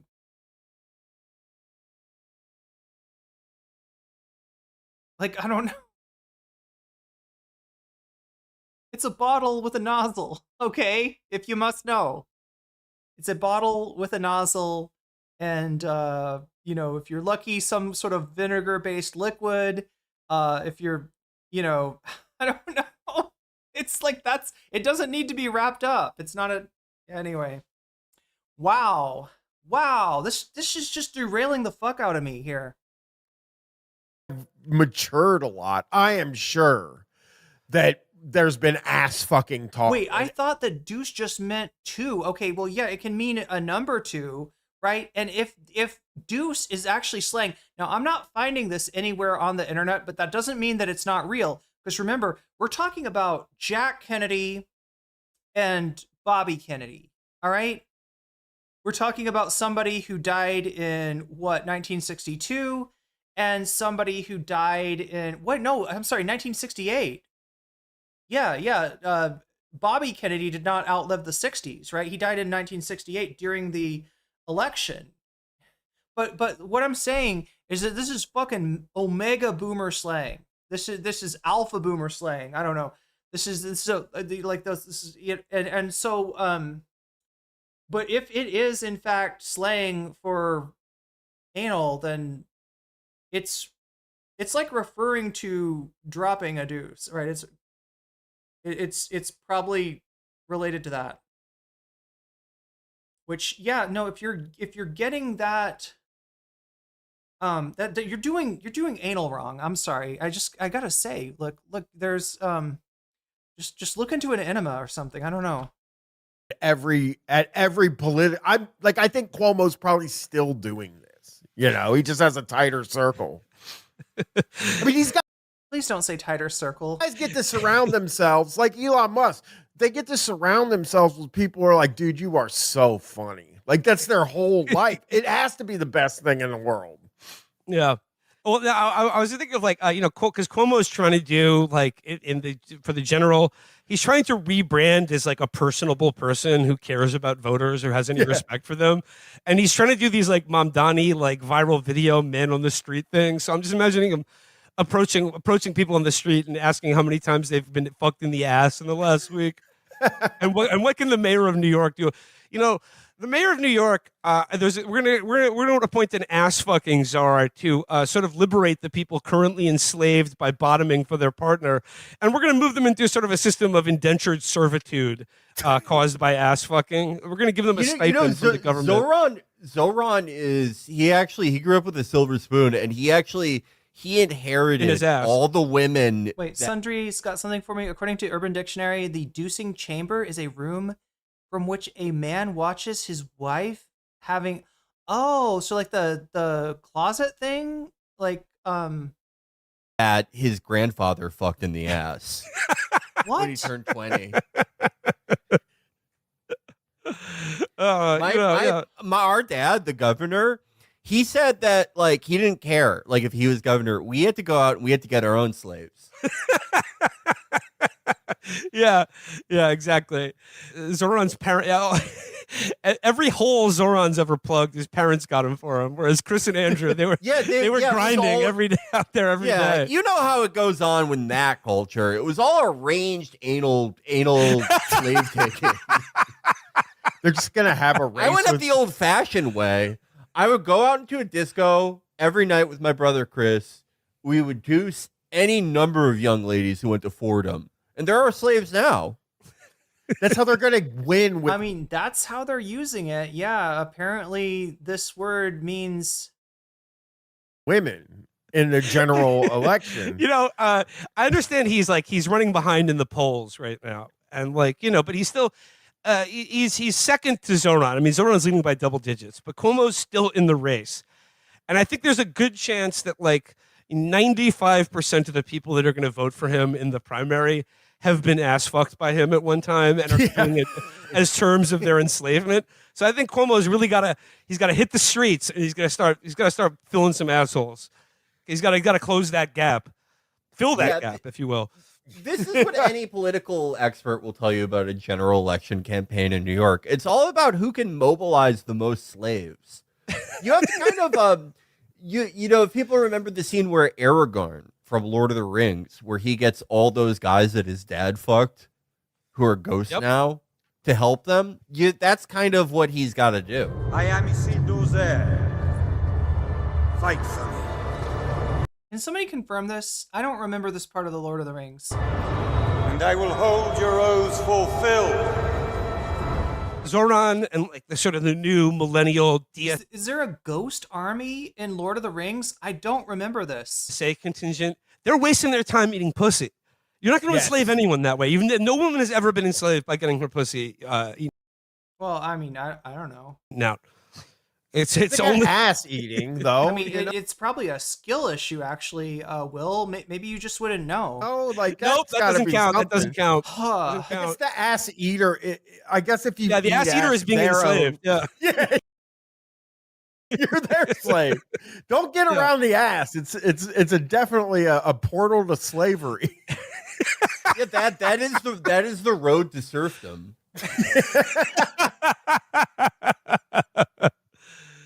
Oh my God. Anyway, chat, this is all allegedly, this is somebody that worked for and sounds like was a victim of Andrew Cuomo reporting on a just off-color story that he shared with staff. And then it sounds like when he didn't get the, he didn't get the laughs that he expected, he retells the story of telling the joke. I mean, I don't know. It's more of an indictment. Look, if the guy wants to, I'm not trying to be judgmental about the kind of sex people have or anything like that, but I can be judgmental about, if you're going to tell a dirty joke, it's got to be funny, right?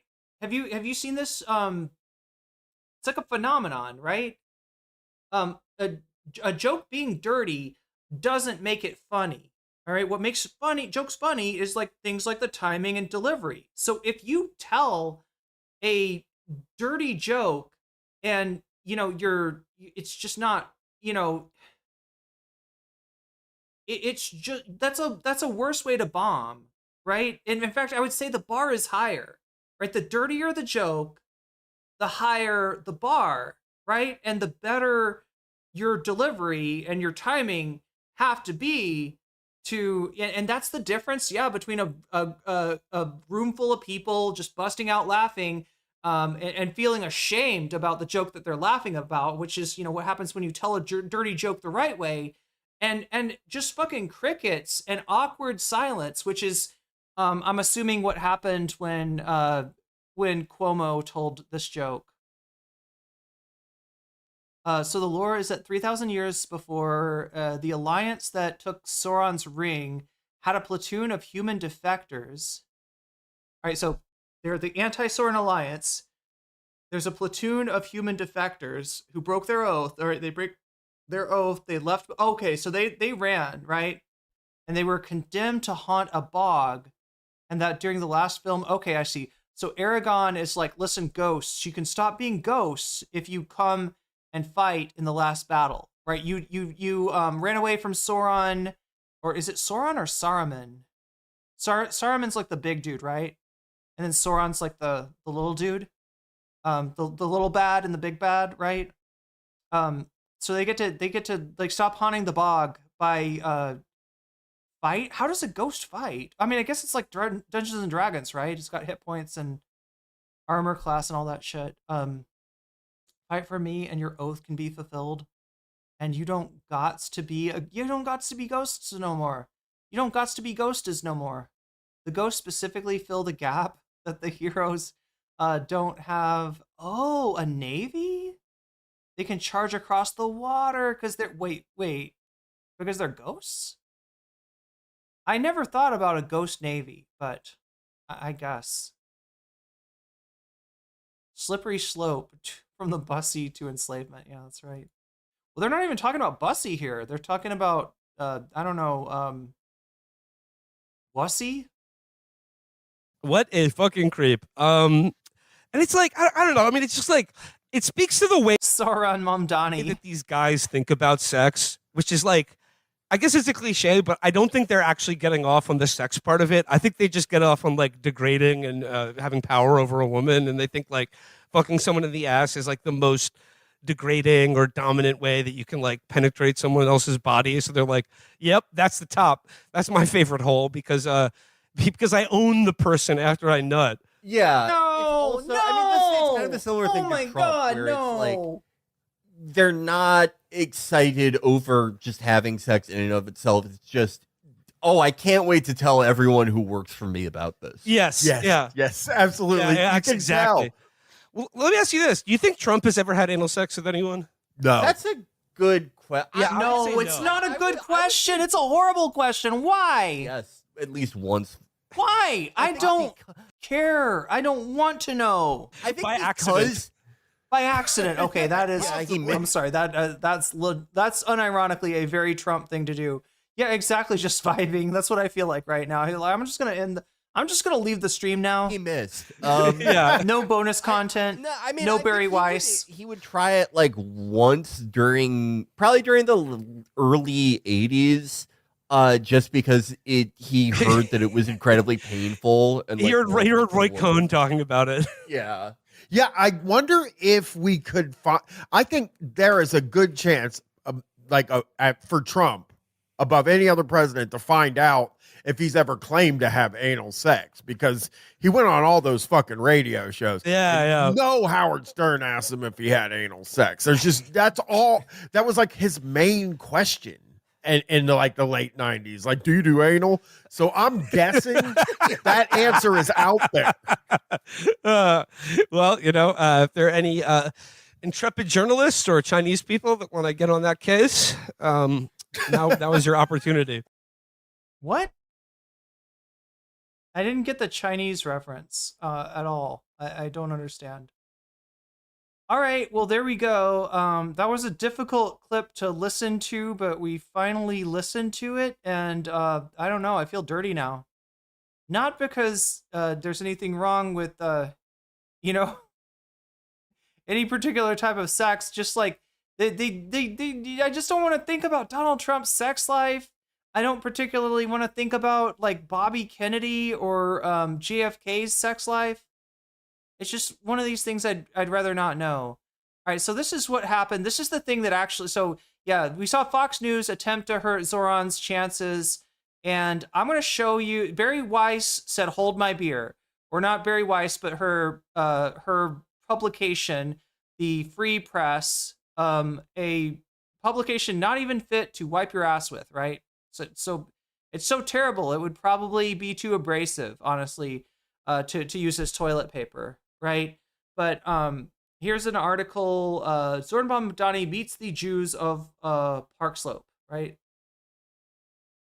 so they're leading with this quote: "I'm going to have people in my administration who are Zionists." Right, so this did actually hit. If you look at Twitter right now, and here, let's do it. Let's just do it.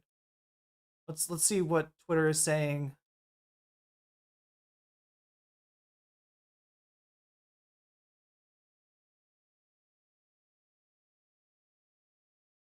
Okay, not Hutch. God damn it. Also, look, Shonda Black's tweet here. If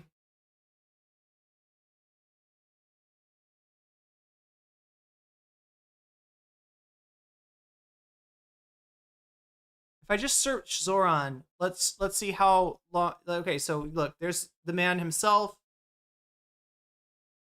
Ad just aired during Survivor. Is it Andrew Cuomo ad?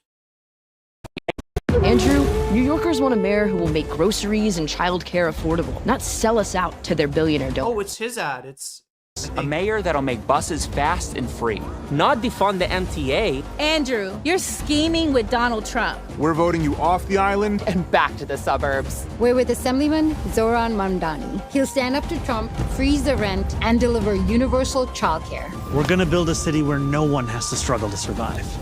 Okay, so there we go. Second, wait, wow. Actually, he's doing a good job owning his SEO on Twitter today, which is important because there's a lot of not so great stuff.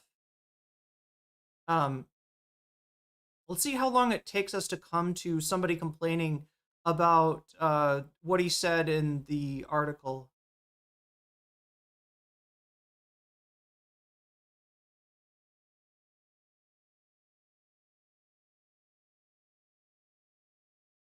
Yeah, here we go. So it ticks exactly, let's see.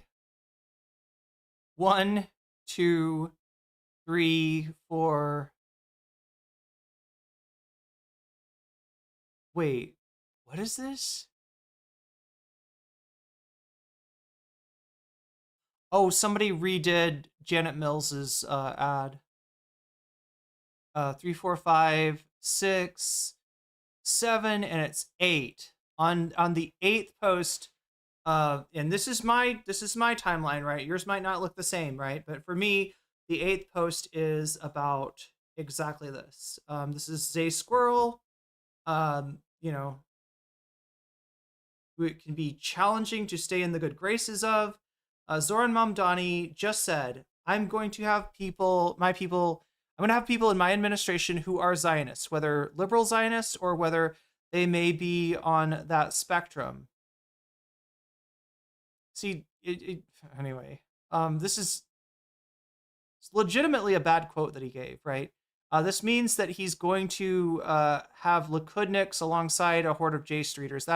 That is the way that that does lend itself to that interpretation. I am of the opinion that what he meant was the spectrum of, I don't know, not Zionist to Zionist, rather than the spectrum of liberal Zionist to Likudnik. But, you know, again, he could have said that better.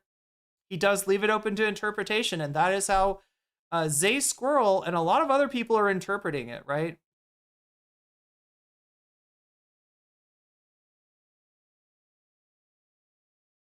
So yeah, look, I mean, he is really the master of his domain here.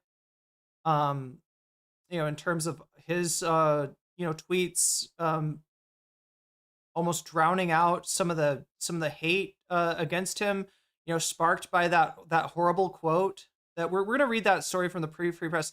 So this is what I'm saying, chat, is that Bari Weiss, you know, Fox News said we're gonna get Zohran, and Bari Weiss said hold my beer. And she actually hurt Zohran in a way that matters, right? I don't think it's going to lend itself to, you know, Zohran losing or Cuomo winning or anything like that, but it does hurt him with his core constituents.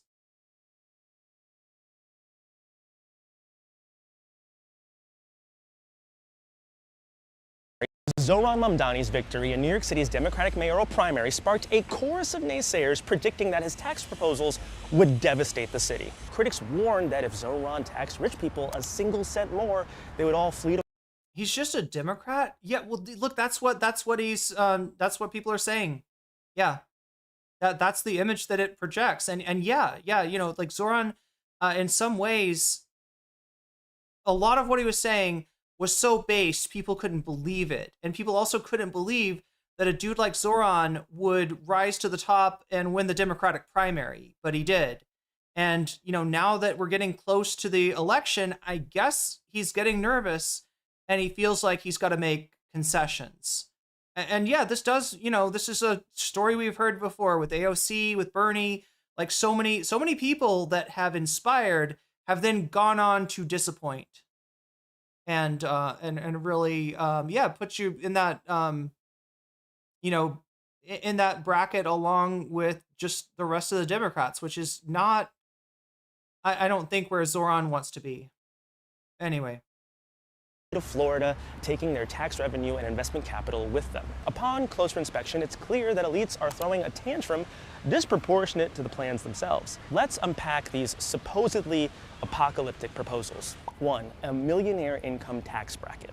Right now, the city's 3.9% top tax rate applies to everyone who makes above $50,000 for single filers, $60,000 for head of household, and $90,000. Still like him more than Cuomo. Yeah, I'm in the same boat, right? Yeah, I mean, like, I don't like what he said. I don't like how he said it. And I do think that the Bari Weiss article actually, or sorry, it's not by Bari Weiss. It's from Bari Weiss's publication. I do think the Free Press article probably hurt it. Yeah, exactly. Nah, definitely not a great quote. Definitely not a great quote. And look, there's other, I mean, you saw some of them in the interview with the Fox News reporter. There is a lot, he seems like he's leaning towards more and more concessions, right? Apologize to the cops. You know, even this outreach that he's doing in that prompts this quote that he's given now that's in the Free Press article, right, is him reaching out to a constituency that is you know, not fond of him, as you know, you can tell from the amount of protesters outside of the event, right? And they're not protesting him because he's, you know, because he's made the concessions. They're protesting him because they think that he's bad for Israel. from married filing jointly. That means that a couple who make $45,000 per year each are paying the same percent of their income in taxes as a couple who make $1 million per year. Come on. The city's 123 billionaires are paying the same tax rate as the average bartender? That's absurd.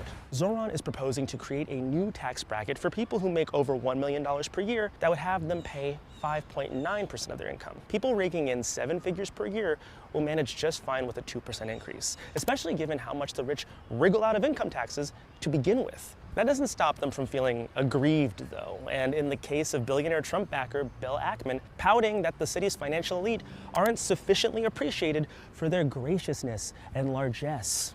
2, a corporate tax increase. Zohran has proposed increasing the corporate tax rate for the wealthiest companies from 7.25% to 11.5%, the same rate as neighboring New Jersey. Raising corporate taxes could bring in an estimated $5 billion annually, which, along with the $4 billion from the aforementioned income tax, Zohran would put toward funding free childcare, improved transportation, and affordable housing construction. The argument for this one is super simple. Corporations benefit massively from the city's infrastructure and the social programs that keep people, i.e. their workers and customers, afloat. They should contribute more to keeping those things in good working order. Anything less is just a corporate giveaway. 3, fix unfair property taxes. Right now, a billionaire can buy a $100 million penthouse and pay property taxes like it's worth a fraction of that amount. That's because New York City uses decades-old formulas that wildly undervalue luxury units. Zohran is proposing to tax these properties based on what they actually sold for, closing the luxury property tax loophole that the ultra-rich have been exploiting for decades. Take Citadel CEO Ken Griffin's penthouse, which is the most expensive home ever sold in the United States at $228 million. Due to an obscure formula established by a 1981 law, it was valued at just $15 million on 1 year's tax return.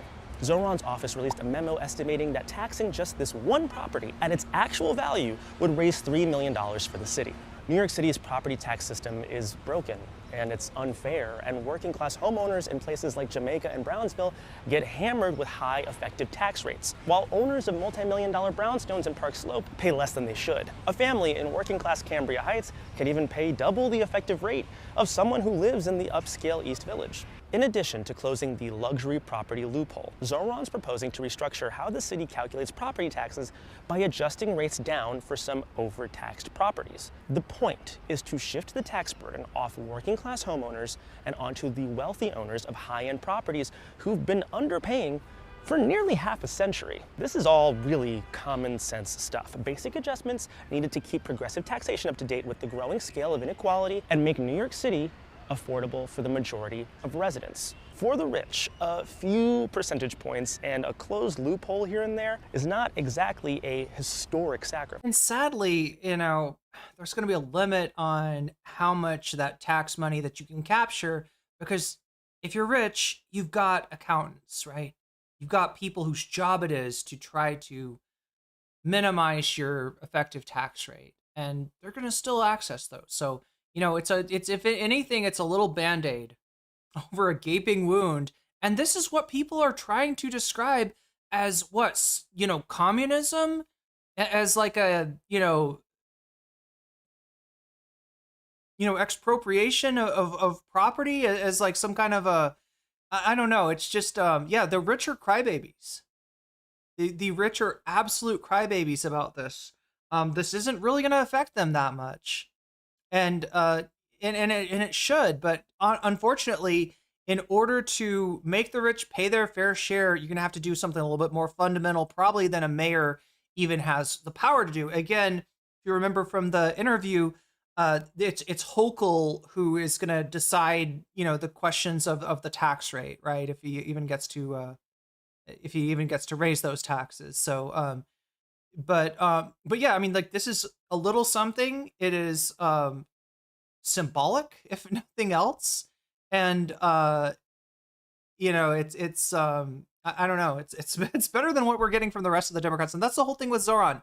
There's problems with Zohran, just like there are with any other politician, and you're seeing more of those problems come up as the election gets closer. He gets a little bit nervous, and people start, getting in his ear saying you got to make concessions. You got to make concessions to the cops. You got to make concessions to Zionists. We're about to look into those concessions right now.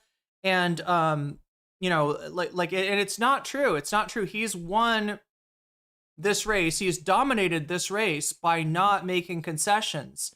And I think he's underestimating the amount that he has to lose. Now, look, like people are saying, you know, there's not a better candidate out there, right? So it's not like they're, you know, he's gonna, but it does depress the turnout, and it does depress the people that are out there hitting the pavement for you if you're Mamdani, right? Like they hit the pavement with the assumption that this was a candidate like no other, and he still kind of is, right? But yeah, you know, it's the same kind of shit that we saw with AOC, the same kind of shit we started noticing with Bernie. You know, unfortunately, Zohran is feeling, you know, that gravity, whether or not he is bound by it. But still, billionaires are scrambling. They're spending enormous amounts of money to block Zohran's campaign. Ironic for people who are supposedly so sensitive about their pocketbooks. Why? Simple. They aren't used to politicians demanding that they contribute more to sustaining the society that generates their wealth. They're used to being They're entitled, yeah. Instead. They're used to buying politicians and getting what they paid for. Zohran Mamdani doesn't want to play that way. This is a democracy. It's not something to be bought by an oligarchy. And no matter the attempts of people who are willing to spend more money than I would ever tax them, we are going to show that this is a city that deserves to be one that New Yorkers That's the irony. can afford. His 2% tax rate increase is a lot more affordable than the amount of money that they're spending trying to rat fuck him. Anyway, let's take a look at what Bari Weiss's publication has put out. Zohran Mamdani meets the Jews of Park Slope. As you can see, there is, you know, these are protesters outside of the event, very much, you know, protesting, no to socialism. Wow, that's creative.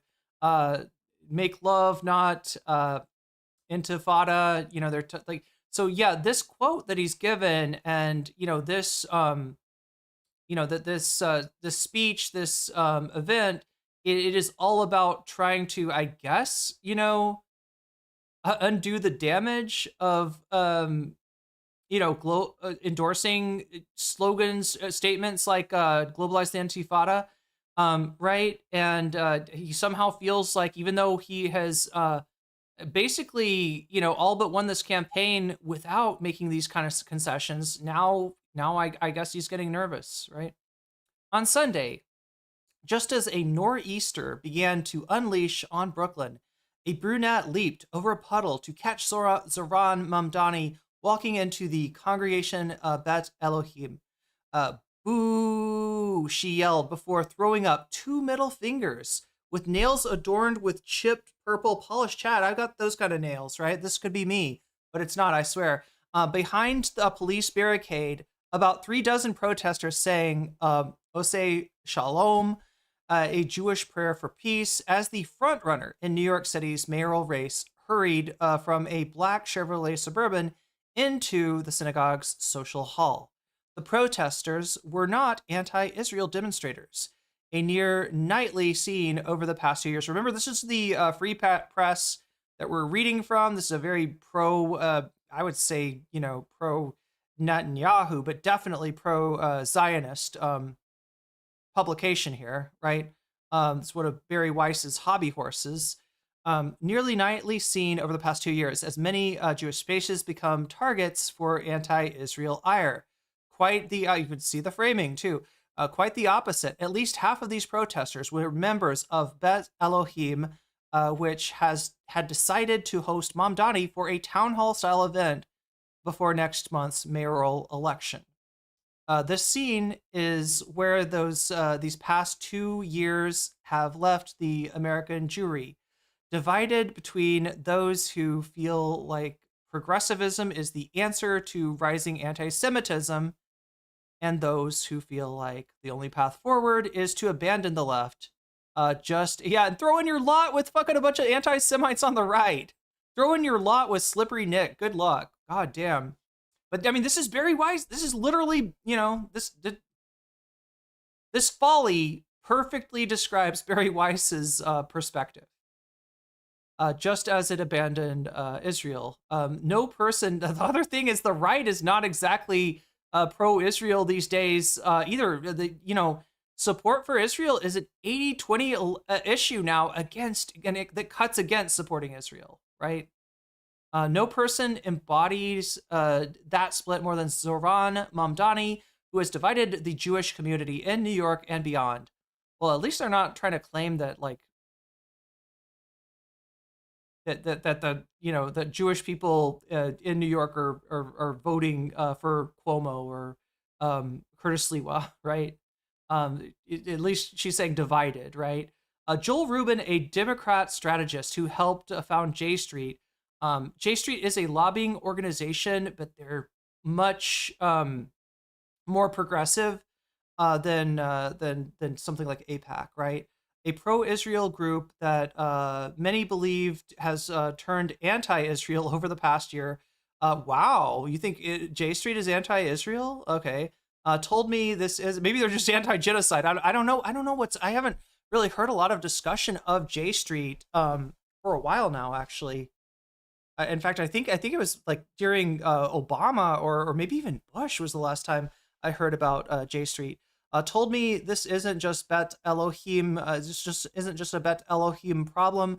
Most synagogues in America, he said, are undergoing similar divisions. There's a fundamental split now, Rubin said, between Jews who see Israel as part of their identity and those who can't handle having a connection to Israel if they don't like what Israel does.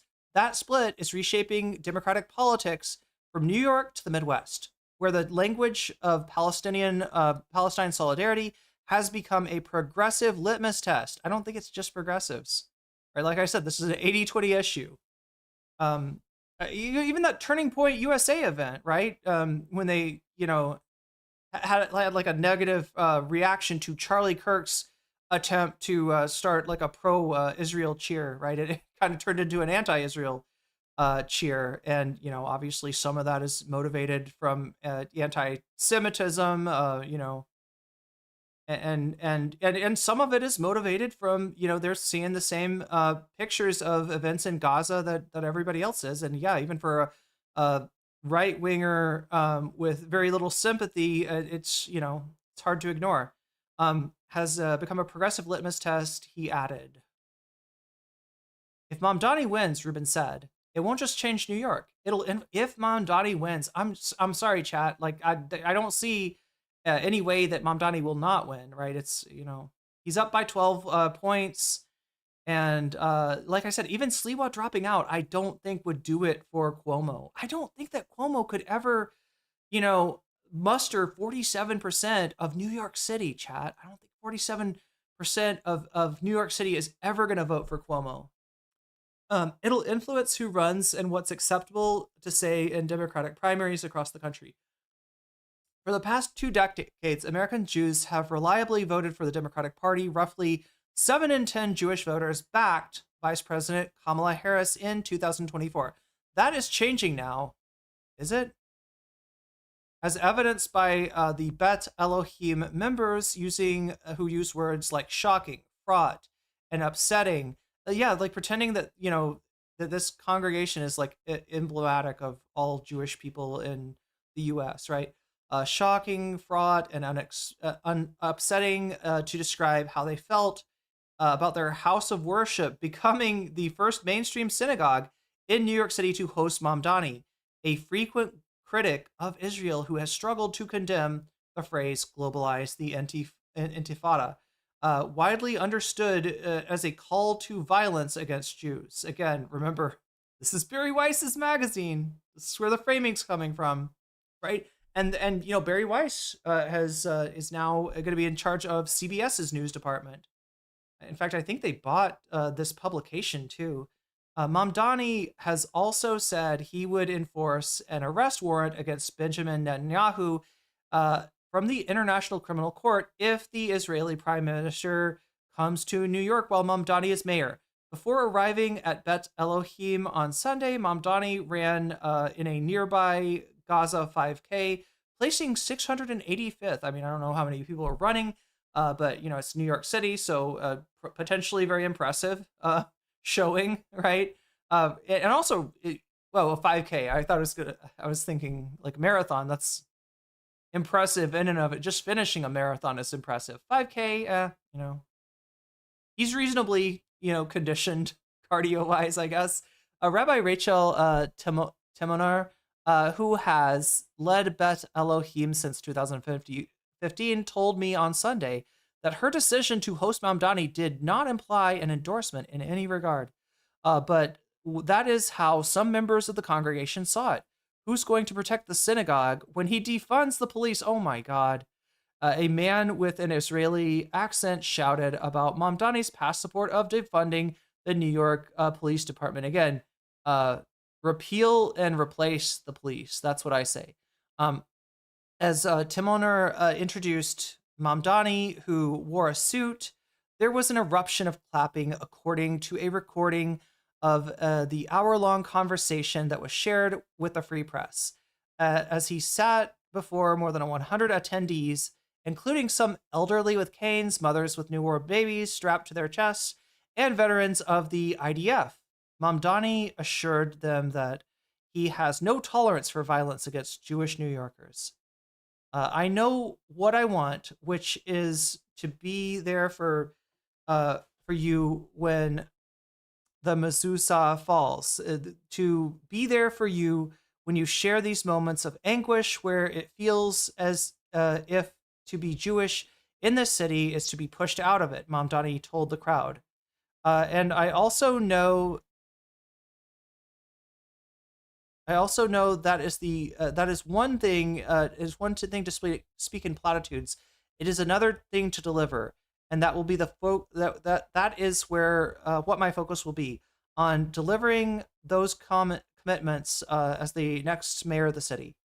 At the event, Mamdani called Hamas a terrorist organization, describing his belief in a politics of universal human rights, and said that a Mamdani administration could possibly include pro-Israel staffers. So here is the statement that has got everybody riled up, right? I am not a Zionist, he said in a soft-spoken tone, referring to the Jewish right to political sovereignty. Oh my God. That's one way of describing it. I am also not looking to create a city hall or city in my image. I am going to have people in my administration who are Zionists, whether liberal Zionist or whether they may be on that spectrum. Again, the way that he said that, it just makes it ripe for, you know, the kind of interpretation that that Squirrel had, right? You can't tell when he says the spectrum whether he's talking about the spectrum from Zionist to to anti-Zionist, or whether the spectrum that he's talking about is liberal Zionist to, you know, Likudnik.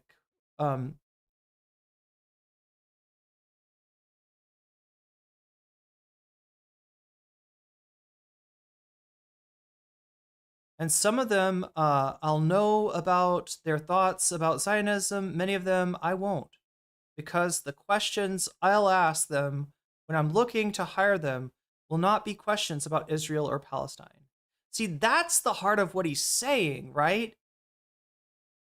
Is that I guess for anybody who's feeling like there's not a place for them in a Zohran Mamdani run New York City, he's acknowledging that he's not going to have like a litmus test on a foreign policy issue, a very important foreign policy issue, but a not a municipal issue or a national issue or a state issue, but an international political issue. That he's not gonna that's not gonna determine who he does or does not hire. And yeah, unless you went through every single person and was like interrogated them about their views on Israel and what's going on in Gaza, you wouldn't even find this out, right? So yeah, I mean, he's trying to, I guess, defang some of the criticisms of him, but he's doing it in a way that is, going to cut against his core constituency. And people have been let down so many times by so many Democratic politicians that they had hope for, right? That hope for them to be something better, right? And so, it's almost like a script at this point, right? People expect these kind of concessions, and here they are. Looking to hire them will not be questions. The questions I ask when I'm looking to hire them will not be questions about Israel or Palestine. They will be about sanitation commissioner. They will be for the sanitation commissioner about garbage. Yeah. And that's the point that he's trying to make here, right? Is that he's not a one-dimensional, kind of politician who is going to, have a cabinet or an administration that 100% reflects his views on issues, and the decisions are going to be made based on their stands on municipal issues rather than stuff like this. But again, I mean, this is, the way that he said it, the fact that he feels the need to make so many concessions right now, that's definitely cutting against his core constituency. And like I said, chat, they're not going to go out and vote for Sliwa. They're not going to go out and vote for Cuomo, and they're probably not even going to go out there and vote third party, right? What's going to happen is that some of them won't show up to vote. Probably not enough to make him lose, but some, right? Some of his, soldiers in the street hitting the pavement for him are not going to feel inspired. They're going to feel let down. They're going to feel a little bit betrayed by this, right? And so, no, this is not good. I don't think it's going to impact the campaign, but it is going to impact his administration. And in order to be a transformative, to have a transformative administration, you need people to have confidence in you. And he's lost some of that confidence with statements like this. Mamdani's articulated priorities at Bet Elohim struck a different chord than his record in Albany as a member of New York State Assembly reflects. Therefore, his signature bill called Not on Our Dime would have ended funding for New York nonprofits, regardless of their position on Israel-Palestine relations, for supporting Israeli settlements in the West Bank. I mean, I'm sorry, that's not, to the free press, that's anathema, but right, this is just like, we don't want to, pay for this ethnic cleansing that's going on, right? And what's looking now more like, an annexation that's coming. A petition released by Mamdani when he was a candidate in 2019 blamed Israel for an outburst of violence. An outburst. They had an outburst. They weren't handling the whole apartheid open air prison thing very well. They had a little outburst. They're badly behaved, the Palestinians, I guess. Yeah, that's this is the Bari Weiss Free Press perspective here. Nearly 2 million people live in the Gaza Strip, Mamdani wrote. For more than a decade, they've lived under a punishing blockade that has crippled their economy, destroyed their infrastructure, and transformed their homeland into an open air prison. Yeah, with the intention of making life so difficult, so unpleasant that people leave. Naturally, he argued, some Palestinians have responded to the conditions through the use of violence. Palestine is trapped in a cycle of violence, Mamdani reasoned. But that cycle began with a 50-year military... Oh, whoa, what's going on with my respiratory system? I don't know. The cycle began with a 50-year military occupation ruled by apartheid and an inhuman blockade, factors which are the principal drivers of the conflict. The Mamdani, based. The Mamdani campaign did not respond to requests for comments.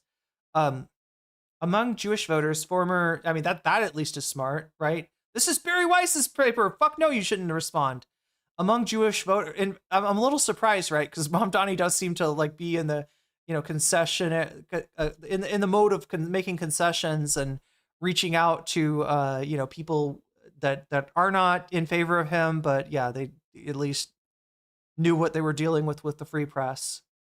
Among Jewish voters, former Governor Andrew Cuomo leads Mamdani by 60% to 29%, according to Quinnipiac University poll last week. The same poll found that Mamdani had an overall lead of 46% compared to, that is a 13-point lead over Cuomo, who is running as an independent, and a 15% for Republican candidate Curtis Sliwa. None of this, though, has seemed to complicate the perception that Mamdani has the backing of the city's progressive Jewish left, fueled by a handful of outspoken Jews for Zohran. Chat, do you see what she's doing there? There's an organization called Jews for Jesus that is not a Jewish organization. It is very much a Christian organization. But I mean, I'm sure there are some, people that have converted from Judaism to Christianity that are members of it. But yeah, it's like it's a hated, kind of fucked up organization, and yeah, Jewish readers of this are gonna hear that parallel of Jews for Zohran with Jews for Jesus, right? With the I mean, it's kind of like its whole perspective is like sort of predatory, right? It's Christian. There's a lot of evangelical energy in a lot of different types of Christianity, but this particular one is one that is seems to be sort of oriented at converting Jews to Christianity, right? So I don't know. They're making him the Muslim equivalent of Jews for Jesus, I guess. Activists who are a fixture on the event. I mean, there might be, I don't know.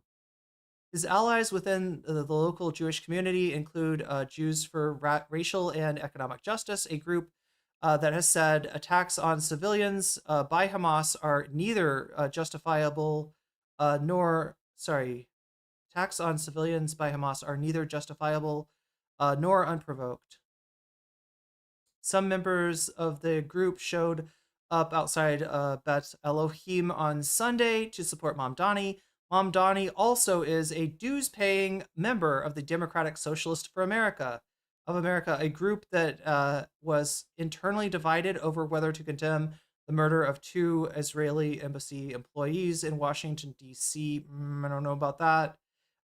Are we the DSA or are we a temple, a Park Slope mother who has belonged to Bet Elohim with her family for more than a decade, told me about her reaction about a week ago to the email that announced Mamdani's visit. Synagogue leaders also invited Cuomo, who Timoner said has not replied, and Sliwa, who agreed to address the congregation. I feel I have to brace myself before going in, she told me. Bet Elohim raised over $19,000 for humanitarian aid in Gaza over the summer. In a pre-October 7th world, it didn't feel so in your face all the time, but it definitely has ratcheted up. Over the past decade, Timoner has been arrested at least 4 times for civil disobedience outside the Trump International Hotel in 2017, at a demonstration against fossil fuels in 2021, and at an anti-ICE protest in 2019, and in July at a protest outside the Israeli consulate, meant to draw attention to the humanitarian crisis in Gaza. When we spoke, she was clear. We are a proudly Zionist congregation. During the Israel-Hamas war, framing, it's not a war, not a symmetric conflict. And no, Israel was not attacking Hamas. Israel was doing ethnic cleansing with Hamas as an excuse, right? Hamas has got a tunnel under every hospital, under every university, under every house, justifying the wholesale slaughter of civilians. 15 Beth Elohim households resigned due to its stance on Israel. She said they have both been on the right and on the left. A total of 413 households joined the congregation, she added. So wait, 15 households left the congregation, I'm thinking. People are deeply shaken, Tim Oner said. They are looking for a community with lots of people looking for a place that is nuanced on Israel, where we don't have a litmus test. We are really trying to build a practice listening across the differences. Tim Oner said that most Bet Elohim members have big concerns about Mamdani as a candidate and likely mayor. In preparation for the event, members submitted 82 questions they were hoping to pose to Mamdani, including whether he would denounce the phrase globalize the Intifada. I think he already has. And whether he thinks October 7th was a legitimate act of resistance. I feel like he's answered some of these questions already, but Mamdani has said that he would discourage others from using the phrase. People protesting outside, they would be so proud of the questions that are being asked, Tim Oner said. Bennett Kleinberg, a Bet Elohim member for 25 years, said that he and his wife felt at home at Bet Elohim the first time they set foot there. I love Bet Elohim. This is my synagogue. He said he remembered thinking, this is why Kleinberg is so upset to see it being used now as a political prop. Wow, they're not just going out over after Zohran here. Like, I feel like I keep on saying she. This is Bari Weiss's magazine, not an article about Bari Weiss. But to be clear, by she, I mean the author of the article. I think the author of the article, she is going after Tim Oner just as much as she's going after Zohran, right? That's why Kleinberg is so upset to see it. Almost like they're disappointed that only 15 households left the congregation, while 400 and some joined the congregation, right? The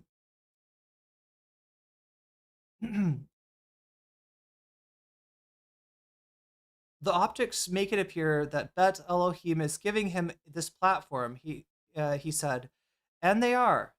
That's there's this tacit endorsement. I'm sorry, do you support Cuomo? Do you support Sliwa? Right? If you're gonna fucking rub, this in Tim Oner's face, like you gotta name the candidate that you're supporting. David Goodman, a second-generation member whose 3 children have attended the synagogue's Hebrew school, told me that it felt like this house of worship was becoming a center for Zohran Jews. Oh my God, Jews for Zohran. I'm not okay with that, he said of a fellow congregants backing Mamdani. I just don't understand it. I just don't. As Mamdani dashed back into his Suburban, like he's running away. I don't know. Again, framing. Congregants began pouring out of the building, most exited silently with their heads hung. It wasn't good, an Israeli-American real estate agent told me.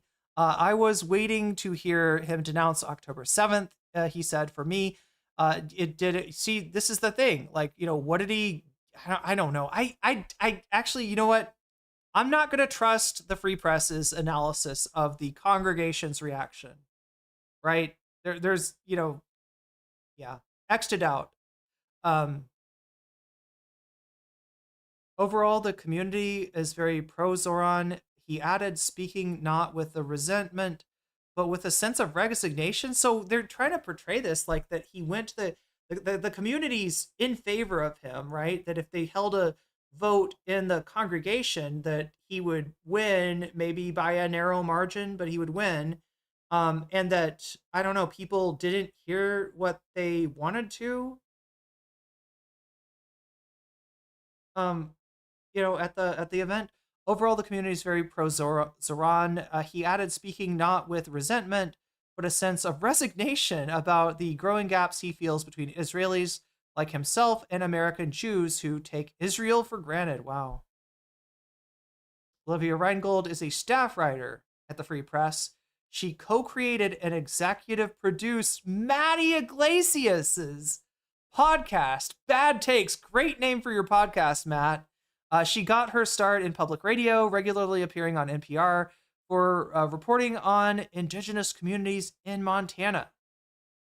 Okay, so that's our author. Now she's working for, you know, the Free Press, which I think just got sold to Paramount. I don't know what they're planning to do with it, but they've got it now. I'd rather have a sex criminal in office than anyone else. That is my key interest as a voter. Oh my God, chat, my voice is starting to go, so I better get to the bonus content. What did you choose for bonus content? Because we did hit the bonus goal, 127. That is good for one piece of bonus content. And look at this. Ooh, I don't actually know what's going to win. I'm going to have to do some math. Chat, you're making me do math. All right. Portland protest animals. Oh, wait, that might win. That might be the winner. Plus 29. 15 plus 29 is 40, 44.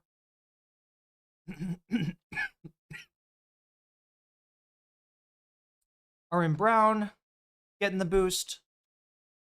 15 plus 21 is 36.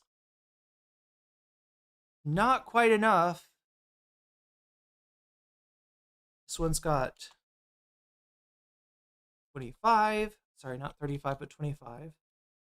And the wacky protester arrested for singing has got 25. So it's a very close race, but it looks like the Portland protest animals have pulled it out again. Wait, not so erudite is the other. Wait, gotta love it when irony poisoning leads to an ironic aptronym. Wait a minute, are you saying that not so erudite's name is ironic? The obvious answer here is Greater Israel. You might have heard about Greater Israel. We can go bigger.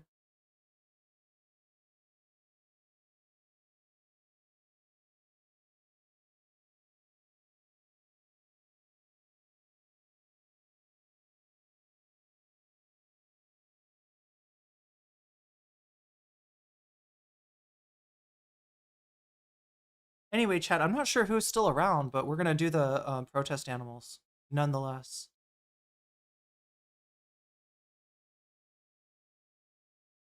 Question is, do I...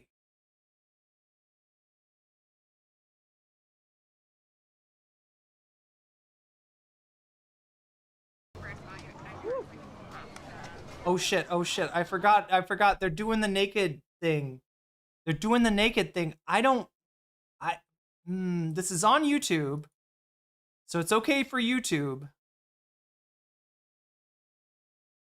I don't know if there's a little bit of man butt in this, right? And look, most people in Portland, it's kind of too cold to do the naked bike ride. If you don't know, cities like Portland and Seattle, I think they have like an annual naked bike ride. It's just a thing that people do, right? People who like to ride their bikes naked. They show up for one day. In Seattle, I think it's the solstice. In Portland, I don't know what day it is, right? But they show up and they ride their bikes naked. It is not, that's usually in the summer though, right? Or it's early spring, or not early spring, it's spring for, wait, no, it is summer. Yeah, it feels like the spring. There's a joke in Seattle where you call January Juniorary, because usually how it works is it doesn't really get properly hot like summer until July. I mean, sometimes it does, but a lot of times it doesn't, right? So the solstice naked bike ride, a little bit chilly, but not nearly as chilly as October weather in Portland, which is where we're at now. I gotta be really careful about the, no.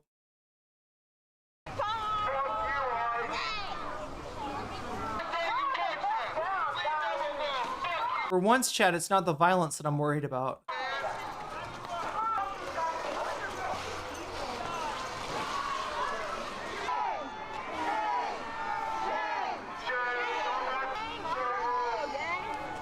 So is that, I think that's Toad. I think that's the first frog to show up to Portland. They call him Toad. Or wait, does he have a name? Something the Toad?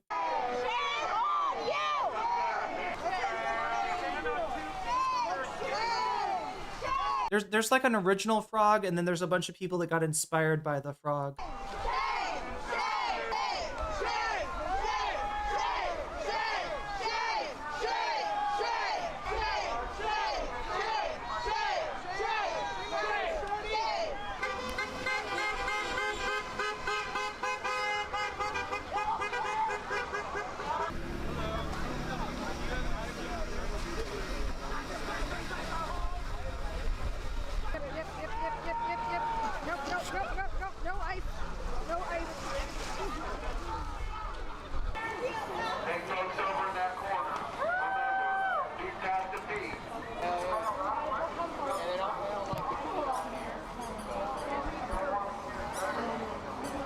Yes, we're in costumes to show just how ridiculous that is. It's not a war zone. The only time it's a war zone is when they come down and abuse us protesters out here fighting for our community. As you just witnessed, they come down, they shoot pepper balls, they grab people.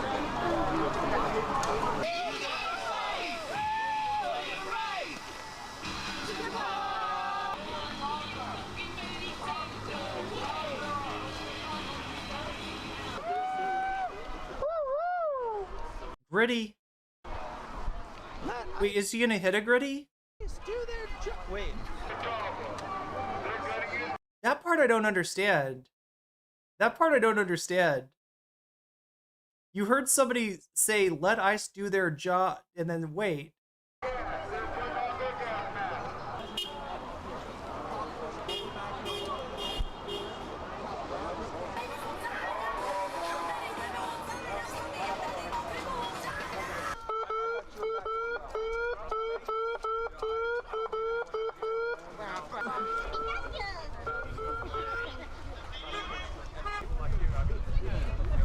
It's just a Saturday night in Portland, am I right? I'm here tonight because this is literally actually bananas. Like, that we have these guys in full military uniforms, costumes basically, coming out because the President of the United States, the highest office that we used to all have respect for, is saying that this is a war-torn, blown-out buildings.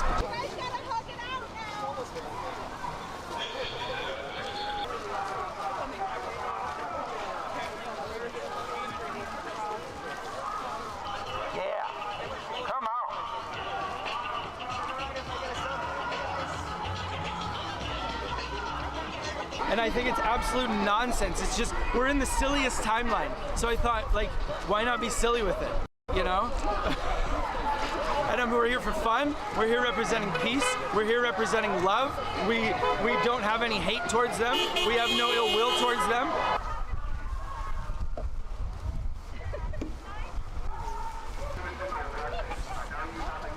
Here we go. There's the frog block. There's the frog block. Portland's Frog Brigade. Frogs together strong. Chad, am I getting this right? Is the blue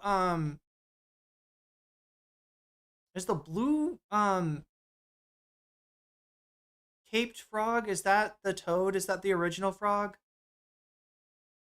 Peanut butter and jelly, definitely. Inflatable costumes are almost as good as a special shaped hot air balloons. Wait, what? Let them make a Call of Duty Ice edition? Damn. I hope they show Upside Down. Wait, Upside Down Clown? There's a lot of these videos now. The original frog is my hero. He got pepper sprayed, yeah, in the air vent. And he said it was he said it was, yeah, he doesn't, like, he said it was a little pepperminty. But that was about it. Off the charts level, Chad. You do, you know, get, like, with the pepper spray, if you're around it enough, you do kind of get acclimated to it. You know, I don't know. I felt like they shot him with, it looked more like bear spray. You know what I'm talking about? The stuff that they shot the original Toad with was kind of yellow and thick. Just because it's full of furries. All right, so chat woke up. Chat woke up when I switched off of the Barry Weiss article onto the procession of the species. Anybody know what that is? Anybody ever heard of the procession of the species? Anyway, I'm probably not dating myself. I'm placing myself. Well, what we're representing here is our fragility. We're delicate here. We're wearing inflatable nylon. There's just no more, we can't be any more vulnerable, and we're showing our full selves to these fully armed authoritarians. And we hope that that represents our communities here. Oh, look, there's a Lilo and Stitch. There's Stitch. I don't know, chat. I know Disney's cringe. I'm not a Disney adult. I just really like, I really liked that movie growing up.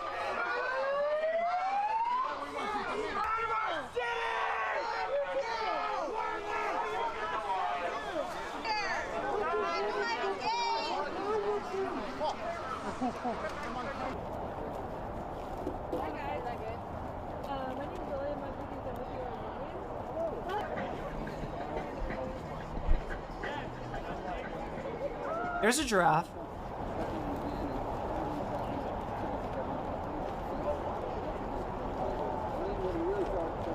So if you want to know what the right-wing spin on this is, that the people showing up in animal costumes are crazy, right? That's the threat. Is that, you know, who would wear an animal costume? Only an insane person. And if the ICE are forced to be around a bunch of insane people, well, I guess that's kind of dangerous, right? That's I think I have heard one or two right-wingers try to say they could be hiding weapons in the costumes, but yeah, that's, you know, obviously ridiculous.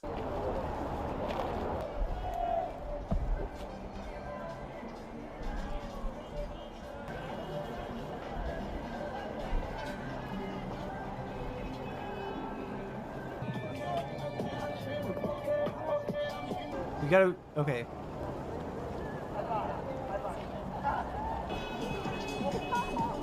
This is the Federal Protective Service. The facility is closed and not open to the public. Stay out of the area of the driveway to allow for vehicular traffic. Remain on the sidewalk or across the street. Anyone, to include the press, trespassing on federal property is subject to arrest.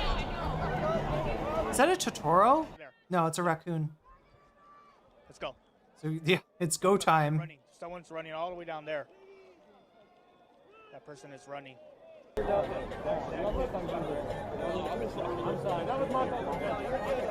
other thing I've seen them show is ICE like attacking one of the brain rot animals, and the animal like runs away, and the right winger's like, "Yeah, that's right. You better run." Yeah, like, I mean, that's about as much as they can muster.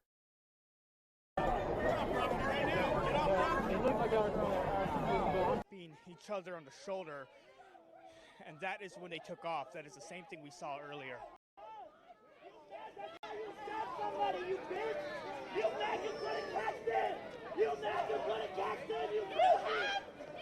Good night, boys.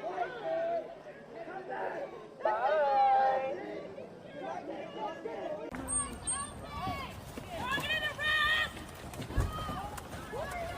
Who are these? Do you think they're DHS goons, maybe? DHI goons?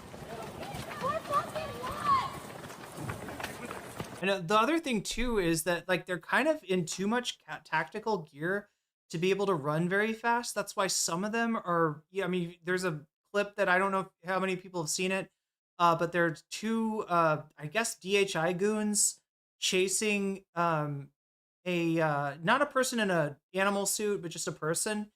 And one of them, like, literally, like, falls on the ground and gasses out, right? Tries to kind of fall to make it, like, to make it not look like he's just giving up, which is what he's doing, right? His cardio is cooked, and he's just looking for a soft place to sit down, but he kind of, like, crashes into the grass. Then the other agent turns around to check and see if he's okay, and the dude's like, go, go, go, you know, like, keep on chasing him. But yeah, they don't catch up.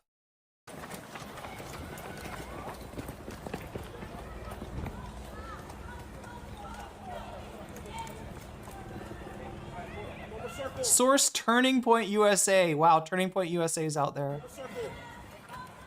Not exactly showing your dudes in the best light, are we?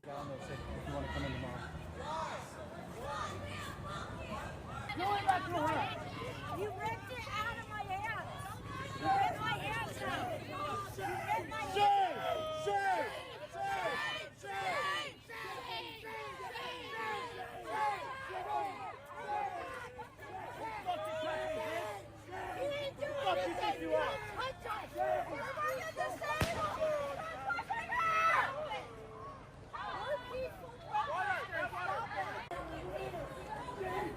Still on the Turning Point USA reel.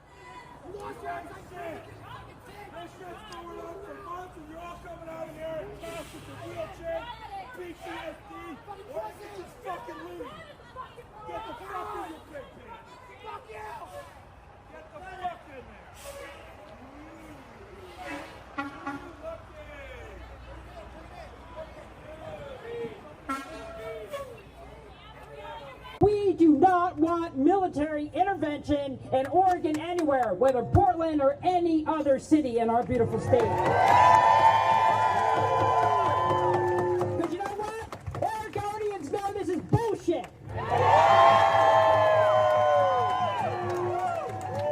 We are exercising your constitutional rights. You are working to make your voices heard. And I love you for that. No feedback. Thank you. I communicated directly to President Trump that intervention was not necessary in Portland. This is a waste of taxpayer money, and we're going to stand together to fight back on this, because I am proud to be with you today for this march. We are proud. We are peaceful. We are Oregon. Thank you very much. I want to reach out to every one of you and let you know that Portland has a long and proud history of peaceful protest. We bring tens of thousands to the street. You are the voice of our future, of our nation. We must be that voice today. We have a long and proud history, a track record of showing the nation what social justice and what social change looks like. We need you now more than ever as we lead our nation and show them what a responsible city, what a responsible government does.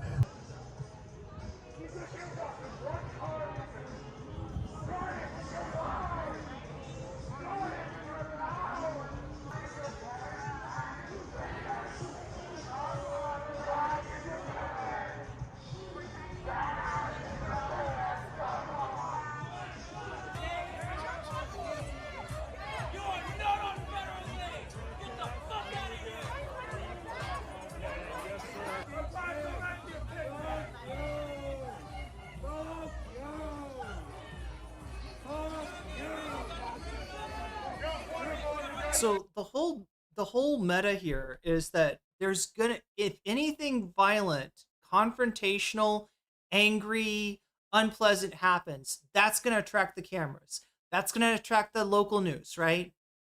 And that is the exact clips that the Trump administration is going for. Now I'm gonna tell you something that's absolutely true, right? You can't hold a protest and prevent anybody from getting angry. It's not up to you, all right?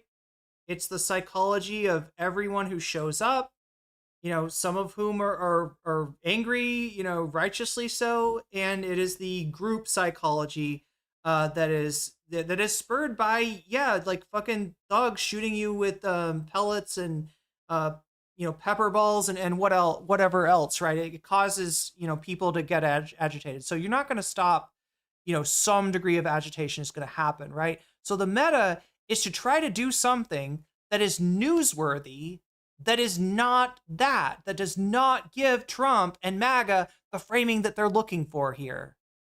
So this is why the, you know, brain rot animal thing is such a great, you know, it's not just attention grabbing, it's memeable, right? It's it's a man bites dog story. You're not expecting it. You know, it just lends itself to capturing that interest, and that's what you're trying to do. But the focus on the fun, the dancing, the smiles, the bubbles, the animals, right? And try to, you know, draw down a little bit of the focus of you know, from the anger, from, you know, because you can really zoom in on one of these situations and make the whole protest look violent and angry just by showing somebody getting pissed, right? Just by showing somebody yelling. You can do that. So, and this is something that protesters and activists in the Pacific Northwest have kind of pioneered. They've been pretty good at this, right? And getting creative too, like, right? Like when the right wingers come with their, you know, when the right wing influencers, content creators, agitators come with their cameras to try to film, right? People have figured out, like, well, if we get umbrellas, right, we can you know, kind of, it's a little bit of protection for yourself, and B, it is a way to occlude the view of said agitators and not allow them to get the clips that they want. So, right, so there's a lot of different techniques that I would call creative that the Pacific Northwest has pioneered. You know, going back to the protests in 2020 and before, and you know, this is just the latest iteration.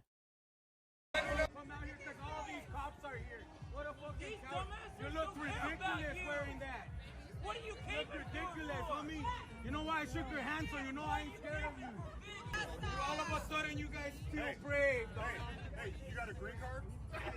Don't worry about me. Oh, you don't? Hey, see, that's what they do. This is my punch. Okay, did you hold something? Okay, this is All right, let's see what this is. Do you have a girlfriend? I'm married, honey. I'm sorry. Oh my god, what the fuck is this? It's a podcast. Okay, they're gonna react to the other thing that I saw was this Legal Eagle video. It's an insurrection, rebellion, anarchy in the streets. Oh, did you miss it? Were you at Pilates when the country descended into lawlessness? Were you scrolling on your phone when it all went down? Hate it when that happens.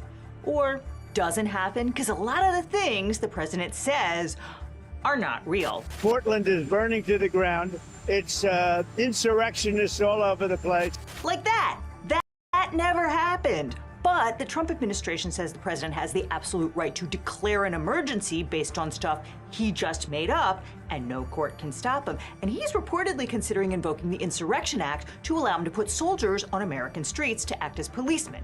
Well, I'd do it if it was necessary. So far, it hasn't been necessary, but we have an Insurrection Act for a reason. If I had to enact it, I'd do that. If people were being killed and courts were holding us up, or governors or mayors were holding us up, sure, I'd do that. I mean, I want to make sure that people aren't killed. Yeah, we do have an Insurrection Act for a reason, and that reason is not because the president makes up stories about roving bands of black-clad Antifa members burning down cities. But you can't talk about the Insurrection Act without first talking about the Posse Comitatus Act. In the United States, the military does not engage in civilian law enforcement. Back in ye olde England, the Jolly Old Saint Rick says Trump is using the National Guard and ICE to distract from the Hassan dog situation.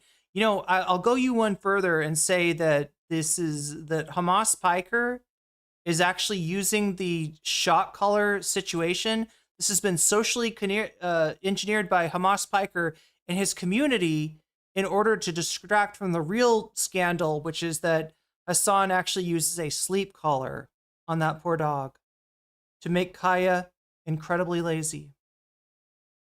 It's sad. It's sad. But it's true. And you've all fallen for it. local lawman would call up a crew of able-bodied men to enforce the law and hunt down criminals. On this side of the Atlantic, the sheriff's... Yeah, $30 a piece, that's a pretty good investment. 35K would give you 1,000 costumes. Yeah. I mean, that's the other thing, is this is something that's easy to raise funds for. Right? There is some cost to this, but yeah, it can be. It's a cost that people are happy to pay, right? Especially when they see what's going on here. YouTube and Twitch channel has its own co-runs that owns and co-runs the Operation Inflation website. No, it's really cool that people are, and I recognize that name, Ivan. It looks like maybe you don't, right? This is somebody that's kind of made a habit of attacking leftists in the past. I mean, I'm glad he's on the right issue, on the right side of this issue, but I'm not going to be giving him any free advertising, right? He uses a fat collar. Is that why she's got so much neck meat? Yeah, the fat collar is, actually where the neck meat comes from.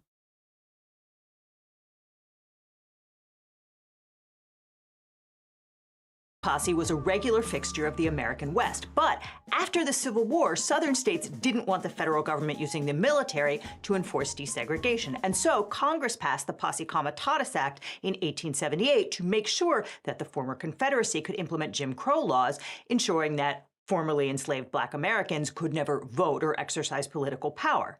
The act is just one sentence. It says, whoever, except in cases and under circumstances expressly authorized by the Constitution or Act of Congress, willfully uses any part of the Army, the Navy, the Marine Corps, the Air Force, or the Space Force as a posse comitatus, or otherwise to execute the laws, shall be fined under this title or imprisoned not more than 2 years or both. And despite its sordid origins, the Posse Comitatus Act has become a pillar of American civil-military relations. In this country, the military does not enforce the law. We do not have soldiers in the street. We have civilian law enforcement, both federal and state. And the military has its own justice system, separate and distinct from civil courts. But Donald Trump has never understood this. Way back in 2013, he tweeted, "We need our troops on the streets of Chicago, not in Syria." That would have been entirely illegal, but in 2013, Trump was just a civilian, so it didn't matter if the star of The Apprentice didn't understand the Posse Comitatus Act. Today, it matters. But Trump's understanding of civil-military relations has not evolved. And I told Pete, we should use some of these dangerous cities as training grounds for our military, National Guard, but military. As president, I will never hesitate to defend our people from threats of violence, from the horrible plague that's taking place from within. No, we cannot use American cities as training grounds for our military. Are you crazy? This isn't the Hunger Games. We have millions of civilian law enforcement officers whose actual job is to wield the police power to ensure that people follow the law. And if you think that crime rates are a good metric for how good a job cops are doing, well, crime rates are down everywhere, particularly in cities. But that's just in the real world. Over at the White House, I'm announcing a historic action to rescue our nation's capital from crime, bloodshed, bedlam, and squalor, and worse. Because of D.C.'s unique status as a federally controlled city that is part of no state, the president was able to call up the D.C. National Guard and even send in guard troops from other states. There wasn't a tremendous amount for them to do in a city of just 700,000 people, though, but that didn't stop Trump from taking credit for ending crime in the nation's capital. The capital of America was a bloodthirsty, horrible, dangerous place, one of the worst. And now it's a crime-free city, and we're going to keep it that way. Again, he did not end crime in D.C., but that did not stop him from threatening to deploy the military in other Democratic states and cities. It is getting crazy out there, and so now is probably a good time to wipe all your personal and private information off the internet. Your cell phone number, home address, email address, private social media accounts, and tons of sensitive data are shockingly easy to purchase by anybody online. But you can fight back and take control of your private information by signing up for today's sponsor, Incogni. Incogni. Oh my God. How did I know? I was like, wait, this seems like a weird pivot here. Not as weird as the pivot that some former Twitch poll people are trying to do. You know, some of the people who did their best to marginalize leftists, you know, three years ago, now trying to be like they were on our side the whole time, right? But yeah, strange pivot to go to like a privacy service from talking about the fascist takeover of the government.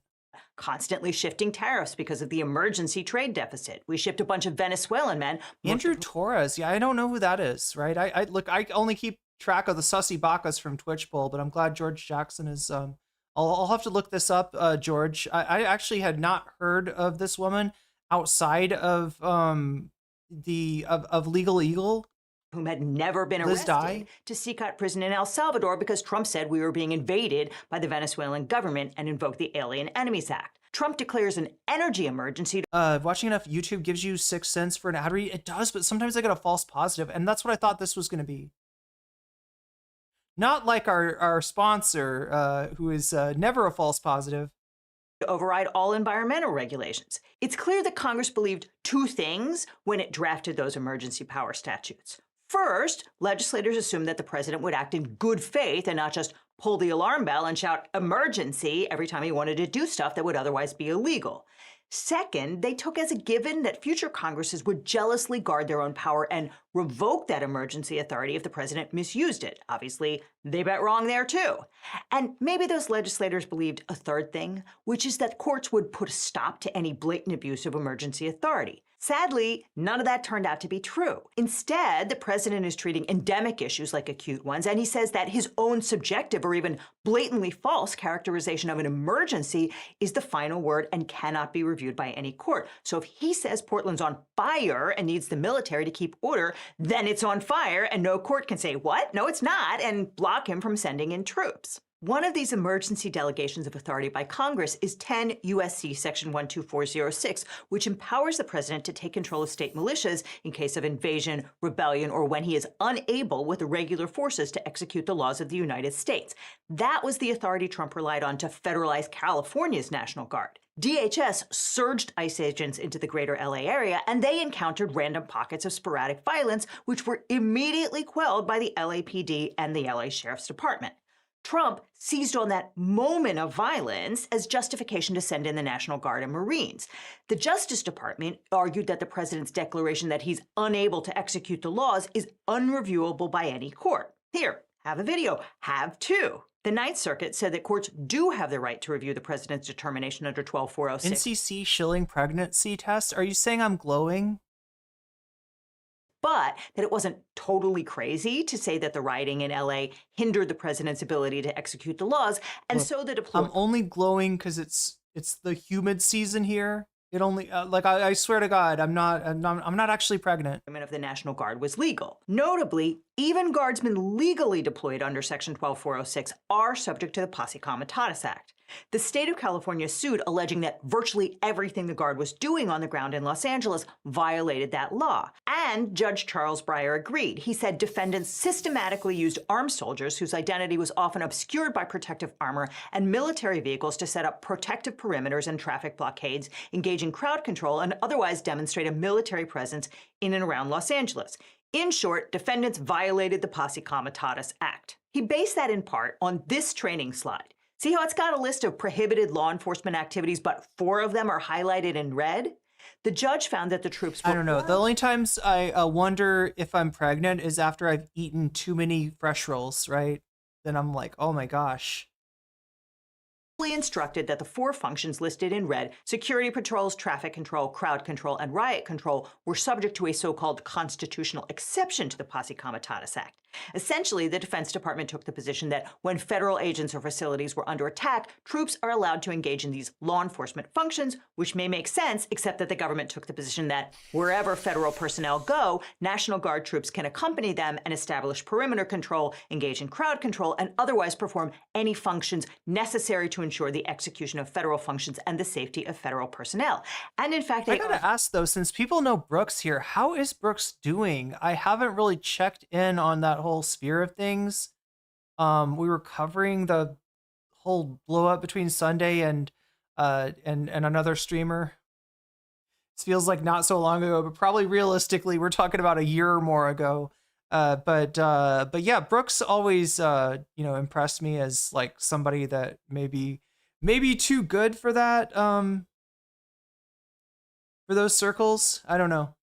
That even when there is no threat to the safety or security of federal personnel or property, the mere possibility that federal law enforcement agents might not be able to do their job could justify deployment of National Guard troops as a like was there some kind of bridge burning between Brooks and Sunday? I never really see them doing content together. Same old, same old. Lots of, yeah. Brooks is I like Brooks's theory. Sunday quit? Are you serious? Like what? Why? Brooks was like unironically the best thing that he had going. Had to move. So okay. So it doesn't. There's not like a There wasn't like, it's not like a. Wait, had to move suddenly? Oh, you're not saying that's not why he hasn't been Oh.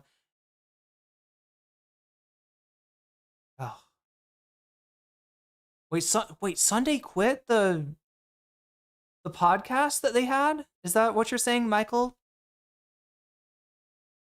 Measure, which means that the exception functionally Sunday should do kids audiobooks. Yeah, I would get those if I had kids. If I was really pregnant, chat, they'd be growing up with Sunday's audiobooks. They had a blow up. They did patch things up. Yeah. Yeah, are we pretending the law matters at this point? Yeah, you got an illegitimate Supreme Court, right? That's the whole thing. It kind of blows up like Legal Eagle's whole whole angle on politics, right? The fact that we're dealing with a Supreme Court that has destroyed its own legitimacy it is a purely political office at this point, and is, you know, basically speedrunning the U.S. towards fascism. Podcast is on indefinite hiatus. Constantly threatens to return. Sunday seems like a hard person to work with. Yeah, I would say so. I would say so. I don't always agree with the guy, but, you know, sometimes he's in the right, and I do defend him when that's the case. He just, yeah, I don't know. I think what happened, chat, is Sunday was in with some of the really nasty, toxic Twitch poll people back in the day, right? And a lot of his inability to work with better people kind of comes from him getting opinions about those people from his old Twitch poll friends, right? Remember, he came out of ChudLogic's community. And there was a little while where Sunday was kind of calling out ChudLogic in a principled way, especially about transphobia, but he literally gave it up for clout. Like that was the thing that just killed me about Sunday, right? After he takes a principled stand on what's happening in ChudLogic's community, which is, yeah, just like I mean, that was the fucking, you know, that was when it all went down.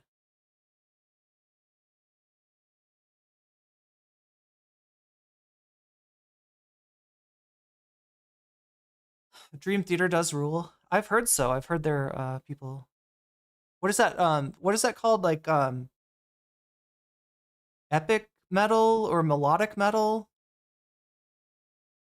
What is the kind of metal that they do called? For Sunday, it's his way or it's the highway. Howdy from Texas. Hey, good to see you, Mark Gold. Go grab some Buc-ee's nuggets for me.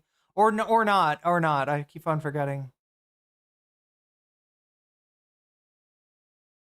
Sunday's just like that. He grew up conservative with lots of siblings. It'll turn anyone into an asshole. Yeah. Oh, no, for me, he's just kind of like I don't know. He is volatile, is how I describe him. But, you know, I've always maintained that he's right on a lot of things, right? It's progesterone metal? Prog rock. Okay. It is yeah, that's the progressive. Yes, you're correct. I'm sorry.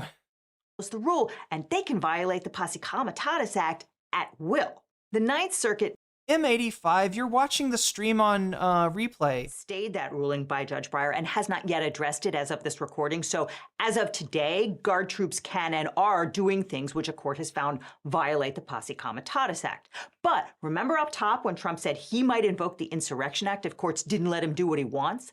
That is what he means.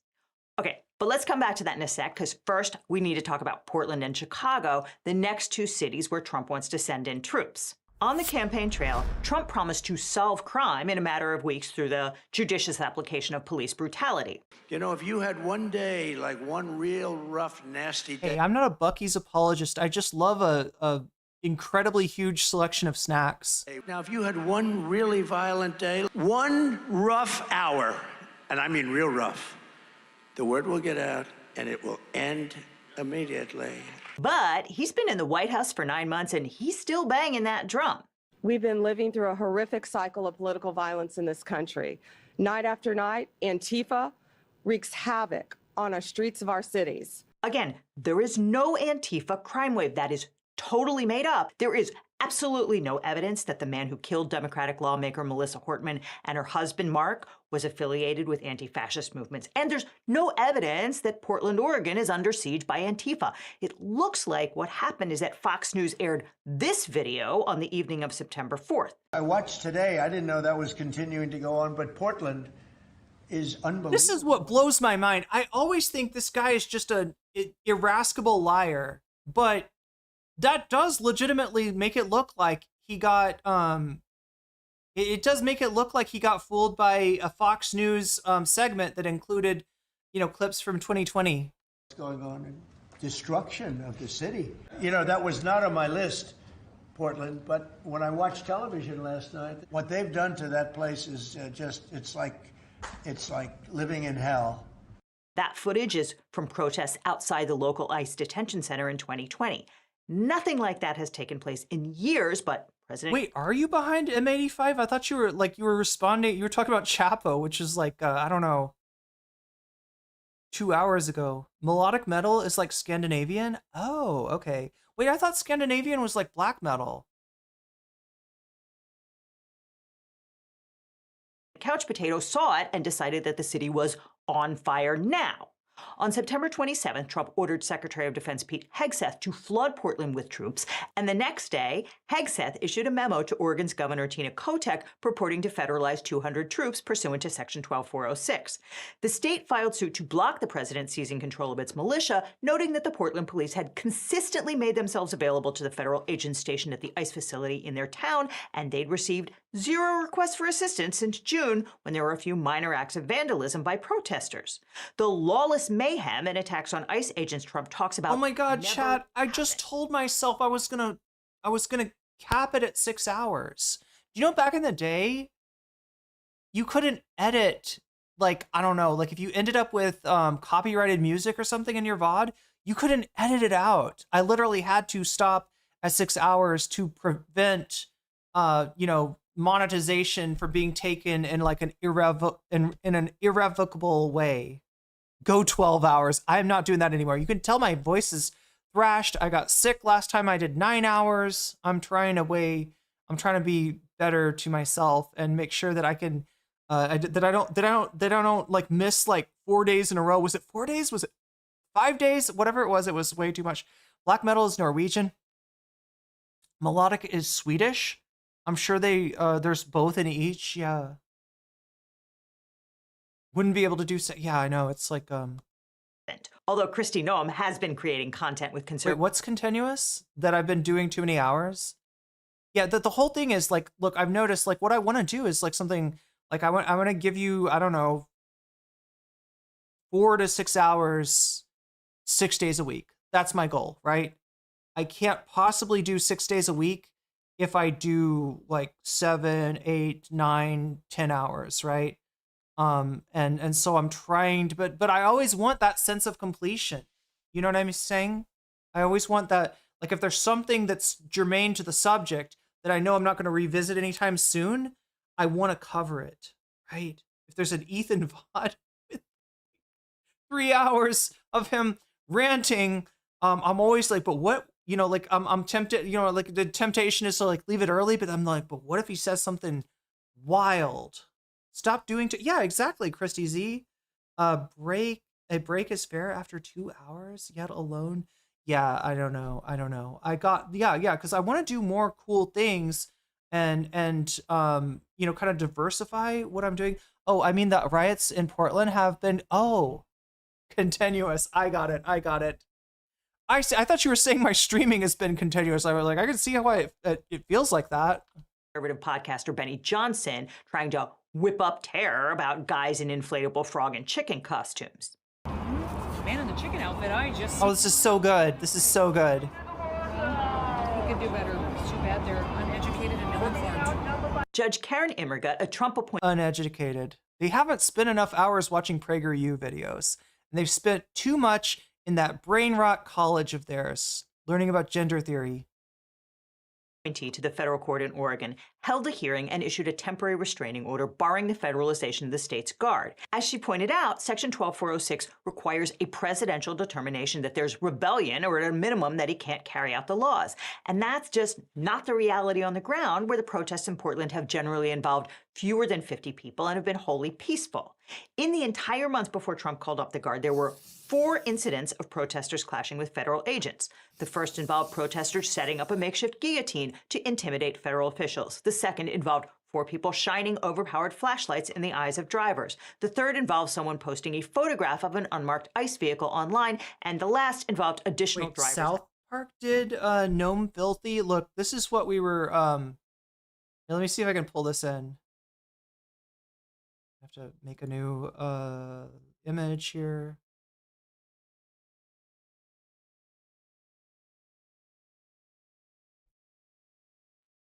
Wait, I think I've got a better one. Let me see. Okay.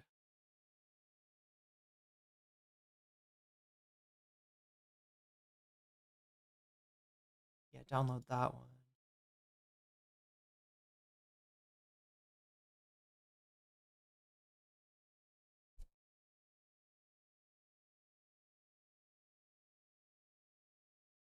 Yeah, I've been seeing this meme make its rounds a lot lately. Wait, let me see. Here it is. Oh my god, chat. And before you even ask, no, this is not it's not a new Teddy Fresh merch drop, all right? This is not Gila Klein. This is Christy Gnome. Stuff of nightmares. Huh. Anyway. Having flashlights shown in their eyes. And then, when the Trump administration tried to get around that order by deploying National Guard troops from other states like Texas, Judge Immergut held an emergency hearing on Sunday night and issued a second TRO to block the deployment of any state's militia inside Oregon. The judge was big mad, and when a judge reminds you that you are an officer of the court repeatedly, well, she's not asking because she thinks your arguments are consistent with the ethical practice of law. But the Ninth Circuit was apparently not convinced. The appeals court has not issued a ruling as of this recording, but we did watch the oral argument on October 9, and it seemed like the panel was leaning pretty heavily in favor of letting the president deploy the Guard. That's a little bit of the irony here is that because the president acted in June in LA, I mean, I don't know that we have the, I don't know, but it seems like we don't have the same level of violence going on in LA right now. But the president acted when there was violence, and you're saying, well, if you don't hit it within a narrow window, you lose your right. That just seems unnaturally constrained. You lose your right. It's not a fucking right. It's not like free speech. It's an extraordinary circumstance, which, you know, if there is like a, you know, event that causes the need for, I guess, like the National Guard to act as law enforcement or to you know, assist in a city, right? That should be a very limited sort of thing. Like the fucking right to invade your own country, the right to make people feel unsafe in their own cities, the right to override the will of the people in those cities, to override local autonomy. Like, what are you fucking talking about? Oh, if you miss your window, well, that's not fair. You know, like we want to make sure that Trump gets his, you know, there was violence at one point, so therefore Trump should be able to fucking, oh my God, abuse the National Guard. Yeah. Well, what we have is a finding from the district court that the federal law enforcement officers, unaided by military forces, were capable of not only quelling the violence in June, but also preventing it through September. These are. I'd like to ask you about some specific facts that I don't think are disputed. So the facility was forced to close. It was inoperable for almost a month, from June 13th to July 7th.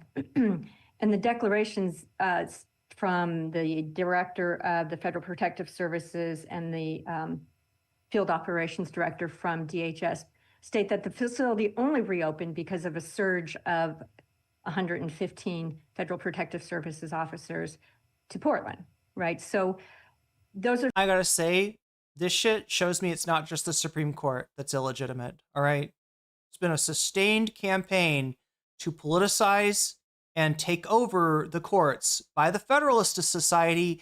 And I don't know, short of a fucking purge, and I don't mean like the purge, I mean like, you know, getting better judges on the bench, right? That's, you know, what I mean. Like, right, you know, you're not gonna fix this, right? This country is blinkered, chat. This country needs a reboot. Other facts that occurred, but that the district judge didn't consider because she apparently viewed them as. Like, forget guardrails. These people are fucking complicit in Trump's fascist takeover. Out of time, that this had occurred.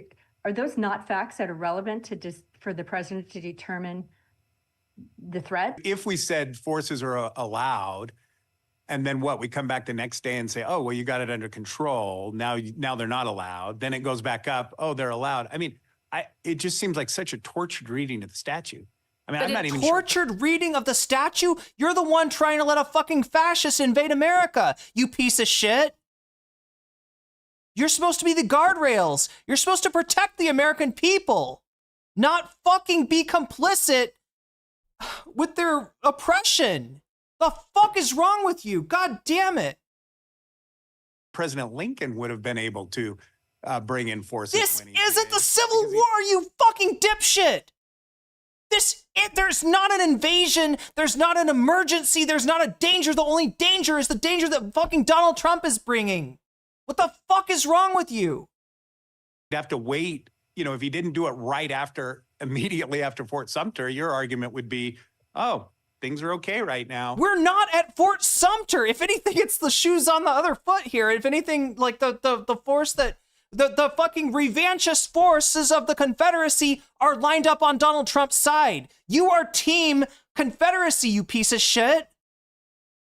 God damn it. Don't bring Lincoln into this.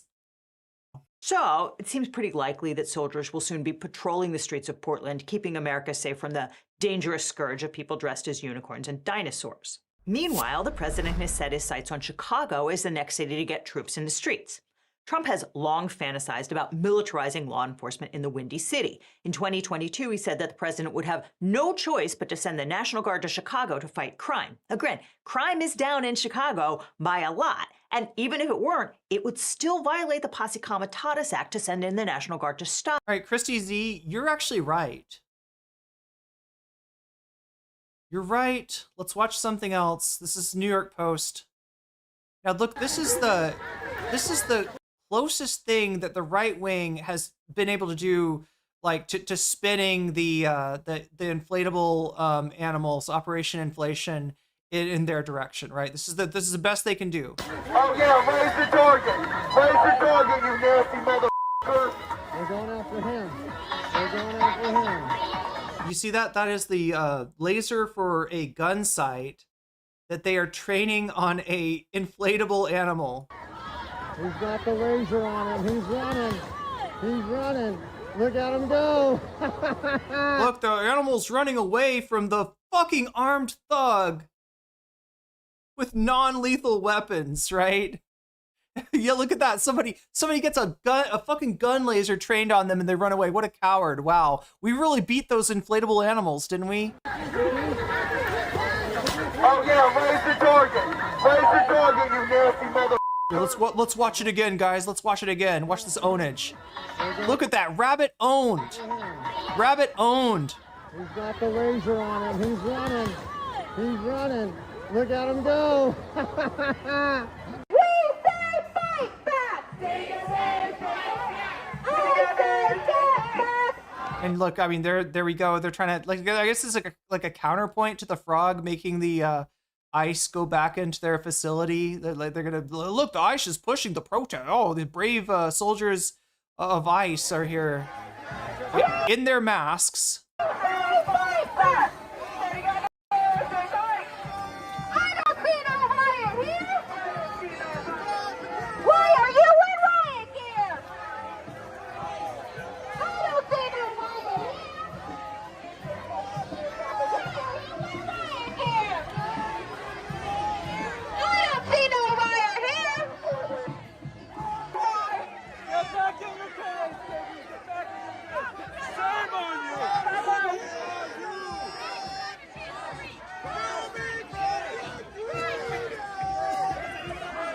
So anyway, this is like the best the New York Post can do. If you know the New York Post, it's a right-wing rag. Yeah, God, I am fucking up my voice.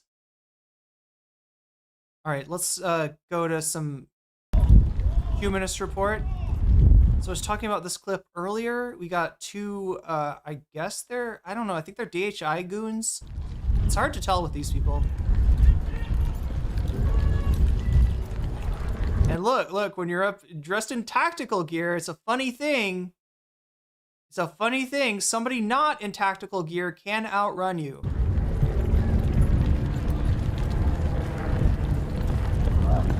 I'm sorry, outrun. I should have said outjog. This is a leisurely pace, chat. Go, go, go. Officer down. Officer down. No, he's just got to catch his breath.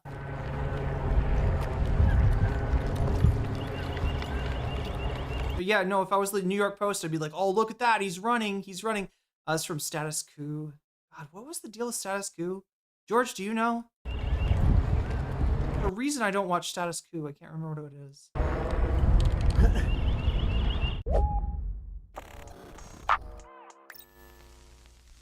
That amazing video was captured in Chicago, Illinois by John Farina of Status Coup News, and they report that those two Gestapo agents... Status Coup, there's like a reason I can't remember though. Somebody that was in TYT and decided to chase that man for no apparent reason. He was just peacefully standing outside of the Broadview Processing Center before they inexplicably chose to take away his First Amendment right. But as you saw, it didn't turn out so well for them. And for a second, I thought that the ICE agent who collapsed was momentarily trying to Naruto run to pick up speed. It did, yeah, it did look like he was trying to Naruto. He's trying to glide into the you know, the grass, right? Because he doesn't want to fall on the pavement. That'll actually hurt you. He wanted to fall on the grass, so he's like, "Can I just kind of glide? And can I put out my arms like a flying squirrel and just kind of glide into the grass, maybe?" It's like, what is he doing? I'm like, oh, he's collapsing dramatically under the weight of Earth's crushing gravity, I guess. That is so amazing. And I don't know if his colleague was stopping to see if he was okay, as if he was injured, or if he was tired too, and he's like, should we give up? But the dude, I think Loki, yeah. Like, they were never going to catch him. He just kept running, and he had more stamina than them. And, like, they knew that it was pointless. They weren't going to be able to Status Coup guy got accused of sexual assault, I think. God damn. Need to go return to ninja school. Yeah. Outrun this individual who's probably decades older than them. And I find that so hilarious. But even though this is an embarrassing video for ICE that I thoroughly enjoyed, it really does speak to how unqualified they are for their jobs. And I think that that's a benefit to us in some ways, right? They're physically unfit. But other viral videos expose how they don't know anything about the law or the Constitution. And they seemingly only got the job because they hate immigrants and love Donald Trump. And it's why nobody... Wait, it's Jordan Sheridan? I always get Jordan Sheridan mixed up with Michael Tracy.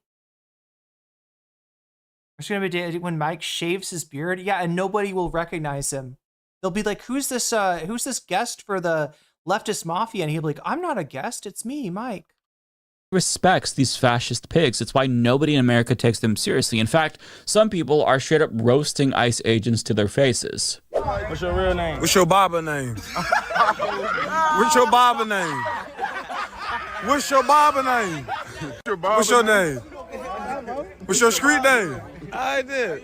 See from ICE agent looking at his. If you look closely, you can he will get cut the fuck off if it's true. I mean, it happened a long time ago, and obviously he just said TYT bad. And I mean, you know, TYT's always been a little sus, but I don't know if I buy that. Got arrested for rape? No, I don't think it's that. I think one of my chatters in Twitch is saying that Status Coup, although I'm like a little bit worried, like I don't want to say this unless we're sure, right? Because they're like, I always get Jordan Sheridan and Michael Tracy mixed up. I'm pretty sure Michael Tracy did something sus.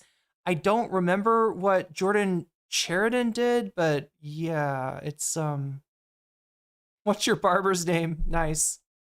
Actually see his soul leave his body. I think it was the moment that he made eye contact and then looked away and pretended like he couldn't hear that they were clowning on him. Yeah, nobody got arrested for rape, M85. Somebody in Twitch chat is saying that there was accusations of sexual assault, right?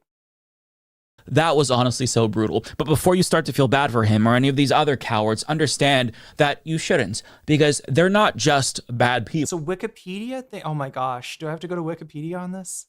That would be one thing. They're also criminals. And even though it seems impossible to fully comprehend the depths of their depravity, I'm going to try to make it comprehensible. So the Miami Herald published a story about 64-year-old Subu Vadam, who is a man that spent more than 4 decades in prison for a murder that he did not commit. And after it was revealed that prosecutors withheld evidence during his trial that would have exonerated him, he was finally released after 43 years. But before he could even go home, controversies. In November 2017, HuffPost contributor Christian Chiakulas accused Jordan Cheriton in a HuffPost vlog of sexually assaulting an activist, and reporter Carly Hammond, who worked with him at his former news organization, Truth Against the Machine. Oh, I thought it was something. Wait, yeah, no, there's something to do with the Young Turks here. The accusation impacted Sheridan's standing. Oh, I see. So he got fired from the Young Turks after this accusation from his time at Truth Against the Machine came out. So TYT cut ties with him, for which he was put on leave following the article. Sheridan said he was stunned at the accusation, and 2 eyewitnesses came forward backing up Sheridan's account. Citation needed. God damn. It's so hard to find anything definitive, right? It's like, okay, there we go. I just need the citation for that. Citation not found. So anyway, that's his claim, or that is the somebody. Why do they put it in the article though if they don't have a citation for the 2 eyewitnesses? HuffPost, which did not vet the blog post before publishing it, took it down within 24 hours. Chiakulas later walked back the accusation, saying the reason I wrote the story is hard to explain. The circumstances around which it was written are complicated. I rushed out that article and was thrust into the middle of it. In hindsight, it was a bad way to go about it. TYT wanted to distance themselves from the incident in order to protect their image and fired Sheridan when he refused to resign over the false oh my gosh, this Wikipedia article is a mess, all right? So there's definitely, like, you know, TYT later revised their initial public statement on January 12th, 2018, saying, this chapter is now closed. Sheridan settled the matter with TYT. Wait, settled the matter? We're not talking about, like, settled, like, a settlement in court. 45? God. Liberal HuffPost scraps contributor network amid tsunami of false information from Fox News. It's a Fox News article that this is based on. Yeah, look, it's a bit of a mess. I don't... Settled the matter with TYT on January 18th, 2018. HuffPost fully removed their contributor blogging platform due to misuse and unverifiable postings. So yeah, not only involving TYT, also HuffPost.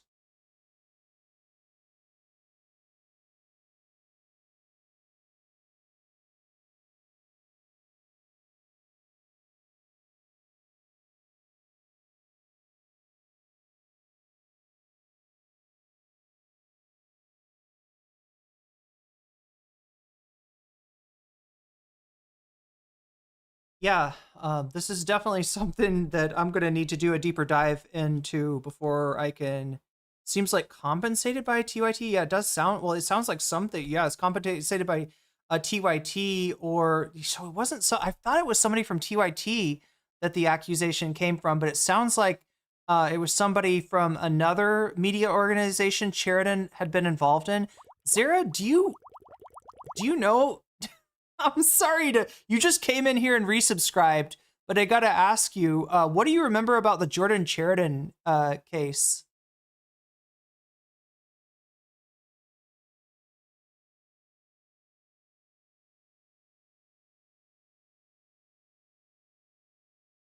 I'm looking at the Wikipedia article and it's messy. Like, right? It sounds like it's, you know, the tone of the article is exonerating, but, you know, some of the key citations are missing. I'm sure there's like an active talk section on that Wikipedia. They were doing work for TYT was my recollection. I remember the whole thing. Nice. Zara remembers the whole thing. I'm so sorry. You just came in. It's the first thing in the. It's very early for people, or maybe I don't know what. It's like, oh, it's 8 in the morning. I thought it was earlier than it was. Well, look, status quo could be a. They're not mutually exclusive, Christy Z. Like, bad people can do good work, right? And you know, just because somebody does good work doesn't mean they haven't done anything wrong.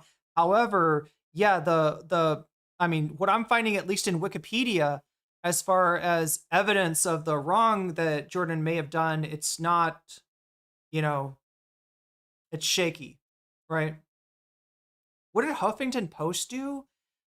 They had a blog. There was an article written on the blog. It implicated Jordan Sheridan, who's worked with TYT and now works at Status Quo. That's where the clip from Mike's video, the clip that we started off on, comes from, is from Status Quo. But Zara, I think, remembers the whole incident. I'm so sorry. I feel like I'm putting her on the spot. Do you mean the scandal with Jordan running his own media company? Oh, wait, was that Jordan or was that Michael Tracy while working for TYT and TYT staff and equipment? Yeah, the sexual I believe there are sexual assault allegations.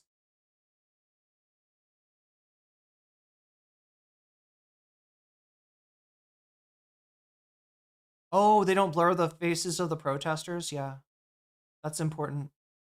Interviewed by Status Quo at a Bernie rally, was not interviewed by, by Jordan, yeah.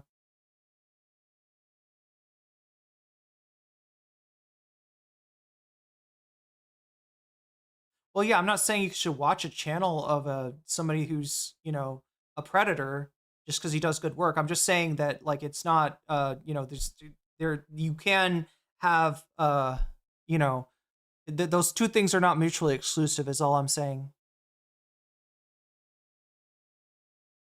No, like, I mean, the story may be, the allegations were from employees of, yeah, his independent company. That's called, God damn it, I didn't mean to do a deep dive. I'm supposed to be, look, chat, if this was the Flintstones, this should be the thing where Mr. Slate blows the whistle and Fred slides down the dinosaur to get in his car and shit like that. That's just like, you know, closing time and shit. And I just want to, like, I don't know. I feel like I've opened up a can of worms and I don't want to, you know, implicate somebody falsely, but at the same time, this Wikipedia article is kind of a mess. So I can't tell if these are, you know, allegations that have been debunked or not. Yeah. So yeah, what is that called? Zara mentioned Jordan Sheridan's news organization, Truth Against the Machine, is what this is called. Yeah, I guess the whole question would be like, what does Carly Hammond say? Carly Hammond is the alleged victim. Sheridan supposedly has 2 eyewitnesses that are backing up his side of the account. But the problem is that Wikipedia is missing the citation for that. That's the one thing, right? That would be, you know. And I don't see where, like, Carly Hammond, you know, themselves has weighed in.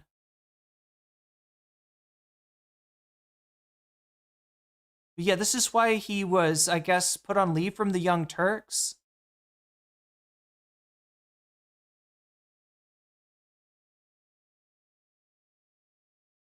TYT revised their initial public statement on January 12th, 2018, saying the chapter is now closed. 44. Okay, let's see if I can pull up this. Young Turks on Twitter. What is this? Oh God. Is it going to be a Twitter link that they've deleted? Or Twitter post that TYT's deleted? TYT and Jordan Sheridan have reached a mutual settlement. While Jordan and I had disagreements while he was working for TYT. Wait a minute, I'm so confused. Is this Jink speaking? It's the Young Turks Twitter account, right? I'm assuming this is Jink speaking. TYT and Jordan Sheridan have reached a mutual settlement. While Jordan and I had disagreements while he was working for TYT, we never said or meant to infer that he stole anything for us. Okay, so the whole thing about stealing equipment, TYT this is about the stealing of equipment. Oh my God, chat, this is such a bad Wikipedia article, right? They've got this in here implying that this is TYT weighing in on the accusations of sexual assault. Like, I mean, honestly, like, you know, stealing equipment. I mean, this would be the accusation, I think, was that he was using equipment that he was loaned by TYT in an unauthorized way, right? I think the accusation is just that he's, you know, there's equipment that he had from TYT that they gave him to work on TYT projects, and he was working on his own projects. That's not nearly as, like, I care way less about that than if the guy did sexual harassment or did sexual assault. And again, this is where you know, supposedly there's two witnesses backing up his side of events, but they don't have the citation. Yeah, whoever this one of the like, I always find myself defending Wikipedia, like, you know, that it's not as unreliable as people say, but holy shit, this article is a mess. All right, let's see what we've got. Zara says the allegations were from of his independent company. Yeah, Carly Hammond, I think, is the person in question. But the thing is, they don't cite anything from the person. They just cite a now deleted Huffington Post blog from somebody else. There was quite a quiet TYT investigation, and they separated with him. TYT didn't weigh in on the sexual assault, and Jordan sued the Huffington Post for the reporting that, and Huffington Post has taken down the blog. In fact, they've taken down the whole, like, that blog thing that was written on. It no longer exists, I think, because of this issue. Oh my God. And now we got Hassan Dog.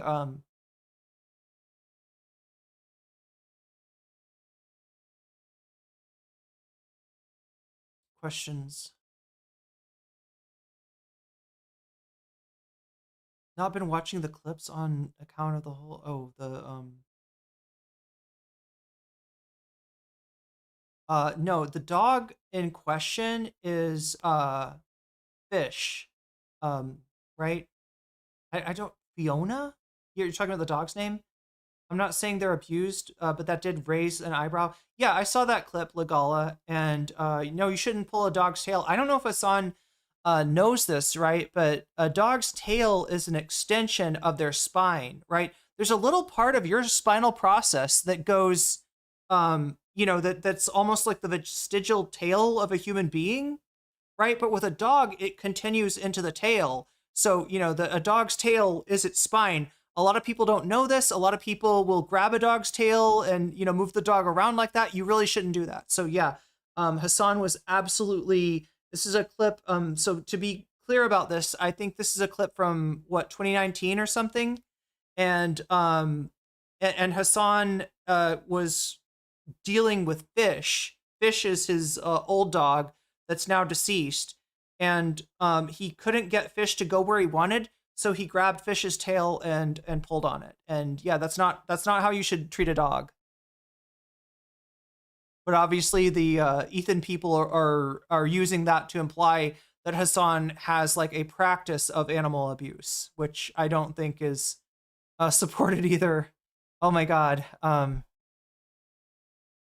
No, this is complicated stuff, right? Because, you know, like, when you're talking about his dog, people think Kaya. As far as I know, he never pulled Kaya's tail, and hopefully he knows now not to, you know, not to Like a dog's tail is not, it's not to be pulled. I get, but I mean, I don't know. My little sister used to pull our dog's tail growing up. A lot of people I think don't know this, right? That there's some, potential danger in pulling a dog's tail. She also used to use my dog as a pillow. I mean, she was like the baby of the family, right? So she kind of got, people tended to let go some of the things that she did that weren't exactly great. But yeah, she used to like literally like lay on him like a pillow. And then he was so nice. He would just like growl, but not like a threatening growl. It was like, please don't do that. Please don't lay on me. Like, you know what I mean?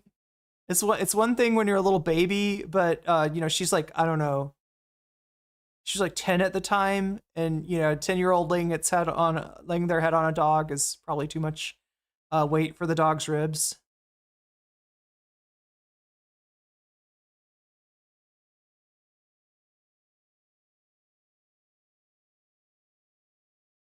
Well, Metal Slime, I'm not trying to talk about Collargate here.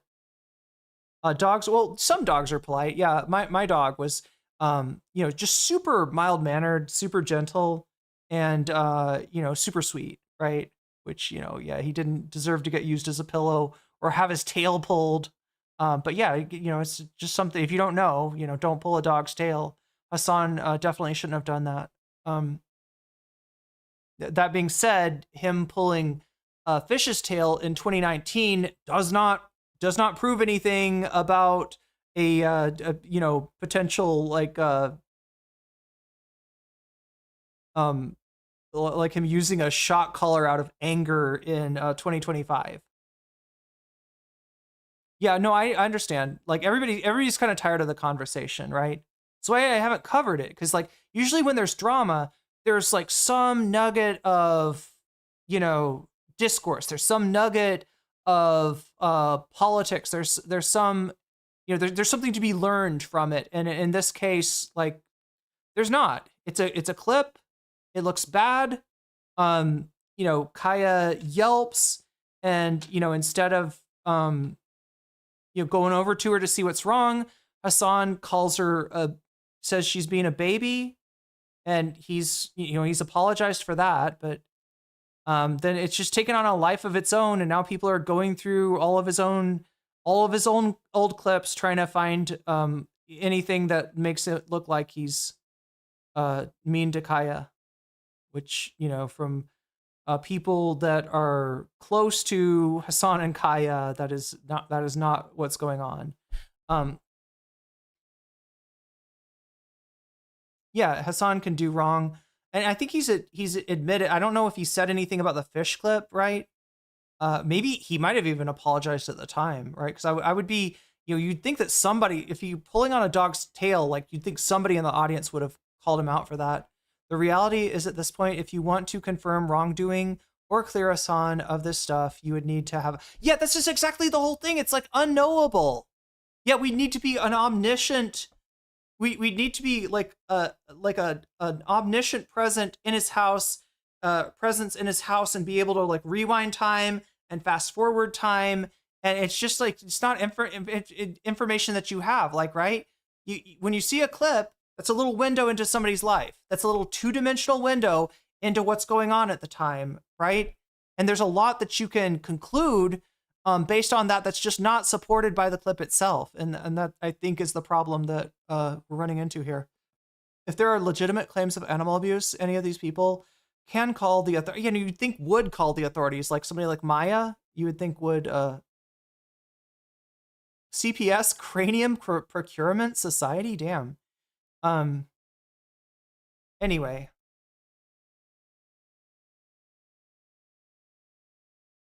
We need the Minority Report thingy. Oh, I've never seen that. Is that good, Minority Report? I certainly know these bad actors do not care about animals. Yeah, no, I'm with you, Legala. I'm with you, right? I don't love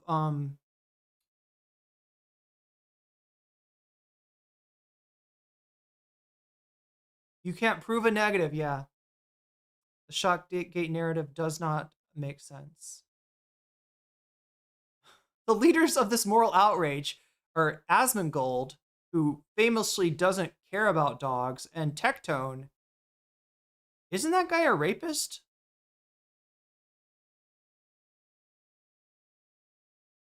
Isn't he like a second generation rapist? I feel like didn't his dad get kicked out of the military for something like that? And then he's got credible accusations on him, more credible and more clear cut than anything, against Jordan Sheridan. The witch hunt of the situation. Yeah. And look, if you've been through an online witch hunt like I have, part of you wants to, weigh in on the situation. But again, when I look at it, I just can't justify like talking about. So there's not a nugget of importance there, like there is with the Ethan thing, right? You got sort of Palace. You've got Gaza in the background of the Ethan thing, so it is a vehicle to get views towards a discussion of what's going on in Gaza. This is just I don't know what the best come out of this is people start caring about animal. I don't think they do though. This is the whole thing, chat, is so many people do like cruel shit to their pets. The way that we treat animals in this society is fucked up. And as Ostenox commented, Hassan is guilty of supporting animal abuse, right? He absolutely is. You've seen him eat chicken? How thousands of chickens have died for Hassan's protein regimen, right? So yeah, I mean, I don't know what you want to do with that, right? But yeah, he's not being called out by level 5 vegans. He's being called out by Ethan Klein, Asmongold, and Tectone, and Destiny, and Dan Saltman, who I really am starting to think, chat, that Dan Saltman deserves a little bit more attention than he's gotten. So much of the bullshit that happens on the internet, like somehow traces back to Dan Saltman. Anyone went to a dog park for 20 minutes and they try. The other thing about these shock collars, right? Is that they're for sale on Amazon. Like, right? There's a gazillion different models. I don't know because I haven't looked at one. I haven't felt, I haven't put one on myself and felt it. I don't really know if the electrostimulation collars are like a, if they're hurting the dog or not, right? I also don't know that about Ethan's, his, what do you call that? The pinch collar? The collar with all those metal prods that are poking into his dog's neck. So I don't, so I can't, some of the stuff I can't even weigh in on without doing more research. But what the research that I've done so far has shown me that a lot of people, if these collars are for shocking your dog, there's a fuck ton of people out there shocking their dogs, right? Because these collars are, pretty widespread. Pinch collars do hurt.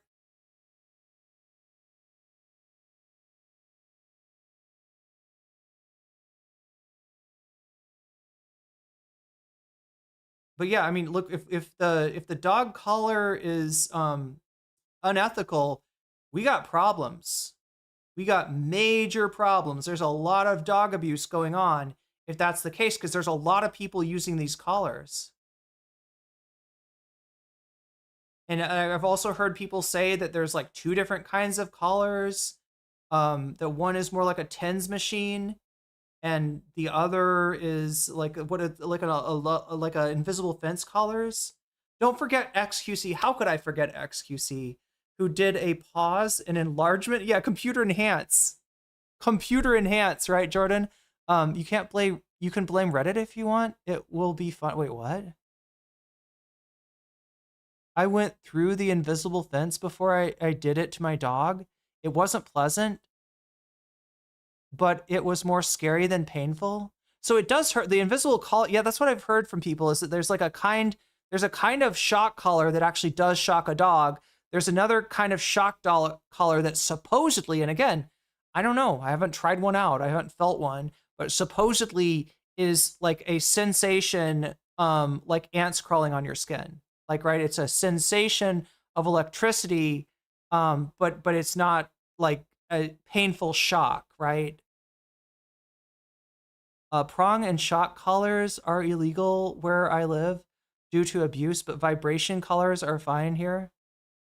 And that's the other thing too, is that like one of these, the models that, so yeah, like I had it, there was a picture of a receiver or a remote that Hassan had on his desk for a collar, right?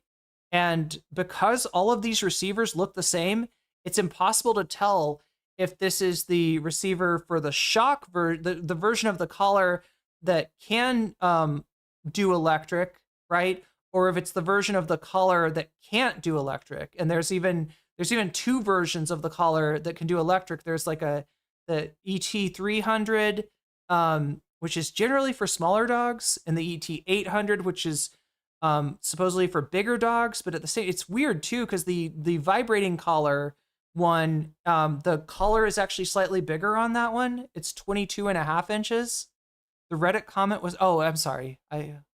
Final word on the Jordan stuff, being in charge of a media company and getting inebriated and having sex with colleagues. Oh, okay. So that part is confirmed then? That he was having sex with his employees, colleagues, employees, or contributors? But the part that's disputed, it sounds like, is the question of consent, I guess. Extremely poor judgment. We will never find out the truth of the situation. Yeah. So it's hard to know if it's a issue of a power imbalance, a power differential, or if it's an issue of a unwanted sexual contact. I don't use shock collars or invisible fences. That was my family dog growing up. It was like one of those, wait, what's like one of those, your food is ready beepers? Oh, like from, wait, your food is ready beepers. You're talking about like a restaurant beeper? Like your table's ready kind of thing? Vibrates in your hand to let you know your order is ready. Oh, wait, that's the vibration. Yeah. I don't think anybody's like, I don't think anybody's, saying that the using a vibration collar would be a problem.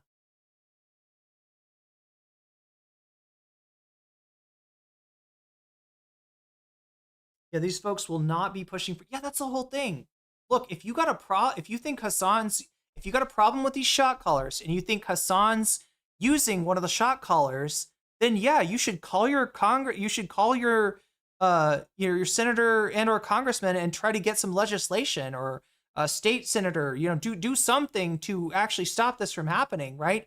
I can't say whether this collar, these electro, what do they call it? Like the electrostimulation collars. I can't say whether this is like,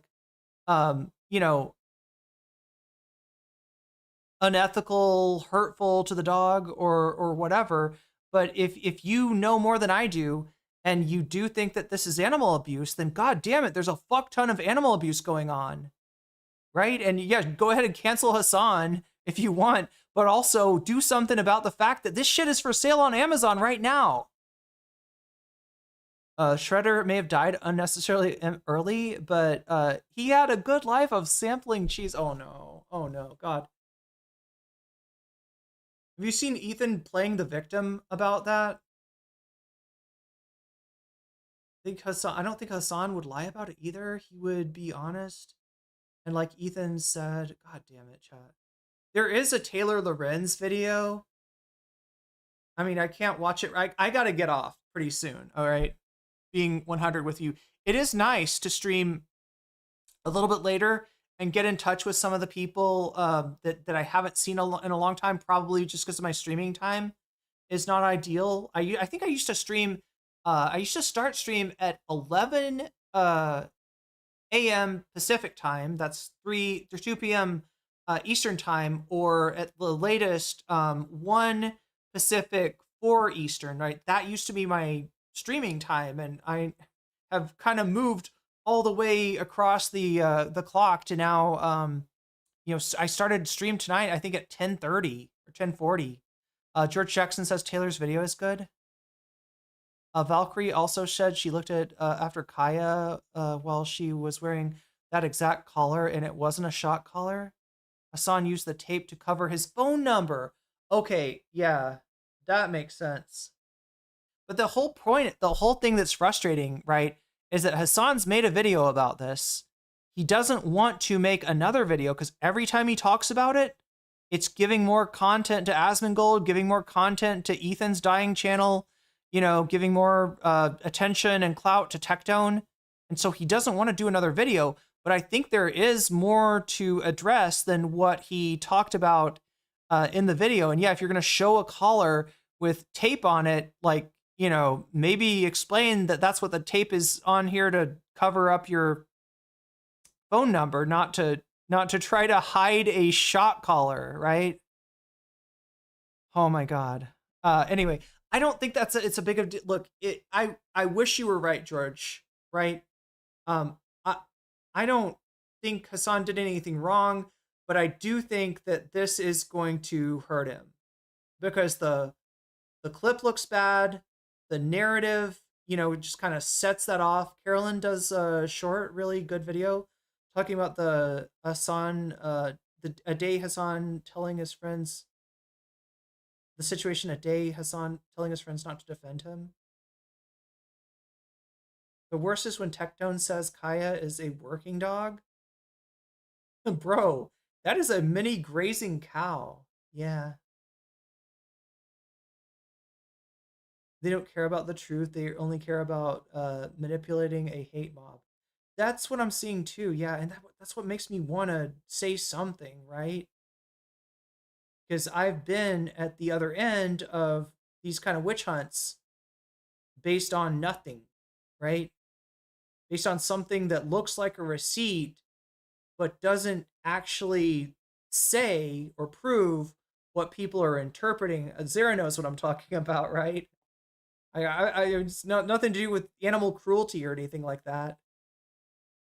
But, you know, if you believe certain people on the internet, especially certain deep fried people, you might think that I have compromat on literally every streamer out there, including people that I've never talked to or about, people I haven't ever even really thought about. Yeah, you would think that I was in possession of some amazing information.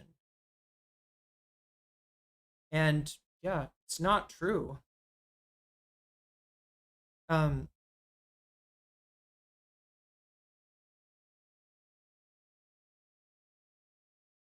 Anyway, chat, I got to do the right thing for me and the right thing for the stream, which, as much as I am enjoying in talking to some faces I haven't seen for a while, and it is nice to see you again. And I'm sorry that my stream time changed, right? I don't blame you for not being here for stream.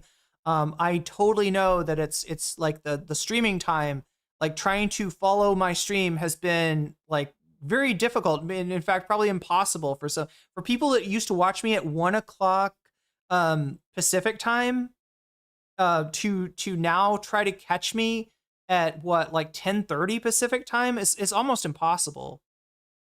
But yeah, I need to get some sleep. I need to take care of myself. I don't know if I'll be on tomorrow. I do feel like I hurt my voice again. And maybe I'm not completely over being sick, which sucks. Cause like, yeah, I don't know.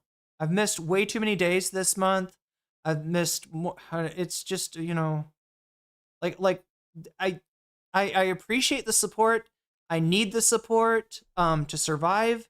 And when people show up and support me, I always want to give them something for that. And it's, you know, my,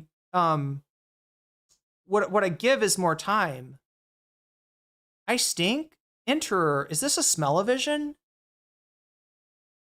Can you smell me? Don't ban this person. I want to hear more. Enterer. Also, how did you get your name? What do you enter? I want to know more about the world of the enterer. All right, chat. Look, let me just like interrogate this chatter, and then we'll end stream.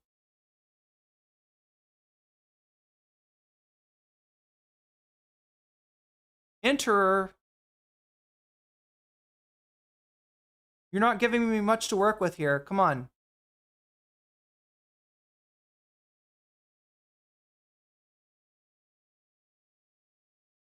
I need to know what you enter, enterer. What do you enter? Why are you the enterer of stinky tests? I love Vosh. Okay, so you enter horses, maybe? Please don't say it's like short stack goblins, or else I will ban you. I will ban you if you're talking about entering the underaged.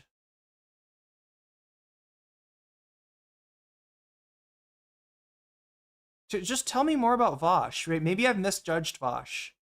Maybe I got the whole Vosh thing wrong, and he did nothing wrong. He just really loves short stack goblins, and I didn't understand the context, I guess, right? I should have watched the context video with more of an eye to detail, right?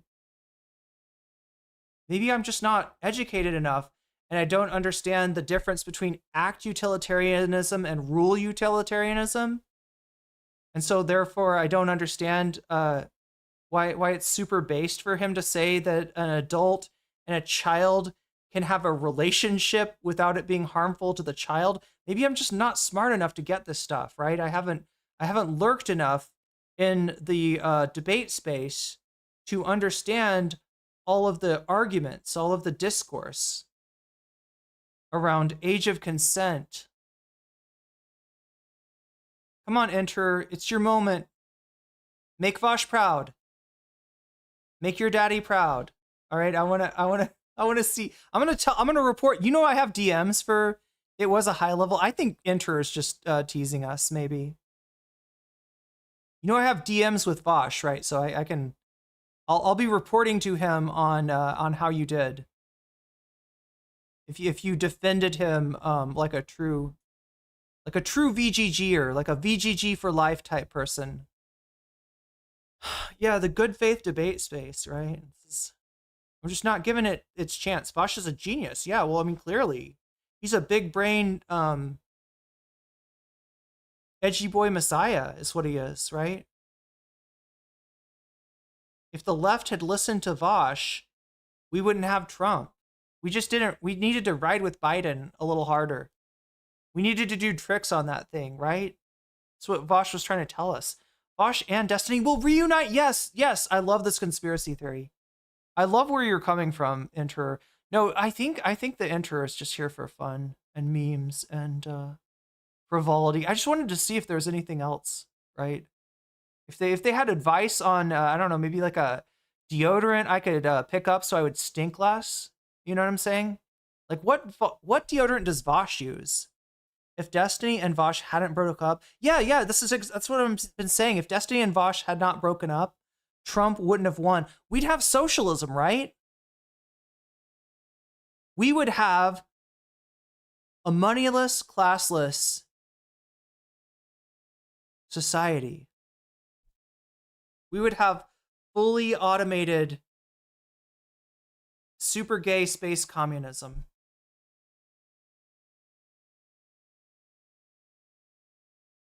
Yeah, moneyless, classless, stateless.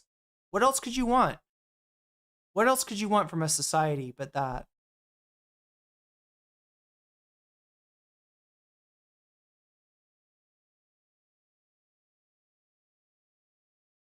You should use mane and tail. I actually had a roommate who used that and swore by it. Like I think was it the shampoo and conditioner, or was it just the conditioner? Some people say that it's a horse shampoo, chat, but they sell it in like human stores. Yeah, we were so close. We really were. Anyway, chat, I better get to sleep before I completely trash myself and make my next stream take longer to come out with.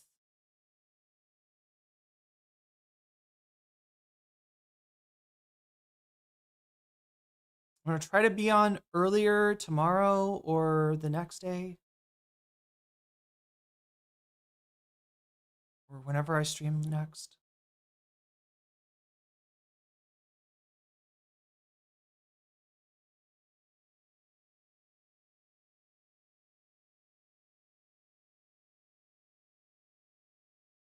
All right, let's raid you into lesbian hot sauce.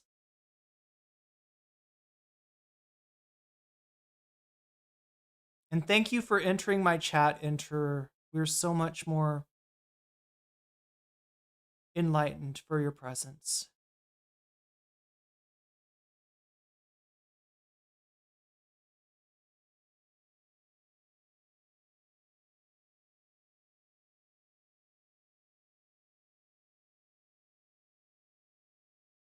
Wait, please tell me I did. Okay. It's really easy to raid somebody right before they raid, and then it ends up being this whole fucked up thing. Twitch should just make it like, they should make that something where it's like, you got hit by a double raid. So yeah, Lesbian Hot Sauce is playing some Cult of the Lamb tonight. And I think you might enjoy this. But that's it for me. Thank you, mods. Oh my god, I gotta thank my patrons. If you support me on Patreon at the $5 level or above, you get a fancy shout out at the beginning and end of each stream. With my last dying breath, that I'm almost like lost my voice here, right? But I'm gonna shout you out. Shouts out to User, shouts out to JMB, shouts out to Brian, shouts out to Emily French, shouts out to Big Al of the Cake Mix and the Remix. Shouts out to Direful, shouts out to Sarah, shouts out to Issimandius, shouts out to Steven Sayers, shouts out to Animus, shouts out to Oral Ellipsis, shouts out to Nadia Yvette, shouts out to Choki, shouts out to Moe Noape, shouts out to Funky Monkey, shouts out to Temporal Insanity, shouts out to Good for Gabby, shouts out to Jules K, and shouts out to Buffy Geek, and a fancy shout out to Rachel K, to Omega Star, to Crystal Saphira, and to Zara Xerix. And thank you for coming in clutch with the old school TYT lore. I've been nocommentchick, Irene Geller. I'll be back at you as soon as I can. And yeah, probably trying to figure out some better reward than staying on for 7 hours. It's still pretty bad. It's still pretty bad. I shouldn't be doing 7. There we go. Shouts out from Lesbian Hot Sauce. Go give a follow on Twitch if you're not already. And yeah, enjoy the video games over there. I will see you soon. Okay. I might have to take another day off. I'm going to try to stick to the 6 days a week for shorter hours and figure out something else to give as a reward. I don't know.